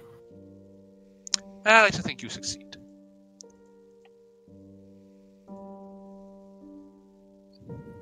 Alright. With that, And you I imagine we just head two. back. Alright. Do.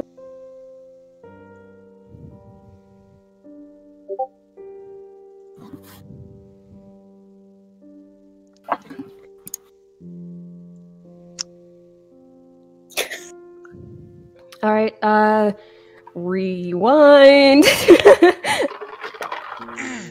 So, Tenzing and Grimson, after a bit of time, you do hear, like, the stumbling footsteps of Sarah returning to the inn and returning back to her post behind the desk. She looks like she's kind of in a hurry to get back to her duties and catch up on what she missed. And as you guys are continuing to eat and chat, a few moments later, Klaus and Six arrives, carrying Urkel. Tenzing will grab a small plate, put some food on it, kind of just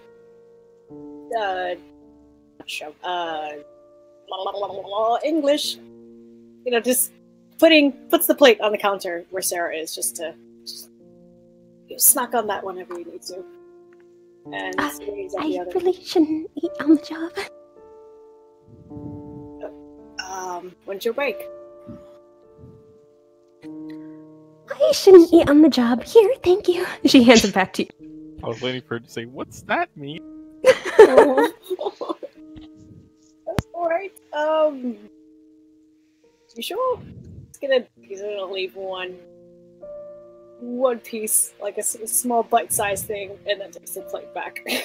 You're gonna get this poor innkeeper killed. Yeah. Or at the very least, In the fired. back alley. Man, just gonna come up with an AK-47 and just Glock! And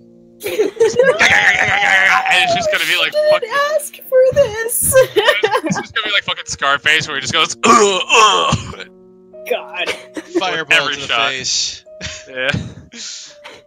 So, Six and Klaus, you make your way, finding the inn that had been spoken about. Momentarily, Six kind of paused to just take in the surroundings because, wow, is that a sight? And as they're about to, as you two are about to make your way in, she does kind of offer Urkel. Offer what? Offer Urkel to you. Oh, okay. How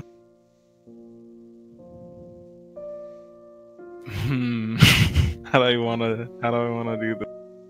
I picture I will Cloud say- have him held out at arm's length, just like, I don't know what to do.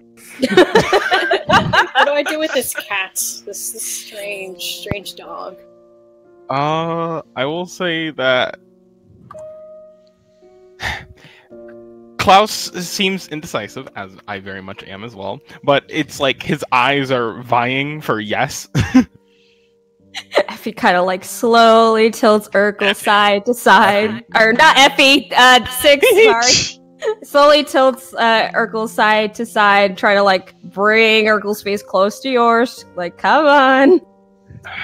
Take the bait. What is Urkel doing? Urkel just kind of has this for some reason, with the way that his beak is shaped, it's like he's constantly smiling, and it just kind of chirps at. Oh, if I could get a size comparison, how big is Urkel exactly? About the size of your head. Okay. Well, yeah, Klaus will kind of, like, hold Urkel very much like Grim's, or like Dylan had said, kind of, like, out in front of him, before he just kind of, like, looks around for a minute, and he's like... Yeah.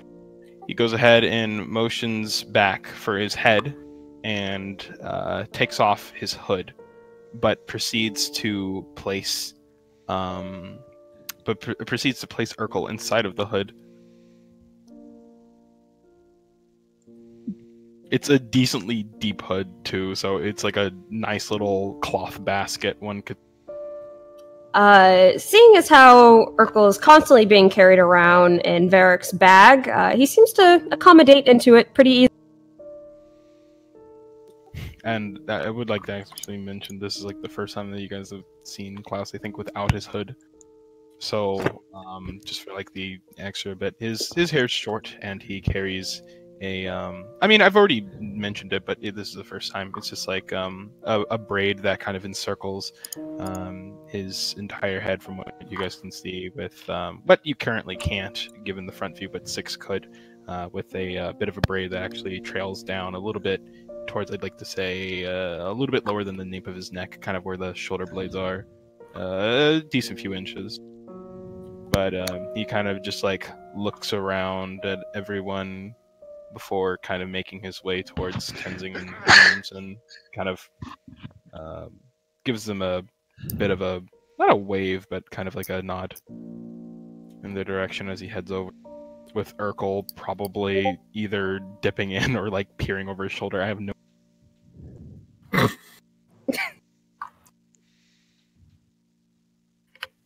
All right, so Tenzing and Grimson, you see the three approach. Put your money down on the counter and you can eat as much as you want. Is that what you've been doing, or what they told you? You kind of look over at Grimson and he's like, little stack of plates next to him, and he's kind of slowing down on these and just, oh, it's what I've been doing. He's actually been eating all this time. It's rather impressive. They told us that if you rent a room, which is 5 gold, then the buffet is free. That comes with the room.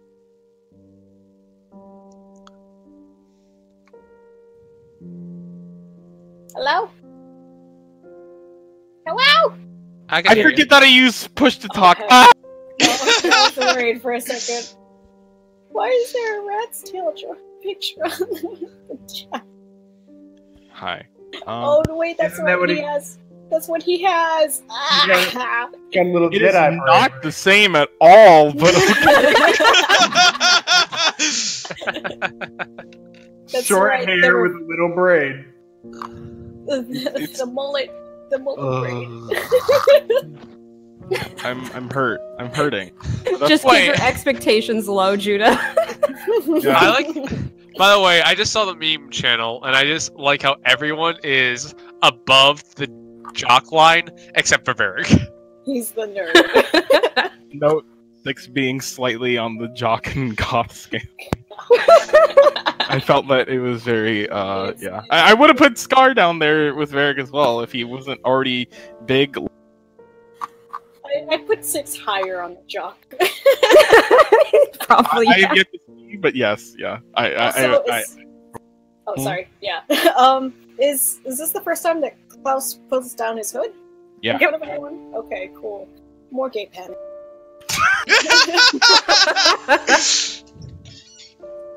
Got the weird. Do I have something on my face? Nope, you're fine. Everything's good. Right. Six kind of gives you a waggle brow over his shoulder, Tenzing. He just does the whole, like, X with his arms, just, like, shaking his head. Klaus remains somewhat oblivious to this. He thinks that they're conspiring at best, but that's like his usual. But yeah, Klaus will kind of like look over towards Sarah, and it's just, what are you innkeeper? What's the proper term for? I don't know. Receptionist? Sarah. No, but like, what's the title? Because they're like tavern keeper, and this is an inn, so I'm assuming Technically, innkeeper. this would be a receptionist because an innkeeper would indicate they own the inn. All right. Receptionist. Oh, yes. Hello.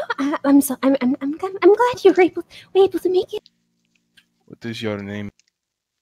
Oh, it's Sarah. Right, Sarah. How does food and whatnot work around here? I don't know if what Grim is doing is actually allowed or not. Oh, yes. Once you get your pay for a room, you are welcome to eat as much as you like. It is an open buffet. It is I forgot. I said 5 gold. Yeah, it was 5 gold. Yeah, okay. It's rather than go through my notes. It is 5 gold. All right. See, we told you. We or I? No, I think we all said it. Tenzing actually did say too. Yeah, that was so. actual. Okay, I was just making sure. Yeah! That was an appropriate. All right. All right. Well, he kind of like digs through his coin purse before kind of taking out the 5 gold and kind of placing it over at the counter. Here you go. Thank you. And she gives you a very, very low bow of her head, and accepts the... You wouldn't happen to have any soups, by chance, would you? Oh, I mean, if you don't see it on the table, I can have some prepared and brought to your room, if you would. This is just a random question, but you wouldn't happen to have open access to the kitchen, right? Or do you keep patrons out? You see her kind of nervously glance towards the entryway where you assume is probably the kitchen, and then back at you uncertain.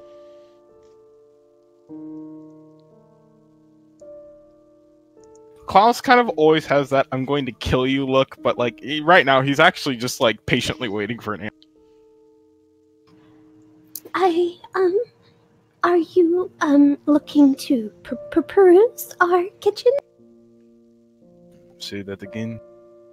Are you looking to peruse our kitchen? I suppose I'm just thinking that if they don't have my preferred item here, I was thinking I could maybe whip it up myself. You wouldn't happen to know of the northern black soup recipe by chance? I'm not one of the cooks, but I could check with. It's don't worry, it's just too much trouble. Klaus will kind of mosey on over to the other tables and whatnot and just kind of prepare himself a nice balance. Unlike Grim's stack of probably steaks. Sarah seems to scurry off to the into the kitchen. I'm sure there was bread on Grim's plate too. Okay. He's soaked in gravy and butter. Grim has to eat his vegetables as well. He doesn't maintain his fit figure from... I feel like for him, vegetables, it's like he kind of inhales whatever's in his direction, and if like green happens to be in the direction, then he inhales that. You're not it's wrong. It's also about what he eats. It's about what's in front of him. It's the quantity. Oh my fucking god. I'm curious, though, is Grim just, like, head underneath of the, like, punch fountain, just gulping it in? No, he's got manners about him. he has a more social awareness than Kovacs ever did, but... What did Kovacs do? You'll find out. Literally everything. Just I'm ask gonna them. Die mad not knowing enough about this character. So, where are the other ones? The, Nickel and Scales. I'm gonna pretend like I know that. I'm gonna pretend like you're talking about the others inside of the party. They are heading here whenever they were wrapping up on some of their own personal business. Well, they're gonna miss all the food. Yeah, Grim's just gonna eat it all before they come back. I don't doubt you on that, but I'm sure they'll have other. Why am I entertaining this? They'll be back. You gotta learn to loosen up a bit, my friend. It's a relative gesture at a party here. In my work, vigilance is what keeps you alive. I'm staying vigilant. In my work, learning how to take a hit to the face is what keeps you alive. Somehow, from you, I actually believe that wholeheartedly. That's no reason to lie about these sort of things. They go, oh, excuse me, and he's gonna reach over and grab like another chicken wing across the plate. Everyone has information that they'd like to hide from the rest of the world. Open book. You can ask me anything. What's your Even favorite with- color? I like black. Oh, that's actually not surprising. And he just kind of gestures at his clothing. Oh, dude, yeah. Leathers. It helps to dye them all black to hide the dirt. Hide the dirt and the blood. Yeah. We're Just gonna kind of mention. snorts.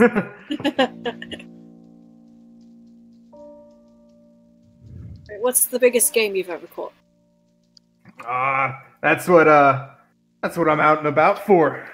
I'm looking for my biggest game. I can tell you the stories of my father, who once tagged 2 Yetis at once with his bare hands. By himself. By himself. Is he bigger than you? Nah, my father's a huge man. He stands about a foot taller than me. Oh, good. Are you still growing? As I would hope so. Or internal gay panic, but okay.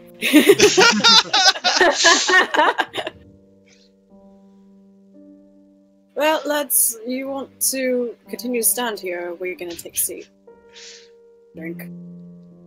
Sure, why not? Oh, yeah, I guess we can go sit. Yeah, get your last plates here. I can help you. I have extra hands. You have extra feet. I have extra Klaus feet, has but already made himself a plate, but I should mention that when he does get down to question, is Urkel just kind of nestling, or are they like sensing the food and are just like give? Checking back into your hood, it looks like Urkel is kind of nuzzled up and fallen asleep. Aw.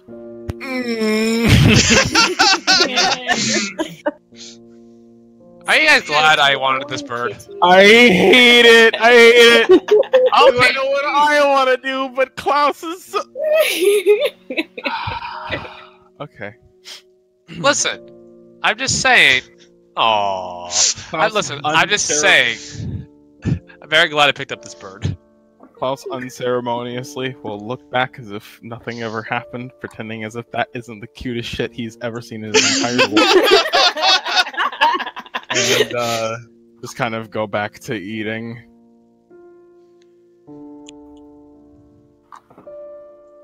Are the rest of you going to come over here, or...?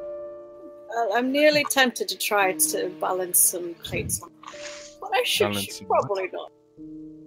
Let's pursue your job as a waiter later. That rhymed. He said he's a waiter boy. I should see you later. Oh my god. I want Windows. Throwing myself out of them. You lads know that I've done a backflip before. Nobody believes fucking me. believe that. God damn it! I'm trying to remember if the story, because I remember being told the story, but I'm not sure if it was in game or out of game. Nope, not It in was game. out of game. That'd be out of game, definitely. How does a person like you do a backflip? So, the rest of us were playing a game of Truth or Dare at night out of boredom campfire, and one of the dares was to do a backflip. And of course, no one believes that I could do it. So I did it.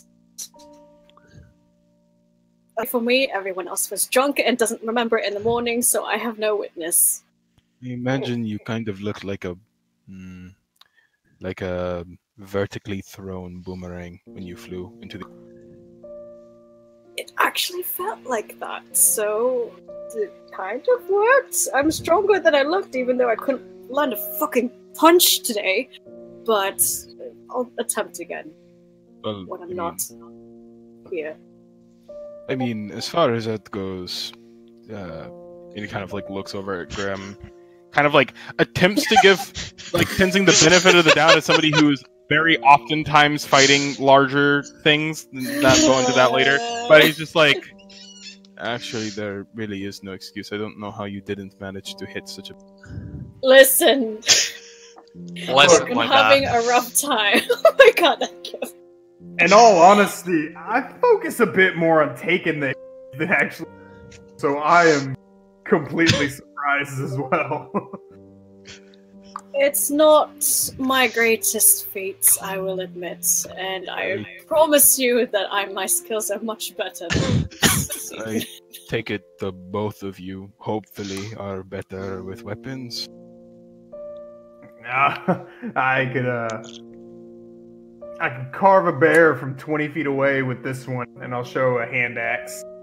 And he goes, and I'd like to think I could take just as many Yetis as my pop with, and then I will show the battle axe. Tenzing will do a little flip with his glaive and say, well, I actually did cut in half a giant amalgamation of people, finger flesh, whatever. Well, You what? I can do well now. Last mission, basically, we ran into a person who did things with the corpses that he collected and summoned something that I hope to never see again. From what it sounds like, you describe an amalgamation of corpses. Yeah. That, He just pushes away his plate. Sorry. No problem. Sounds like you and your party get to a lot of strange encounters, to say the least. Strange is an understatement. Honestly, we all came together under the assumption that we just look for, funny enough, missing persons first time around together. It turned out to be something much larger and scarier and out of this world, should I say. So, Definitely seemed like it was more than you signed up for. I mean, from what you've even told me, I mean, and from what I've seen, I know and I've heard of adventuring parties being filled with all sorts of people, but I mean, a centaur, from what I can tell, to be a oddly supernatural cowboy, a slightly too overbearing gnome, and the list kind of goes on. How did you even meet 6 here? This is probably the weirdest case that I can think of. We have a 6. centaur, and you're more concerned about the muted girl? yeah, I am.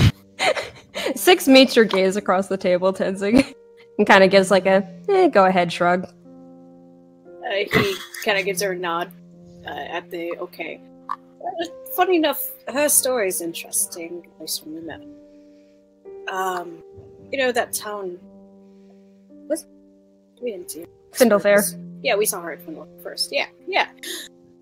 Ghost stories. Ghost stories. So we were at Findlefair and we heard about this person who supposedly saw a ghost in the middle of town at night by the water fountain in the middle of town. So we were like, alright, we'll take a look at it because we thought it was possibly part of the missing persons case. And it happened to be her. She couldn't speak, couldn't remember where she was, how she got there, but she felt drawn to this water fountain. All we know is that she came from the sky or something of the sorts, and he just kind of like gestured his hands weirdly, and I kind of like, I don't know. We're not quite sure exactly where she's from. We've gotten bits and pieces along the way, and you know about it, but since then she's proven she could take care of herself. Socked a man in the face. His handsome face. And does she do that type of thing often? Punching people. Yes. She was unconscious and she woke up in someone else's arms that wasn't one of us. So you get an accusing glare from Six Tensing. I'm sorry, okay, dude, we had to make sure that you were safe and you were unconscious. We couldn't put you into the cave of doom and darkness and destruction, so we couldn't have a way of warning you, but you did a good job. But anyways, yes, she's quite capable. I've been teaching her how to use her crossbow and whatnot a bit more lately. She's fine. What a ridiculously brilliant story. Isn't it? I am certainly glad that I signed up with a lot of y'all. You came from a fountain and, well, to be honest, if I were introduced with a party like this, my first instinct would be to get the hell out of Dodge and run. Why you decided to trust all of them, I can't begin to really understand, but clearly you had. Well, you wanted to tug along with us anyway, so isn't that technically being in her shoes as well? You just kind of... Klaus for a moment, turns to Tenzing in a "Are you talking back to me?" way, but after he kind of lets the words simmer, he's like, "Shit, he's right." Gives a shit-eating grin. Before Klaus kind of folds his arms and kind of leans back. I caught him. Shit. Well, so Grimson's from the mountains, and you're from the south. You're from the south. Did you do before then? Repeat what you said again. What did you do before then? What were you up to? Before meeting us and traveling all the way up to the north. Klaus kind of thinks again, kind of just a decently somewhat uncomfortable period of silence kind of passes. For the sake, Klaus kind of this time scans kind of the party as a whole right now, and if I remember correctly, okay, Grimson had said that they were from the north, because mountains. Yes. Okay, Tenzing's also from the north, and Six is... we don't fucking know. From the fountain. From the fountain. In the north. Born in the water. Would Klaus feel safe revealing the hook we've talked about? I mean, I think we've also mentioned that a couple of us were from the south, or southern culture as well. True, but you have to remember previous conversation. Klaus wondered if Tenzing was good people, and he got the okay from that. So you're a little bit more privy to information that he wouldn't give to other people. so far. But yeah. That's true. But yeah. Can Klaus kind of like look around and just like would he feel? I guess an insight check is what I'm trying to ask. An insight check on the people at your table? Yeah. Yeah, go ahead. And I guess in the general area afterwards of like what's happening to make sure nobody's paying it outside of the group. Well, outside of the group, I can at least tell you are surrounded by noblemen and women, which you assume primarily of the Northern Empire. Oof! Oof! Okay, that changes everything. Oh no.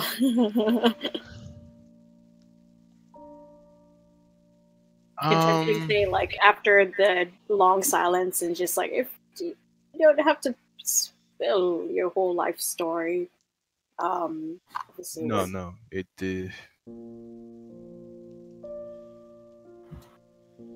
Let's just say for now I'm taking a moment of reprieve here. Alright. Do we need to be aware of anything as far as no? Talk to me after we get out of this temple. Alright. Fair enough. Just kind of remembering Kovacs saying something similar. How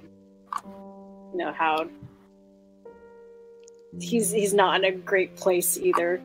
It's hoping that Klaus isn't in the same position. People possibly looking. How many voices are in your head? How many voices are in his head? Hey, I will take this moment to say I had fun, but I gotta bounce, guys. Oh, okay. Okay. Bye, Dylan. Bye, Dylan. I am also having to dip. I stayed a bit late. See you guys. Okay. I'm very sorry, but I'll talk to y'all later. See ya. I'll just say Grimson will eat until somebody tells him not to, or until he passes I'll arrive and go to bed. Oh my god. Alright. He probably won't sleep in his room. He'll probably pass out here at the table. Oh my god. Oh my god. Amazing. Oh, boy. Talk to you later. Bye.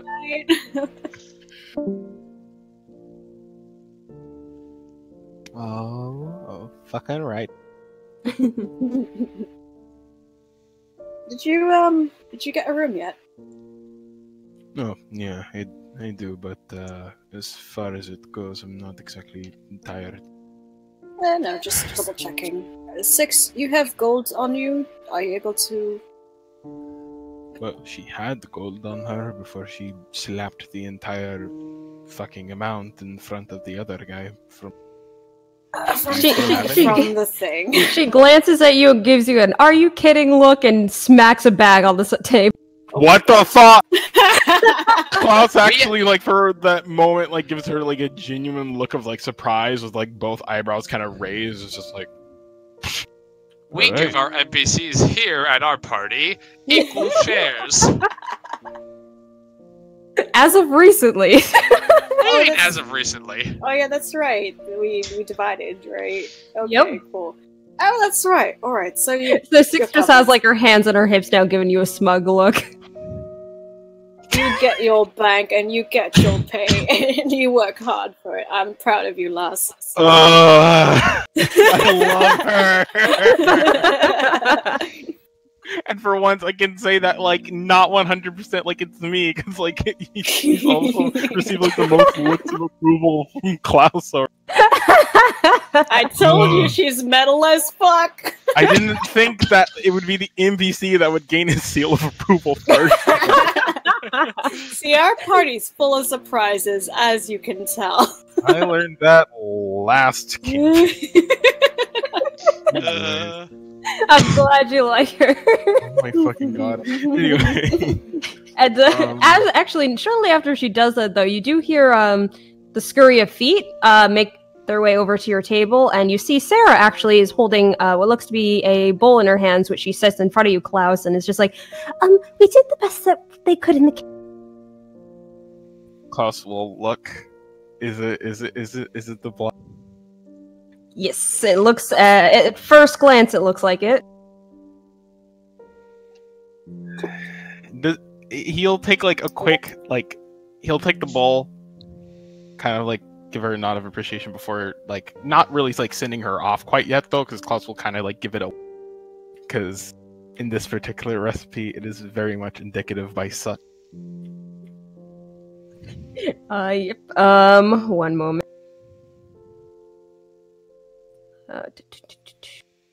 It's indicative of what? I did a roll to see how good it is. Uh-oh. Got a nat 1. It does not taste anything at all like what the dish is meant to taste like. Anything at all, or just bad? Well, with a nat 1, I'd have to say it's kind of bad. And Sarah is just looking at you, waiting. Forgive me, D&D gods, for what I'm about to do. Klaus just kind of gets this, abhorrent, you know when you smell something real bad and your entire face kind of, shrinks into it? Oh, jeez. He just kind of, looks at her as if he's, insulted. Because of the meaning behind this recipe and everything and whatnot. And he doesn't utter too many words, but he will just say very quaintly. Before you could say anything, actually, I made another private roll. Uh-oh. And I nat 20'd this one. Oh my god. As you feel the heel of a foot jam down on your toes from 6's direction.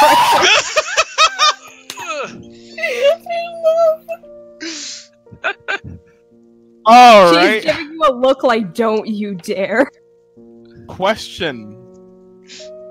What footwear does she? She wears slippers. Okay, I was about to say, she's Wait, wearing she only has heels. slippers? Yeah. Like the nighttime slippers? No, not nighttime slippers. Just kind of, travelers. Casual wear. Sandal-like slipper, yeah. For a second, I was like, she's in her nightwear! I was not expecting her to nat 20 that heel slam. Not great, but immediately once he feels the foot stamp down on Klaus's, probably at an angle, she's a little bit shorter, so her leg has to go a little bit further, so it stubs his toe simultaneously on her own foot. Oh my god.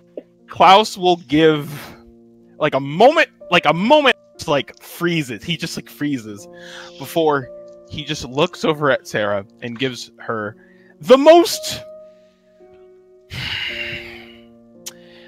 unceremoniously malicious toothy grin.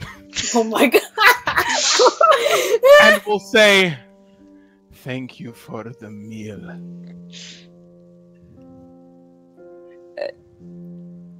I'm gonna do another private. Trust me.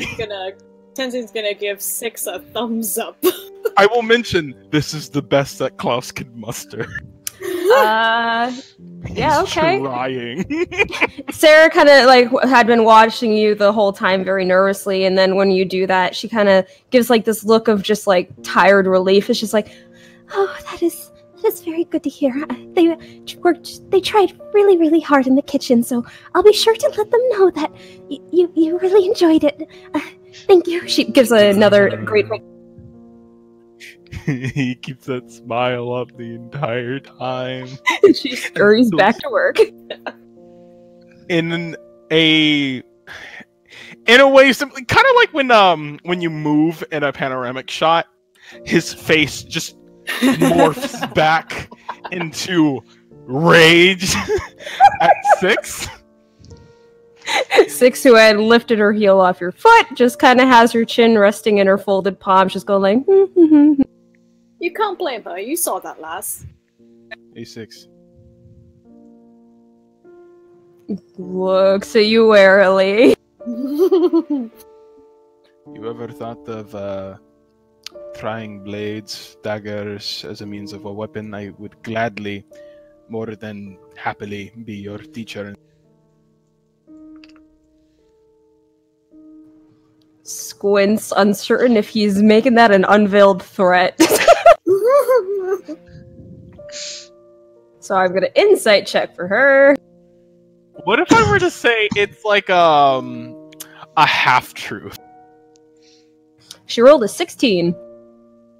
Alright, well, I mean, I can't really decide whether or not it's deception or persuasion, because more or less what he's trying to articulate here is, like, it's not beating you to a pulp if it's underneath the guise.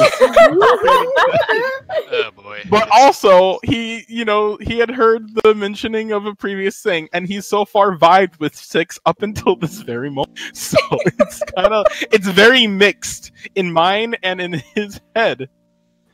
She'll, seeing kind of like that mixed look, she'll kind of eventually give a okay nod of her head. And then you see her kind of actually look down to peer under the table at your foot. Remember, guys, Klaus doesn't wear shoes. Yeah, he's like a bandaged foot. Seeing that, sits back up straight and like presses her hands together like a prayer motion, like presses her head down between it, and like, oh my god, I'm so sorry gesture.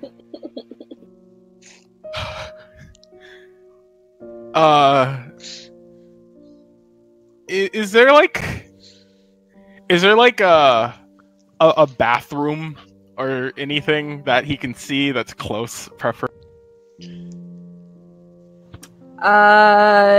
Make a perception check. All right. Screams inside the bathroom stall, comes back, everything's fine. Oh god. It's hard to look past the tears of pain burning the corners. Is there a place other than outside? Actually, no. Outside is fine. Is this when Varric walks back in? You were gone for hours. I know. You alright there, lad? Klaus is motionless, although he has a very noticeable and rapid twitch in his eye. You see 6 kind of like making a ooh kind of face. Klaus needs to find a private place very quickly.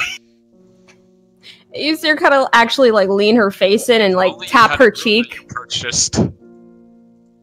You see her lean in and tap her cheek and then point to your hand. He just gives her a very slow shake of the head. As actually, wait, are those no.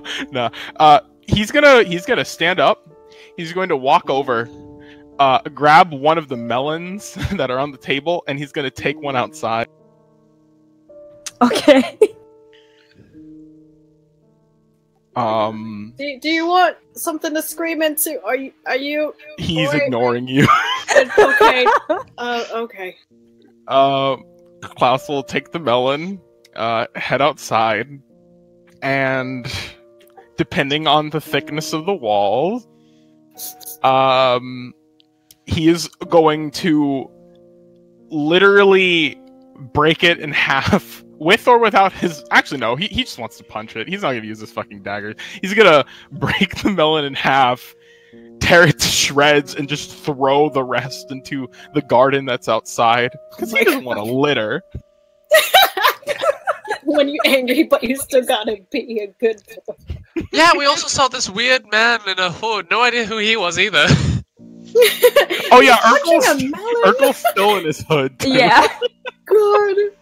And you actually do kind of feel like a kind of a I say pawing, but like he's got kind of claws, but it's like more of like a light, like kind of scratch at the back of your shoulder and a chirp.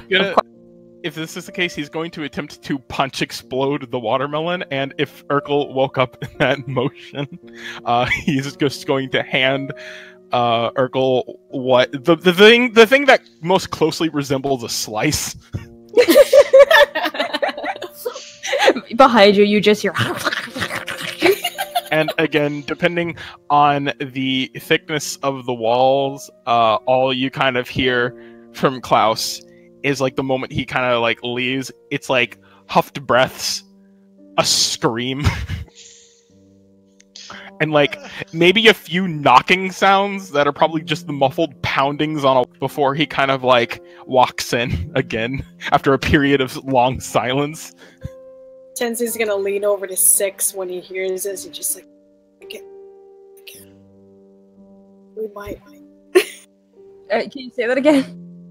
He leans over to her and just kind of whispers, "We might get kicked out again."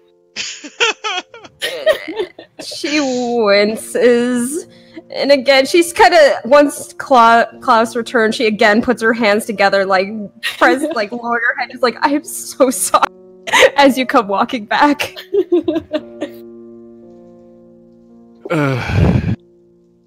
You know, no, it's very much,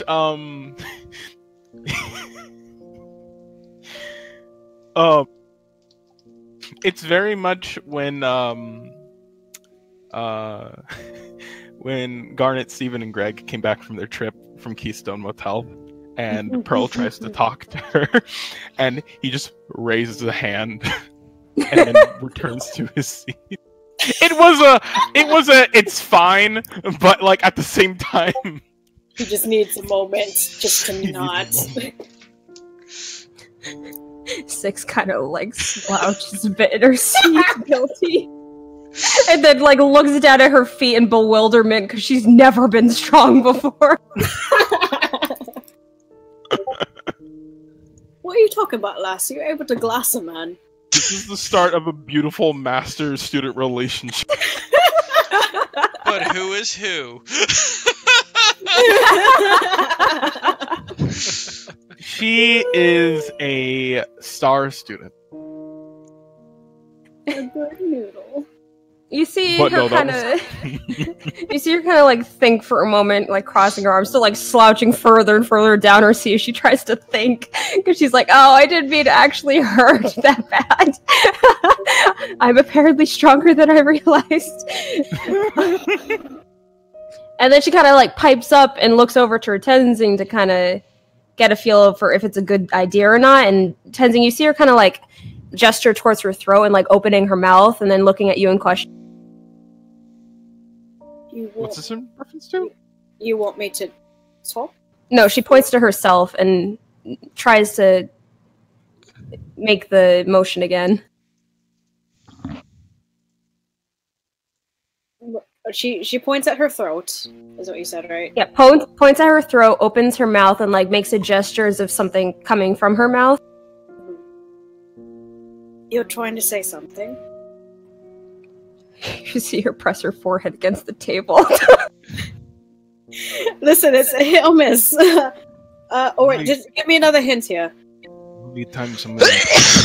Bless you. Like she's pointing in it, right? I didn't hear a single thing you said, Judah. Is she pointing in her mouth? No, she's making a gesture like a fist in front of her mouth and then like opening it as if like something coming from her mouth, out of her throat and mouth.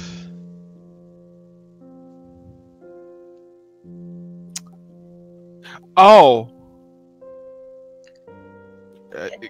Klaus will just like kind of speak up, and this is just an assumption, but like Klaus is just going to speak up. It's just like, it's fine, and I'm not going to hit you if that's what you're asking. She turns her head since her face was still down on the table, so her cheek is pressed to it instead and gives you an "Are you sure?" look.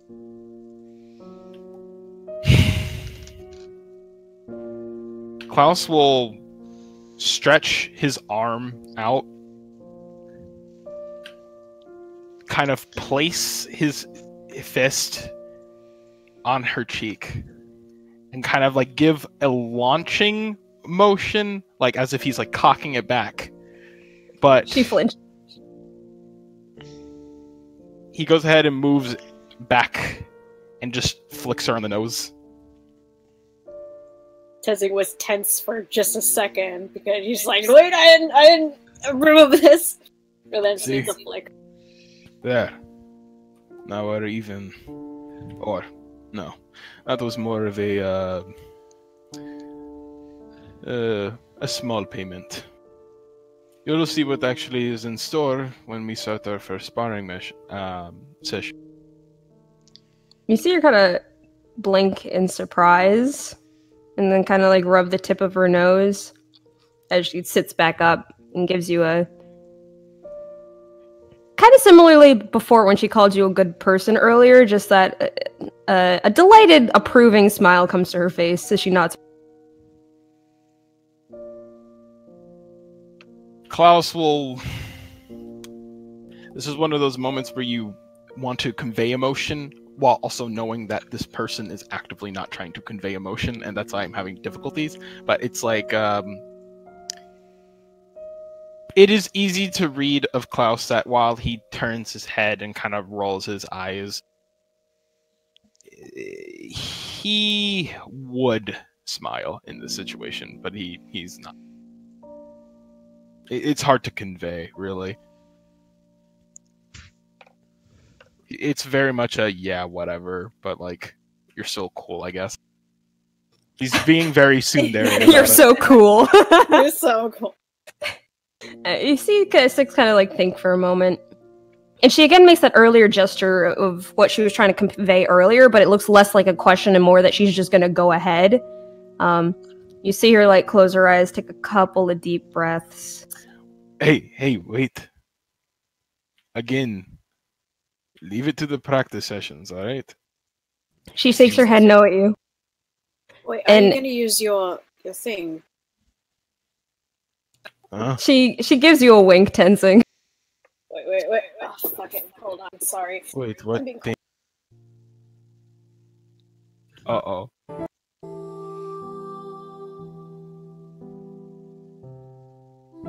Oh no, this song brings back memory. Huh? Wait. Sorry, what happened? Oh! Yeah! I'm afraid. Tenzing's, he clicks, like, he gets it. Klaus is very confused and he just kind of looks between the both of you like, what's happening? No, just let it happen. She's doing her thing. Just let it happen?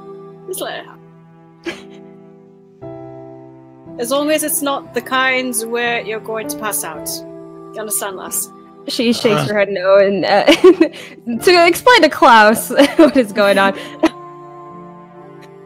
A strange, almost like, it's like an unnatural silence fills the area, as if like all sound had suddenly been cut out, and all you hear is just Six's voice filling the room. No words, of course, but the sound still leaves her lips. And fills the area. And you can still feel kind of like the sort of tingling sensation under the skin that there is arcane mixed in.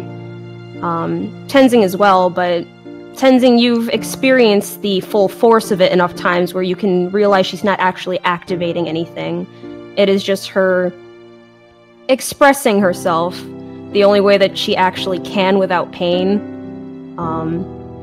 And feelings of apology and gratefulness and a number of other emotions of just... You get this feeling from this energy that is kind of coursing through the air what she is trying to convey, but can't say in words.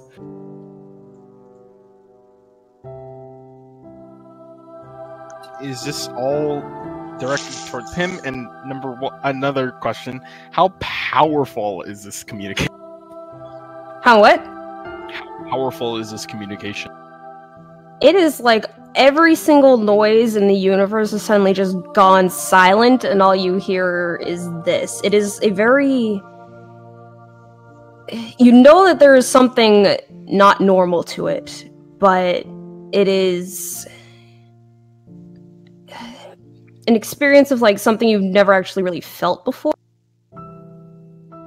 And just to kind of note, sensing, so given that he's felt her powers and stuff before and kind of knows what this is about, he just kind of smiles, both in awe but also just like kind of proud. It's just like, yeah. And the emotions were apology and what? Apology and gratefulness. Towards Klaus? Yes, for hurting him. Because she could not say it in words. But also gratefulness for the fact that he both listened to try to be nice to the lady and also didn't want to get any sort of payback, despite the fact he was clearly very angry. And as the song and the singing comes to an end, you feel that tingling sensation under your skin dissipate.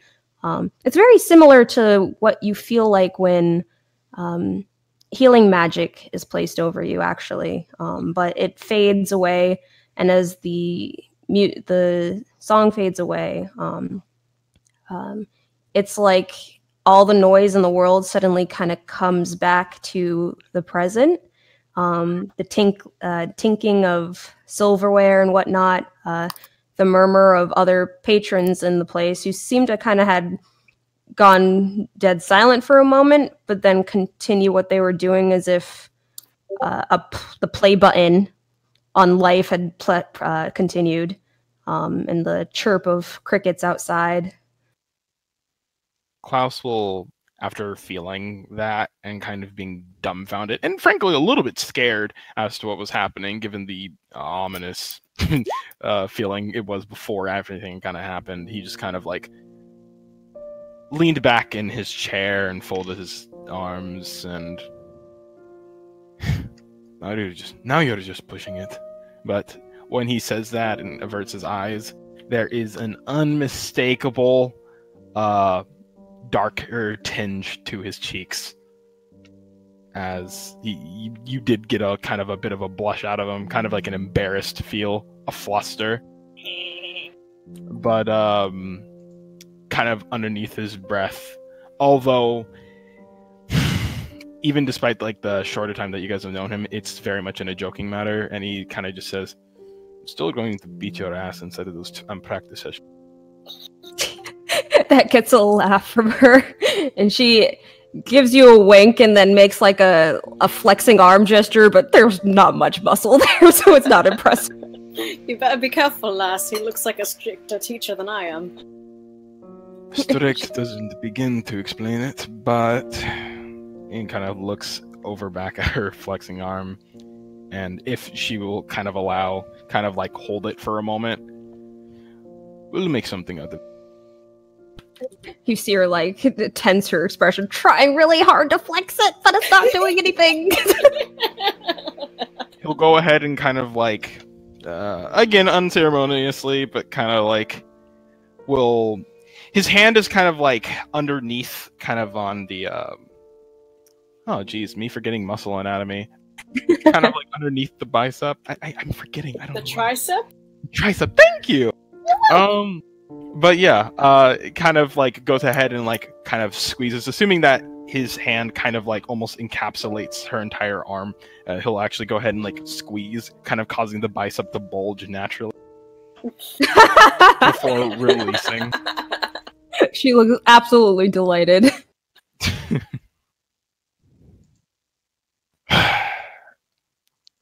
For a moment, Hang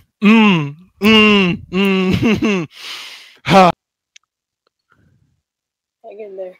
For a moment, this kind of moment of just kind of like laughter and kind of like eating and everything and whatnot, that's kind of like being... For a moment, I'd say just for a solid 5 seconds maybe, for those who are watching, which I guess would be particularly maybe Tenzing and 6, maybe not so much Grim, but you know, he's technically not here to begin with. He passed out. he food coma. For a moment, I would like to say that a bit of a smirk kind of comes to his face, very unlike the previous ones of sarcasm or anything. It seems like genuinely happy. Before, in a moment, his eyes kind of widen as he becomes like almost self-aware, and everything, the kind of emotion, the actual emotion that kind of came to his face, even his blush near immediately disappears as he kind of goes back to folding his arms. Oh, come on, lad. You don't have to be shy around us. Six nods her head in agreement. Kind of sees the both of them kind of like try to reach, but even kind of before they kind of get their words out, no. Enough. His eyes kind of like dark, kind of... Actually, no. In this particular case, I would like to say that he is purposefully kind of staring across in between the both of them, as if he's like cutting himself off from like further eye contact. But I will say there's like a very small, near imperceptible sadness. But other than that, Six catches your eye across the table, Tenzing, kind of glancing over at Claus and then back at you. And then gets like this like thinking really hard look on her face. Yeah, Tenzing also does the same. Her glance and kind of gives her a look of like we're like planning, scheming in a sense, but it's just more like we're not going to give up on it kind of look, and just kind of like you agree with me, right? She gives a nod of her head, and then you see her kind of give like a quiet gasp of just like not actually making the noise, but like a parting of her lips and then closing it quickly as an idea comes to her head. You see her turn to ruffle in her bag and take out a familiar hat, and without even giving you a chance to react, she places it on her own. Oh my god. And with a poof, suddenly this completely white duckling plops down on the table. Oh, look at you! Look at your little feathers! Am I capable of speech? What is that? Am I capable of speech?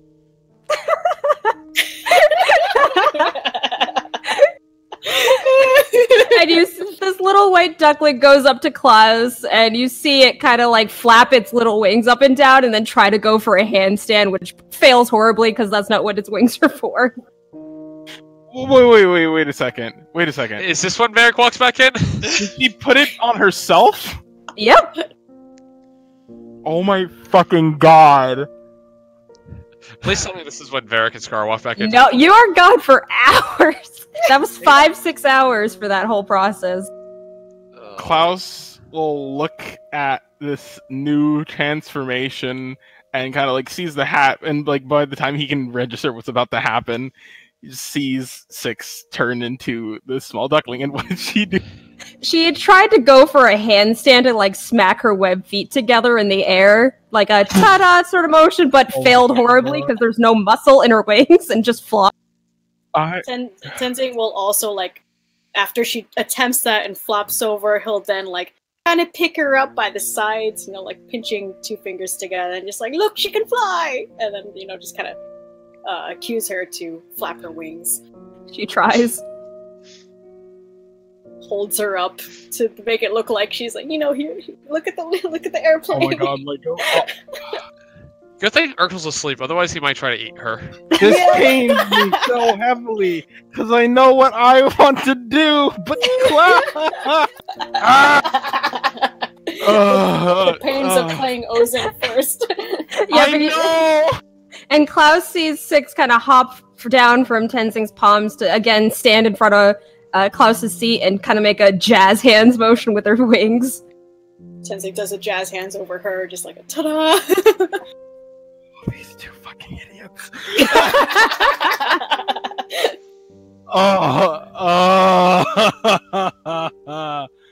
It's like half of these out of character things are like me, and then others are just like Klaus.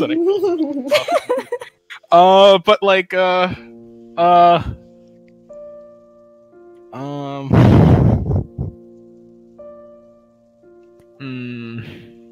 okay. You're gonna have to give me a minute. I actually have to rack Klaus's brain just so I can make sure that I understand how he. Klaus's brain is melted down. And just so you're a refresher on the magic of that hat, based on how long you saw Urkel in this form, you know it lasts for 6 hours. Yeah, so she's fucking. Ah!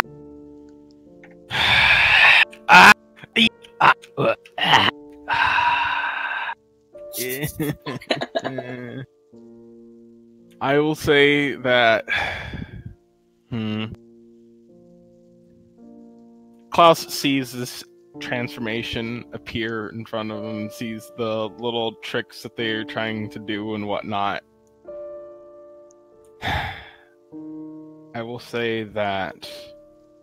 I don't want to do it. I don't want to fucking do it. Do it, Tuna. You know you have to. Evil Kermit.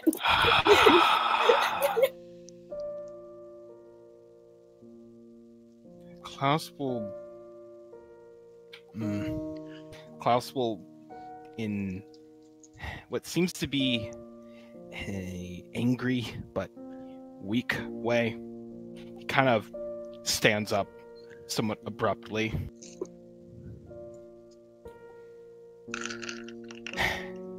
With like a kind of like an exasperated sigh, and it's just like, I'm going to my room. For a moment, though, before that happens, he kind of watches this and whatnot with that same kind of like sad glint in his eye, kind of sees like the toying, the obvious effort and whatnot at what seems to be trying to get like a positive rise out of him, a bit of a happiness, maybe but in a way of kind of like biting himself, he kind of like hardened his expression once again before, he just kind of like very well marches off.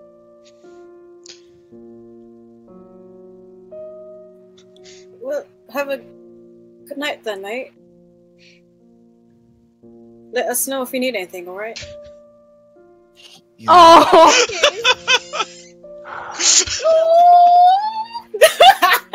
Oh. Yes! But no. Sadly, with 6 in hands and just like, oh. Just very quickly just like stomps off. 6 gives like a little wave of her tiny feather arm, and then turns around in Tenzing's hand to look up at him. He gives her little pettings on the top of her tiny, tiny head. Sorry, Les. We did our best. We'll open up eventually. It's already started, right? And he gives her a reassuring smile. And he has Ukko with him, so can't be saw the entire. She flops down to sit in his palm and makes like a sigh, and then points towards all her stuff that's down on the floor. Oh, right, I'll get that. And oh yeah, because she's naked and she comes back. Yeah, she'll be naked. Sees her pile of clothes. Oh dear. I'll order your room and waddle in later. Hopefully, you'll be in there by the time the 6 hours go by. Gives a nod of her head. Well, you want to go swimming in a beer jar again, and just kind of bites tongue for a second because he remembers what he's about to say. Her head kind of droops a little too. In honor of him, while we have this hat and this form, you want to swim around in a beer jar. She gives a sad, nod of her head. He gives a sad nod as well, just like, alright. Sarah. Oh, yes. Well, let's see. I'm just gonna ask, is Sarah completely not fazed by now there's a little white duck and a pile of empty clothing on the floor? Yeah, it's a weird place. Yeah, she's just at a constant level of 100% out of 10 stress. God, this poor BB.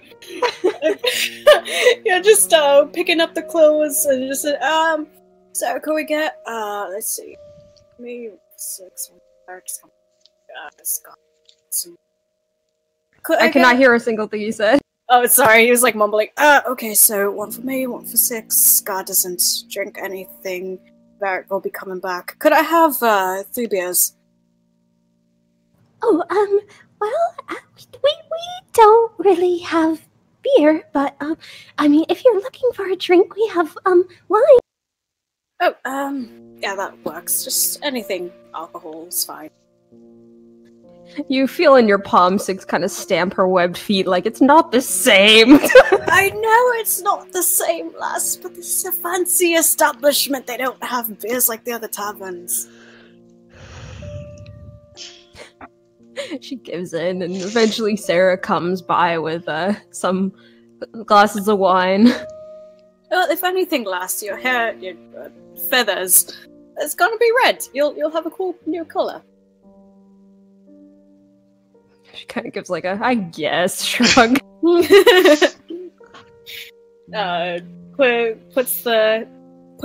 Puts her by the glass and kind of lets her sit on the rim of it, kind of like sitting on the rim of a pool. Takes his own glass. Plop in. He'll do a little clink on her glass. Well, to Kovacs and not giving up on that grump. Nods her head in agreement and dunks her head under. Downs half of it and waits for Varric and Scar to come back. Yep.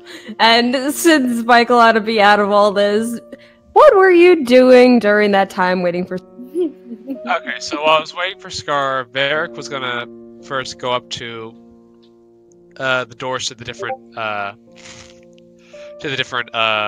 temples, and right. he will look at the one for the god of poetry, whoever she was again, because my memory is bad. Malil. Thank you. He will look at the temple to Malil first, and he'll look, bite his lip, and then head over to the temple to Zidane, the wizard god. Yes. Mm-hmm. And he will see if the high priest is there, finishing up a sermon or something. Or, I mean, Azuth. Azuth, thank you. What are you gonna do? See if the high priest is there, finishing up a sermon. Well, when you go to try to enter these rooms, they don't open. Oh. Which is kind of strange to you, because when you saw Scar head towards the one for Moradin, it just opened right away. Oh, then he'll probably find Penelope, I believe her name is. Yep. Yeah. And he will ask her about that. Just be like, I was actually trying to get into one of the smaller temples. Are they closed now, or? Because this is like right after their conversation with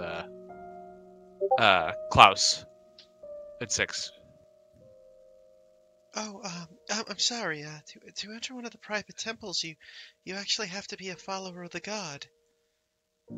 Oh, like a priest? A priest, or at least a devout yes, a priest, exactly. Oh, okay. I was actually hoping to talk to one of the priests of Zidane? Azuth? I cannot remember these names. Can you like write them down on a list for me, please? 1 sec. Thank you. I too would appreciate this, as my notes have spelling errors left and right. Yeah, I gotta get a notebook for this game for notes. Do you want me to just post it, Nikki? Because I got a copy. Oh, it was yeah. You did the same thing I just did. Thank you. I gotta get a actual notebook for this game. But well, I was actually hoping to talk to one of the followers of Azuth. I had some questions about the arcane I wanted to ask. Well, I suppose I could see if I could find one of them to assist you. If you give me a moment. If it doesn't impede on any of your duties, I would very much appreciate it. And she looks over at the sun setting. Actually, I lost track of time. Oh dear. it might actually be a bit late to bother any of the priests about this. Many of them are probably wrapping up and ready to leave. Oh. Okay. It's not a problem. I could just come back at a later time. Of course. Is there anything else I could help you with, Mr. Varric? You wouldn't happen to be knowledgeable about the, School of Conjuration, would you? I know theory, but nothing too much past the practical. Not really. Oh, okay. I was just going to ask because I had a friend who has a particular problem with the that involves that school of magic. It's no big deal. I could just come back later if you so desire, or if it's more convenient for the priests. I don't want to bother them. Of course. Probably tomorrow would be best. Morning would be better. Of course, I'll be sure to stop by. I also, yeah, I'll stop by. Oh, okay. Thank you for your time. Oh, is the secretary still in, though?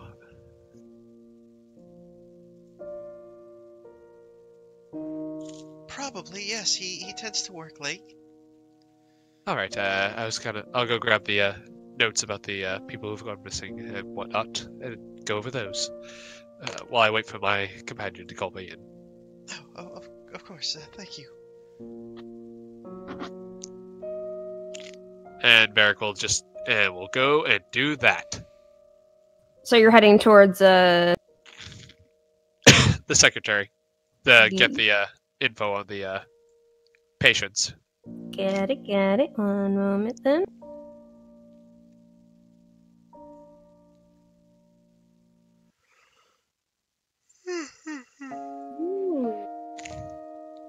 Audrey screaming from another dimension. Quietly, because it's a library.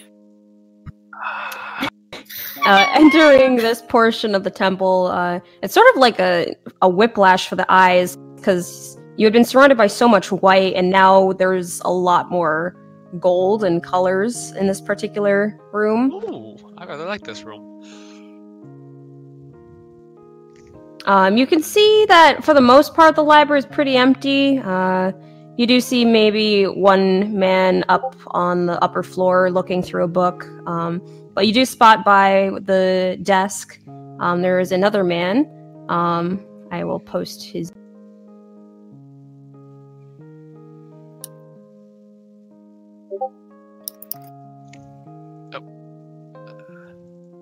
Where is it? There it is. Oh, okay. Yeah, he's just less grandurely than the rest of the priests walking around, but he does kind of stick out because it seems he's got a number of scars on his face. Interesting. I will walk over to him. You see him lift his head up from what he was looking at to give you a polite smile. It's just like, hello there. Hello. I don't mean to bother you at this hour, but I wish to acquire some information. Oh, I will help the best I can. What is it you need? Do you happen to keep records of patients? Also, I'm really sorry, my nose is actually, getting really stuffy. Yeah, I can hear it. I'm so sorry. It's A-okay. Bavaric will just say, I'm inquiring information about patients who have been discharged from the temple over the last 4 months. The last 4 months? Sure. Is there... It might be quicker if you just give me a specific name if you're looking for someone. Unfortunately, I need to see the data set as a whole. Alright. If you don't mind taking a seat at one of the available tables. Of course, and if it's not too much trouble, if you also have the time, do you happen to carry books on the Schools of Conjuration and Transmutation? He gives you an apologetic smile, just like, sorry, this is mostly a library with records in relation to the comings and goings of the church, and the various different deities worshipped in the Northern Empire and Southern Empire.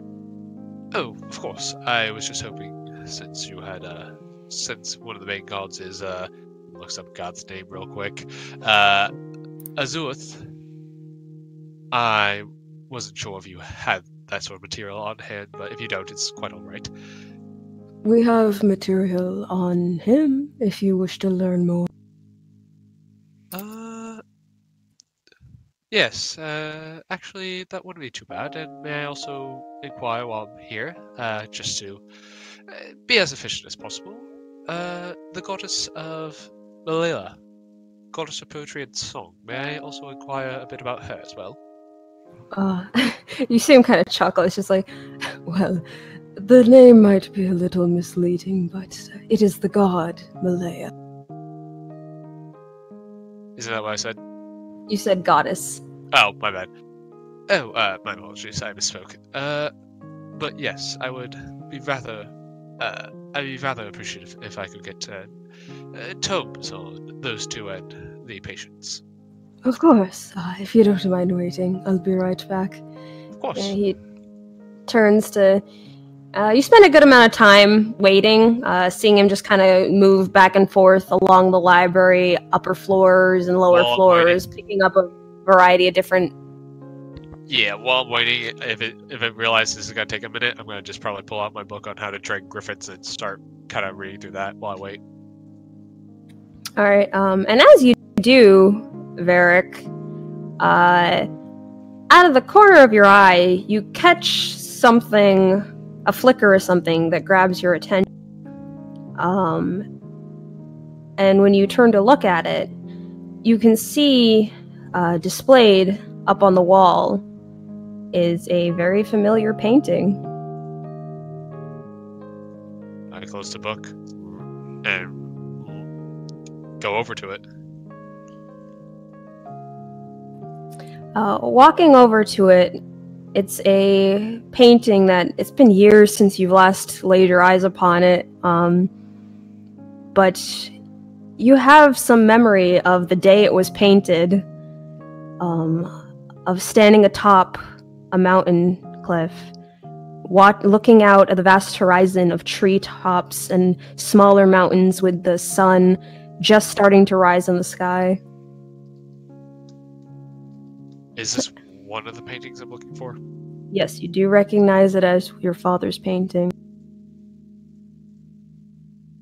I'll just look at it. Kind of bewildered. And I will go to find the man again. It doesn't take you too long to spot him, since him and the other person are the only ones in the library.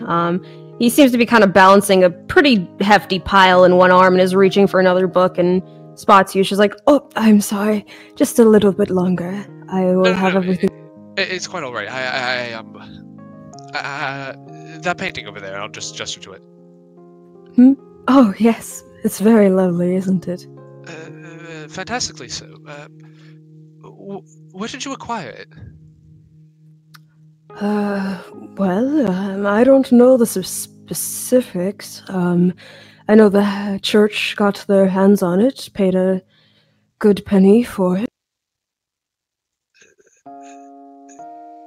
My good sir, I've been looking for that painting for quite a while now. It's actually one of Bilbo and Knuckles' masterpieces. Sir, I'm not sure if you're aware of this, but that painting was actually stolen from its rightful museum. I've been searching far and wide for it.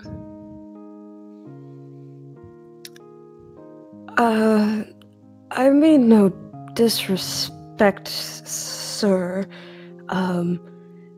Even if supposedly that were true, the church purchased it under legal means. Sir, I'm not saying the church obtained it by illegal means, but that painting, and I can guarantee you, I can show you proof of such, that it's true. was stolen. I don't know how it ended up here, but this isn't necessarily where my father intended it to go. Please. I'm asking you, not... I don't know who I would need to speak to about the painting in specific, but I'm begging you. I know I've already asked you to grab a few books for me, but this is rather important to me. I need to speak to someone about this immediately. Make a persuasion.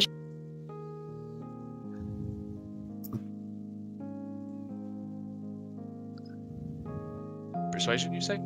Yep. Give me a second. Nope, that is the wrong thing. There we go. Persuasion.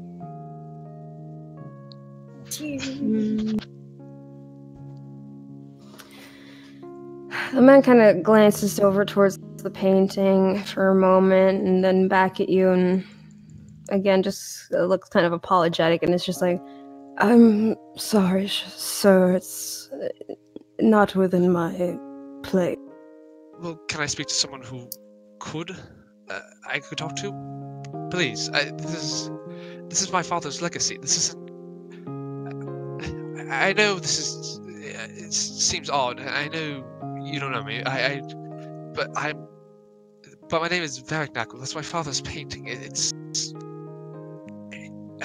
As much as it's great that it ended up somewhere where that it's befitting of it, it's not where he would have wanted it necessarily. He would have wanted it somewhere where everyone could have seen it. Please, can I at least talk to someone who could, who I could, just someone who could help me with this. This is, you could say it's one of the most important things in my life at this moment. I really need to speak to someone about this, please. Varric will just kind of look like he's very clearly like just like rubbing his hands and just kind of like he's like very anxious. It's just like really hoping for a decent response. It's like, please, I'm begging you.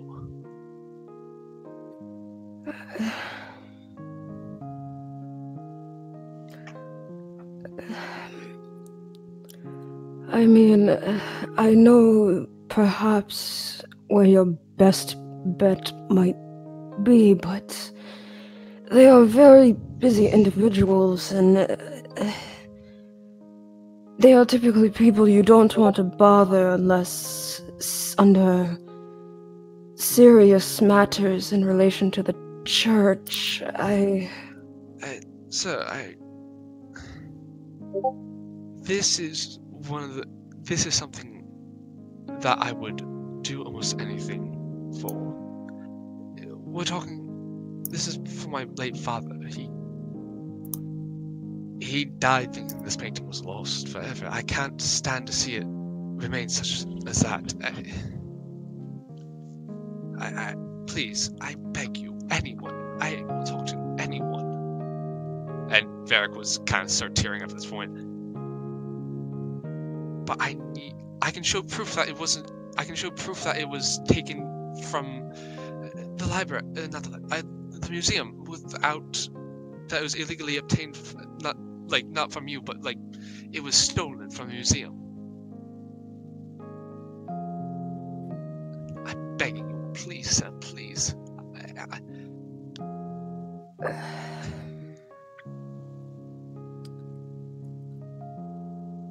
I can offer services of gold. I suppose your best bet would be one of the archbishop, but it is very hard to get an audience with them.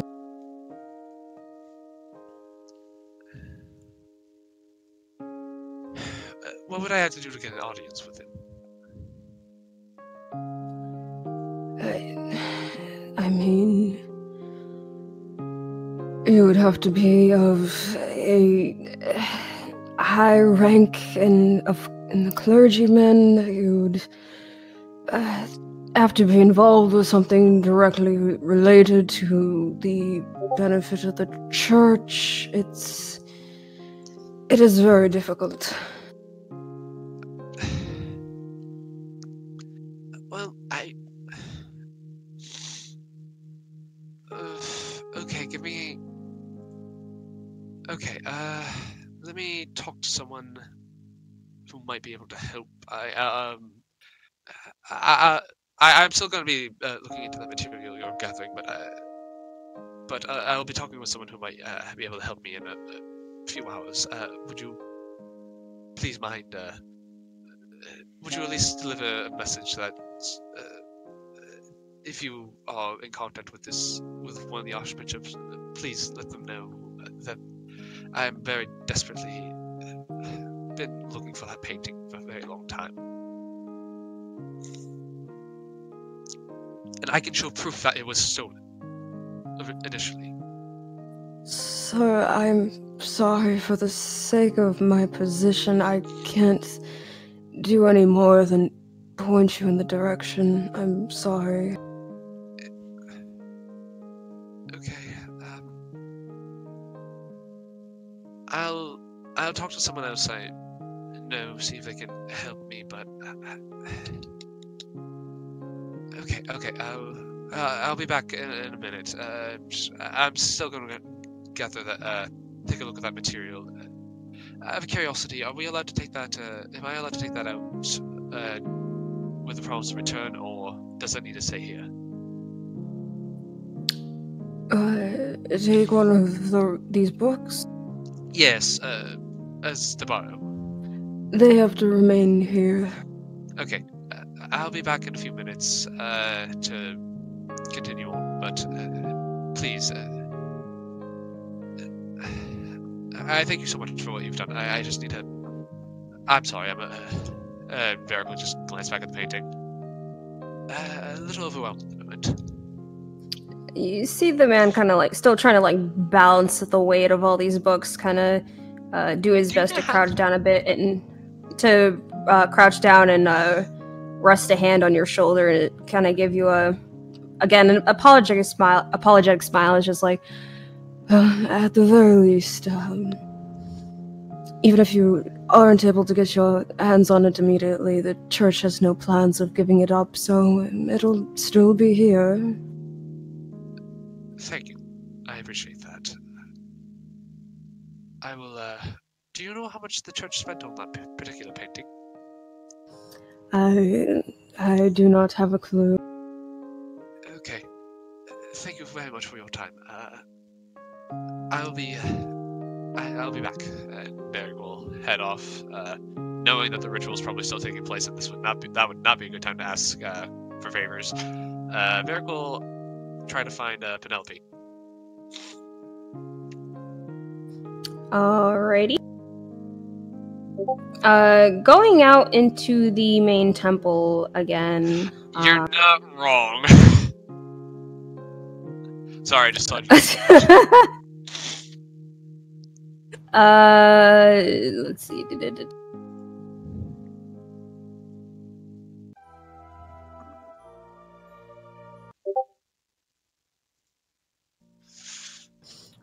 Going out into the main temple.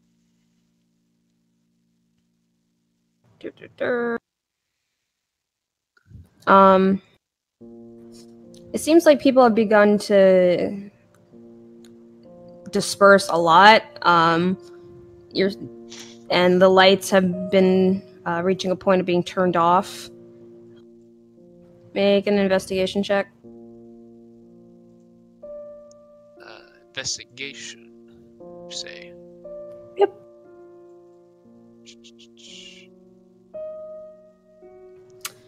Looking around, you can't really find Penelope. Fair just kind of looks at the wall, gets a little, kind of clenches his fist a little bit. It's like, why can't anything important go right? Why does it keep going wrong? No, I found the painting. I know what it is. I can still do this. Just need patient.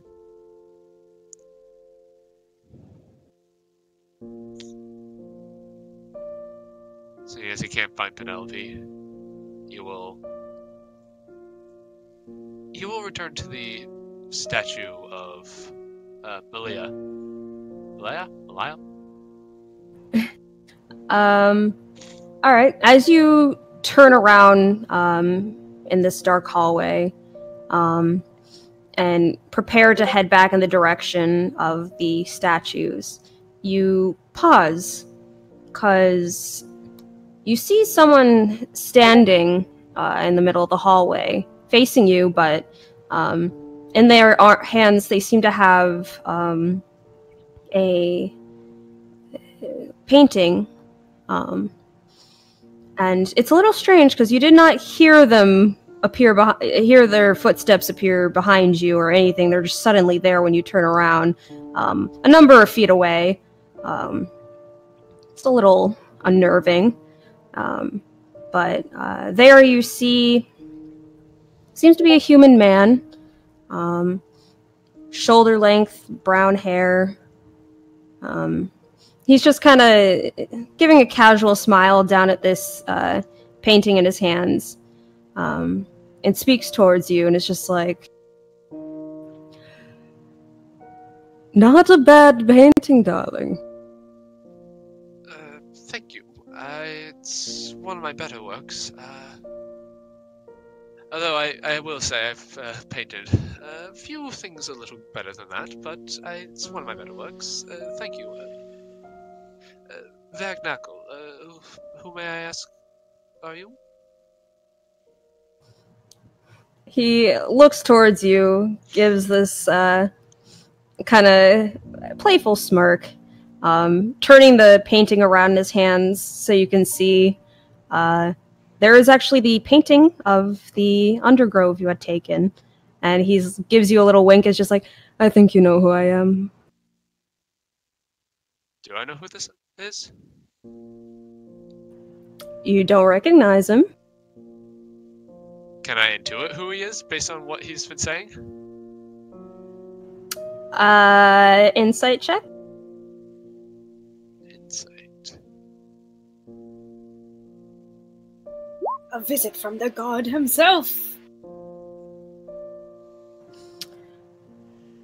The fact that he's holding on to the painting you left as offering and is severely out of place with his bright patterned clothes and golden jewelry on his fingers and around his neck.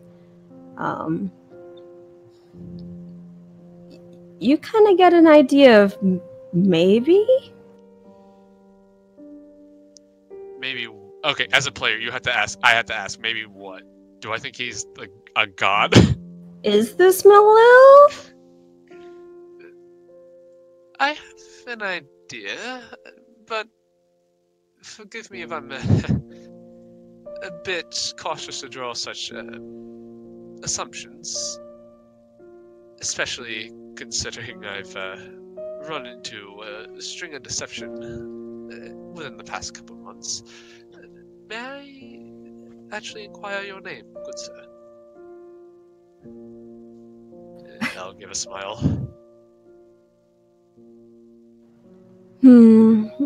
He turns his attention back to the painting, just still smiling kind of down at it. I mean no disrespect, of course, but... He ignores your question and instead is just like, now, darling, where did you take this painting? That's actually the funny thing. I don't remember. I know it's mine based on the work and my signature, but it just appeared in my bag. I remember we were going into a forest near the undergrove, and then it was suddenly night. It was day when we were starting to enter, and then it was suddenly night. And we had that, and we were missing a few things. But I can assure you it's my work. I just don't remember painting it. Strangest thing. Strangest thing indeed. Are you...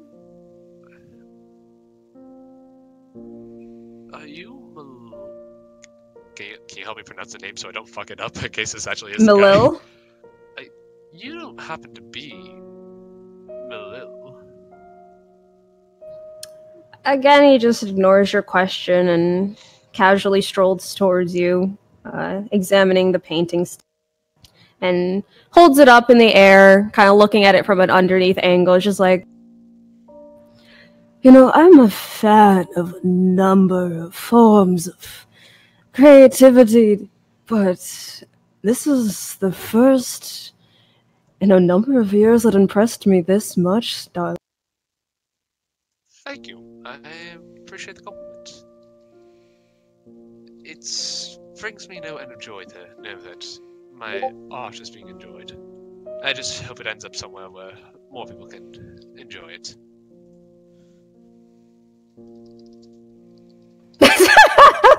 Judah.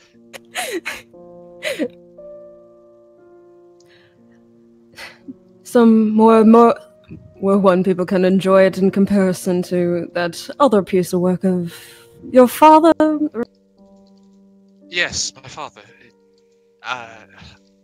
So you seem to have heard about that.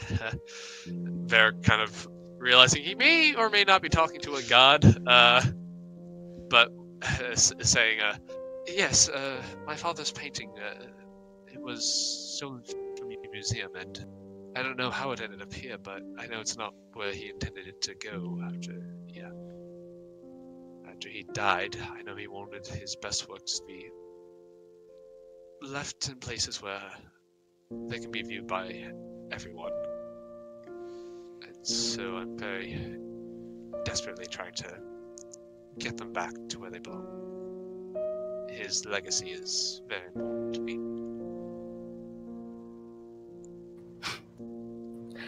Well, as an appreciator of the arts, I can't just stand by now, can I? Very well. And when you blink your eyes, you no longer see him.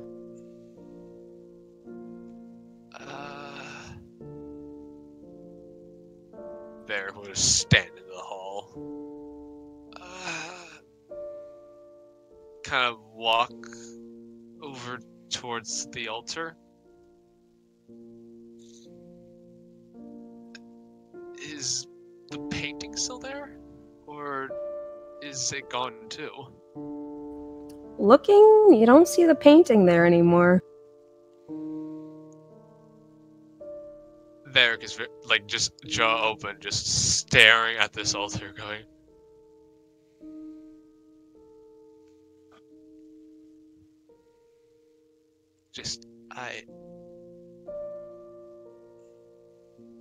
Thank you. Thank you very much. And he will leave a platinum piece on the altar. I know it's not your preferred offering, but well,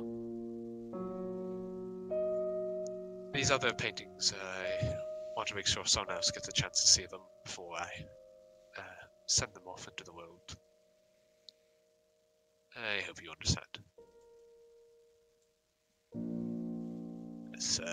As Varric gives the altar a bow and starts heading back to the library. Not exactly sure 100% what the fuck just happened, but just very making your way back into the library. Making your way back into the library, you see the man that you had been speaking to, the librarian or secretary or whatever, by his desk again. At the table you had sat at, there's a pile of books, and looking up, you do see that the other individual who was in the library still seems to be perusing books as well. However, as you're kind of like very like stiffly walking in, just kind of like in a state of shock, you see him again. but he is sitting on the railing and spots you. And again, he kind of gets this like playful little smirk to his face as he's just casually kind of like swinging his legs back and forth over the edge. And you see him reach over towards the man standing on the second floor perusing the book and smack the back of the book that he's holding. And you watch as this book topples down onto the floor just a couple feet away in front of you. And when you look back up, the man who had been holding your painting is gone again, and the other man in the library is peering down just like, oh, damn it, God, and makes his way down the stairs. I'll pick up the book. What is it, by the way? Just out of curiosity. It just seems to be a record book. Alright, I'll pick it up. Kind of make sure the pages are neat. And I was like, you seem to have dropped this. Thank you. I appreciate it.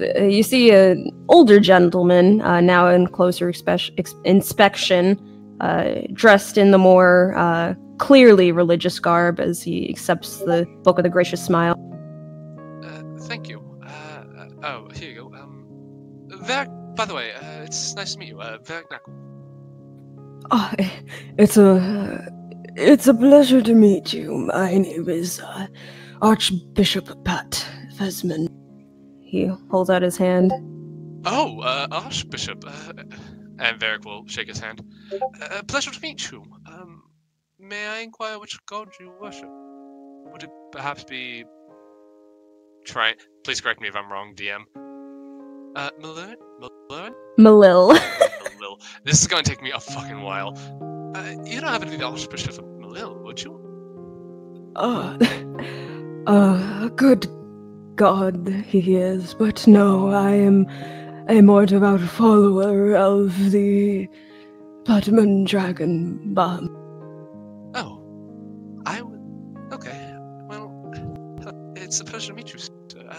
What brings you to the library at this late hour, if I may incline to ask? Oh, just doing a little perusing of some old books that I've read up on and checking over some records. I'm here to look over some records as myself. May I ask you something? Of course. What is it?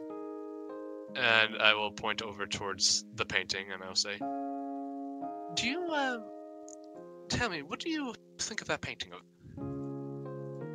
You see him kind of like squint, probably losing his sight a bit in his age, and then it's just like, oh yes, westward skies.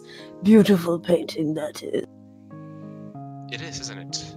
Actually, I remember seeing that painting get painted. That was one of my father's greatest works. He gives you an odd look. It's just like, your father? Did you sell your work to the church? It's a pleasure to meet the son of such a talented painter, then. Yes. My father, as you've probably figured out, was Bilber Knuckle. He sadly passed away about half a year ago now. That is a shame. Yes, and actually, that painting over there, and again I gestured to it, it wasn't actually donated to the church. It was actually donated to the... I'm trying to think, what's the northern capital's name again? Vataldor. It was actually donated to the Valvador's National Public Arts Museum. It was actually stolen a few months ago.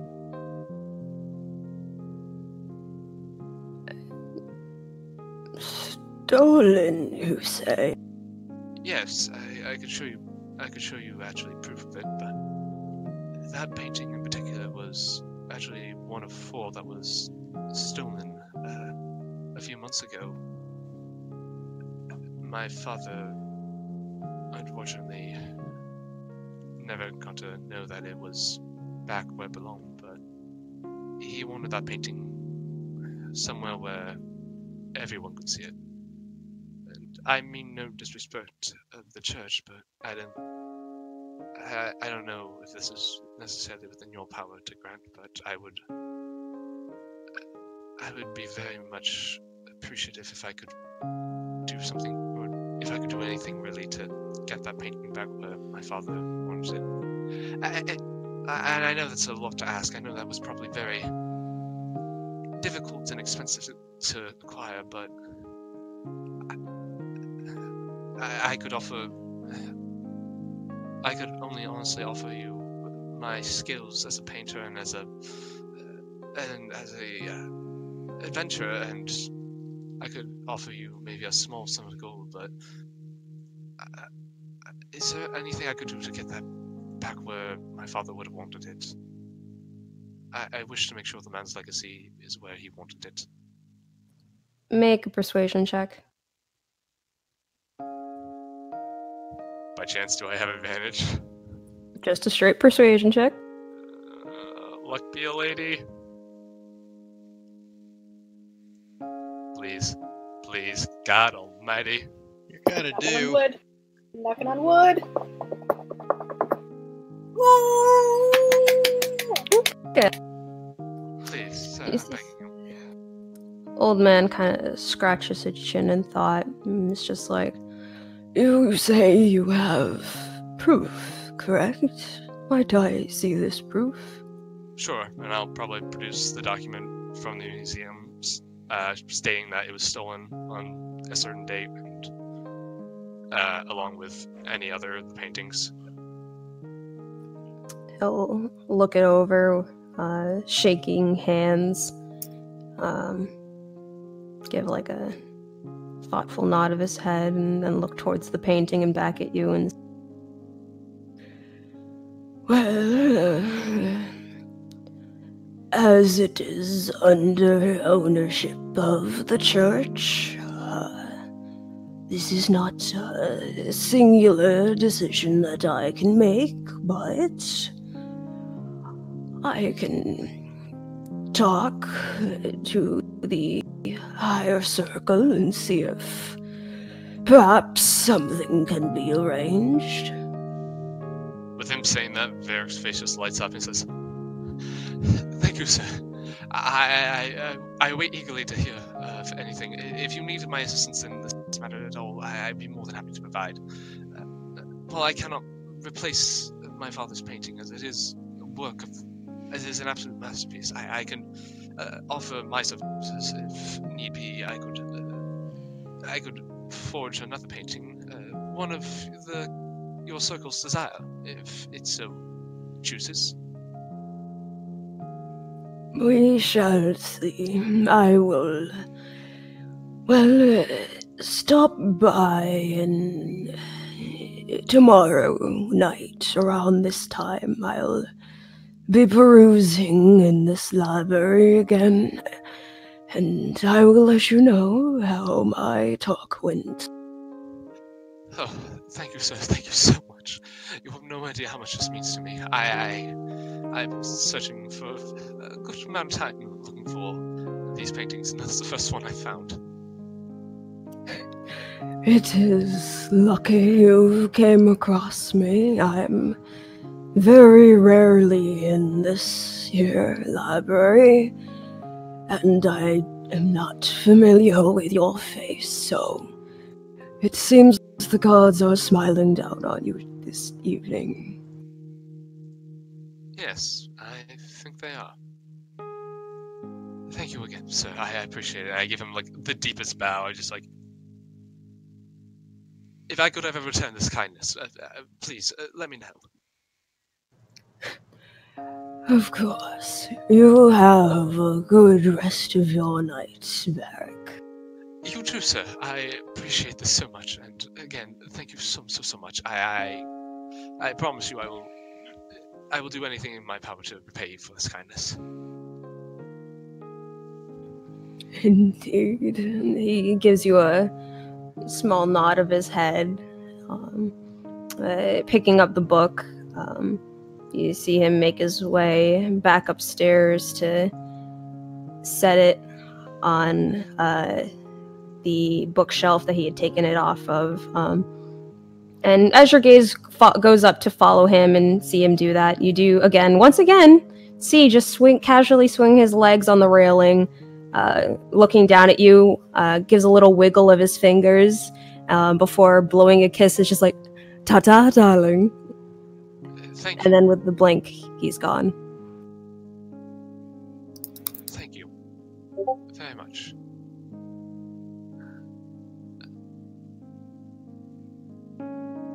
Varric will probably just sit down, shaky kneed after all of this. Oh, that was... Look up at his father's painting and just say,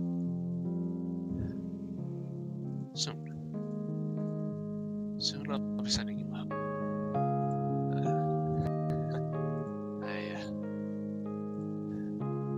I hope you're proud, Dad.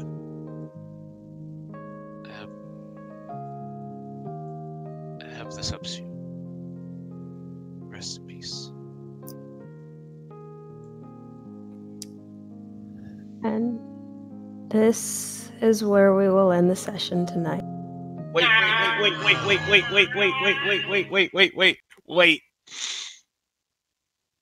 Come on, Judah. Hi.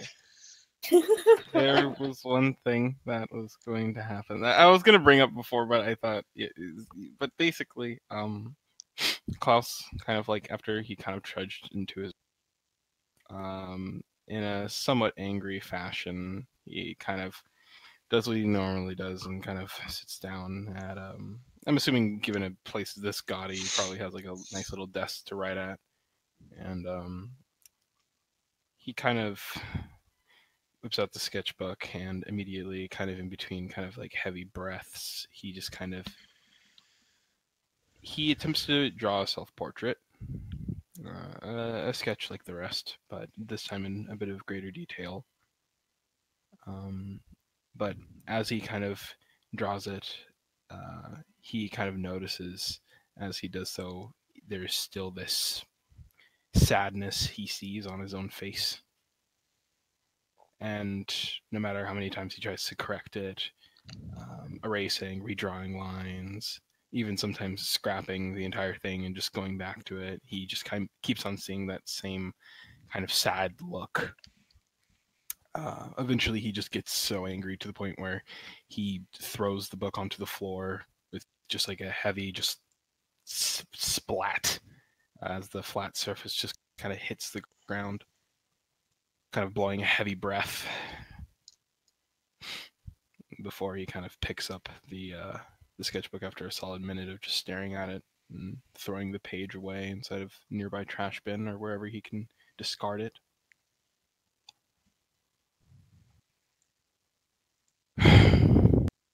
But yeah, that was it. Okay, now I'm stopping the recording because we're literally about to hit the cap mark on this thing. Oh, jeez. Oh my god. Did I meet a fucking god?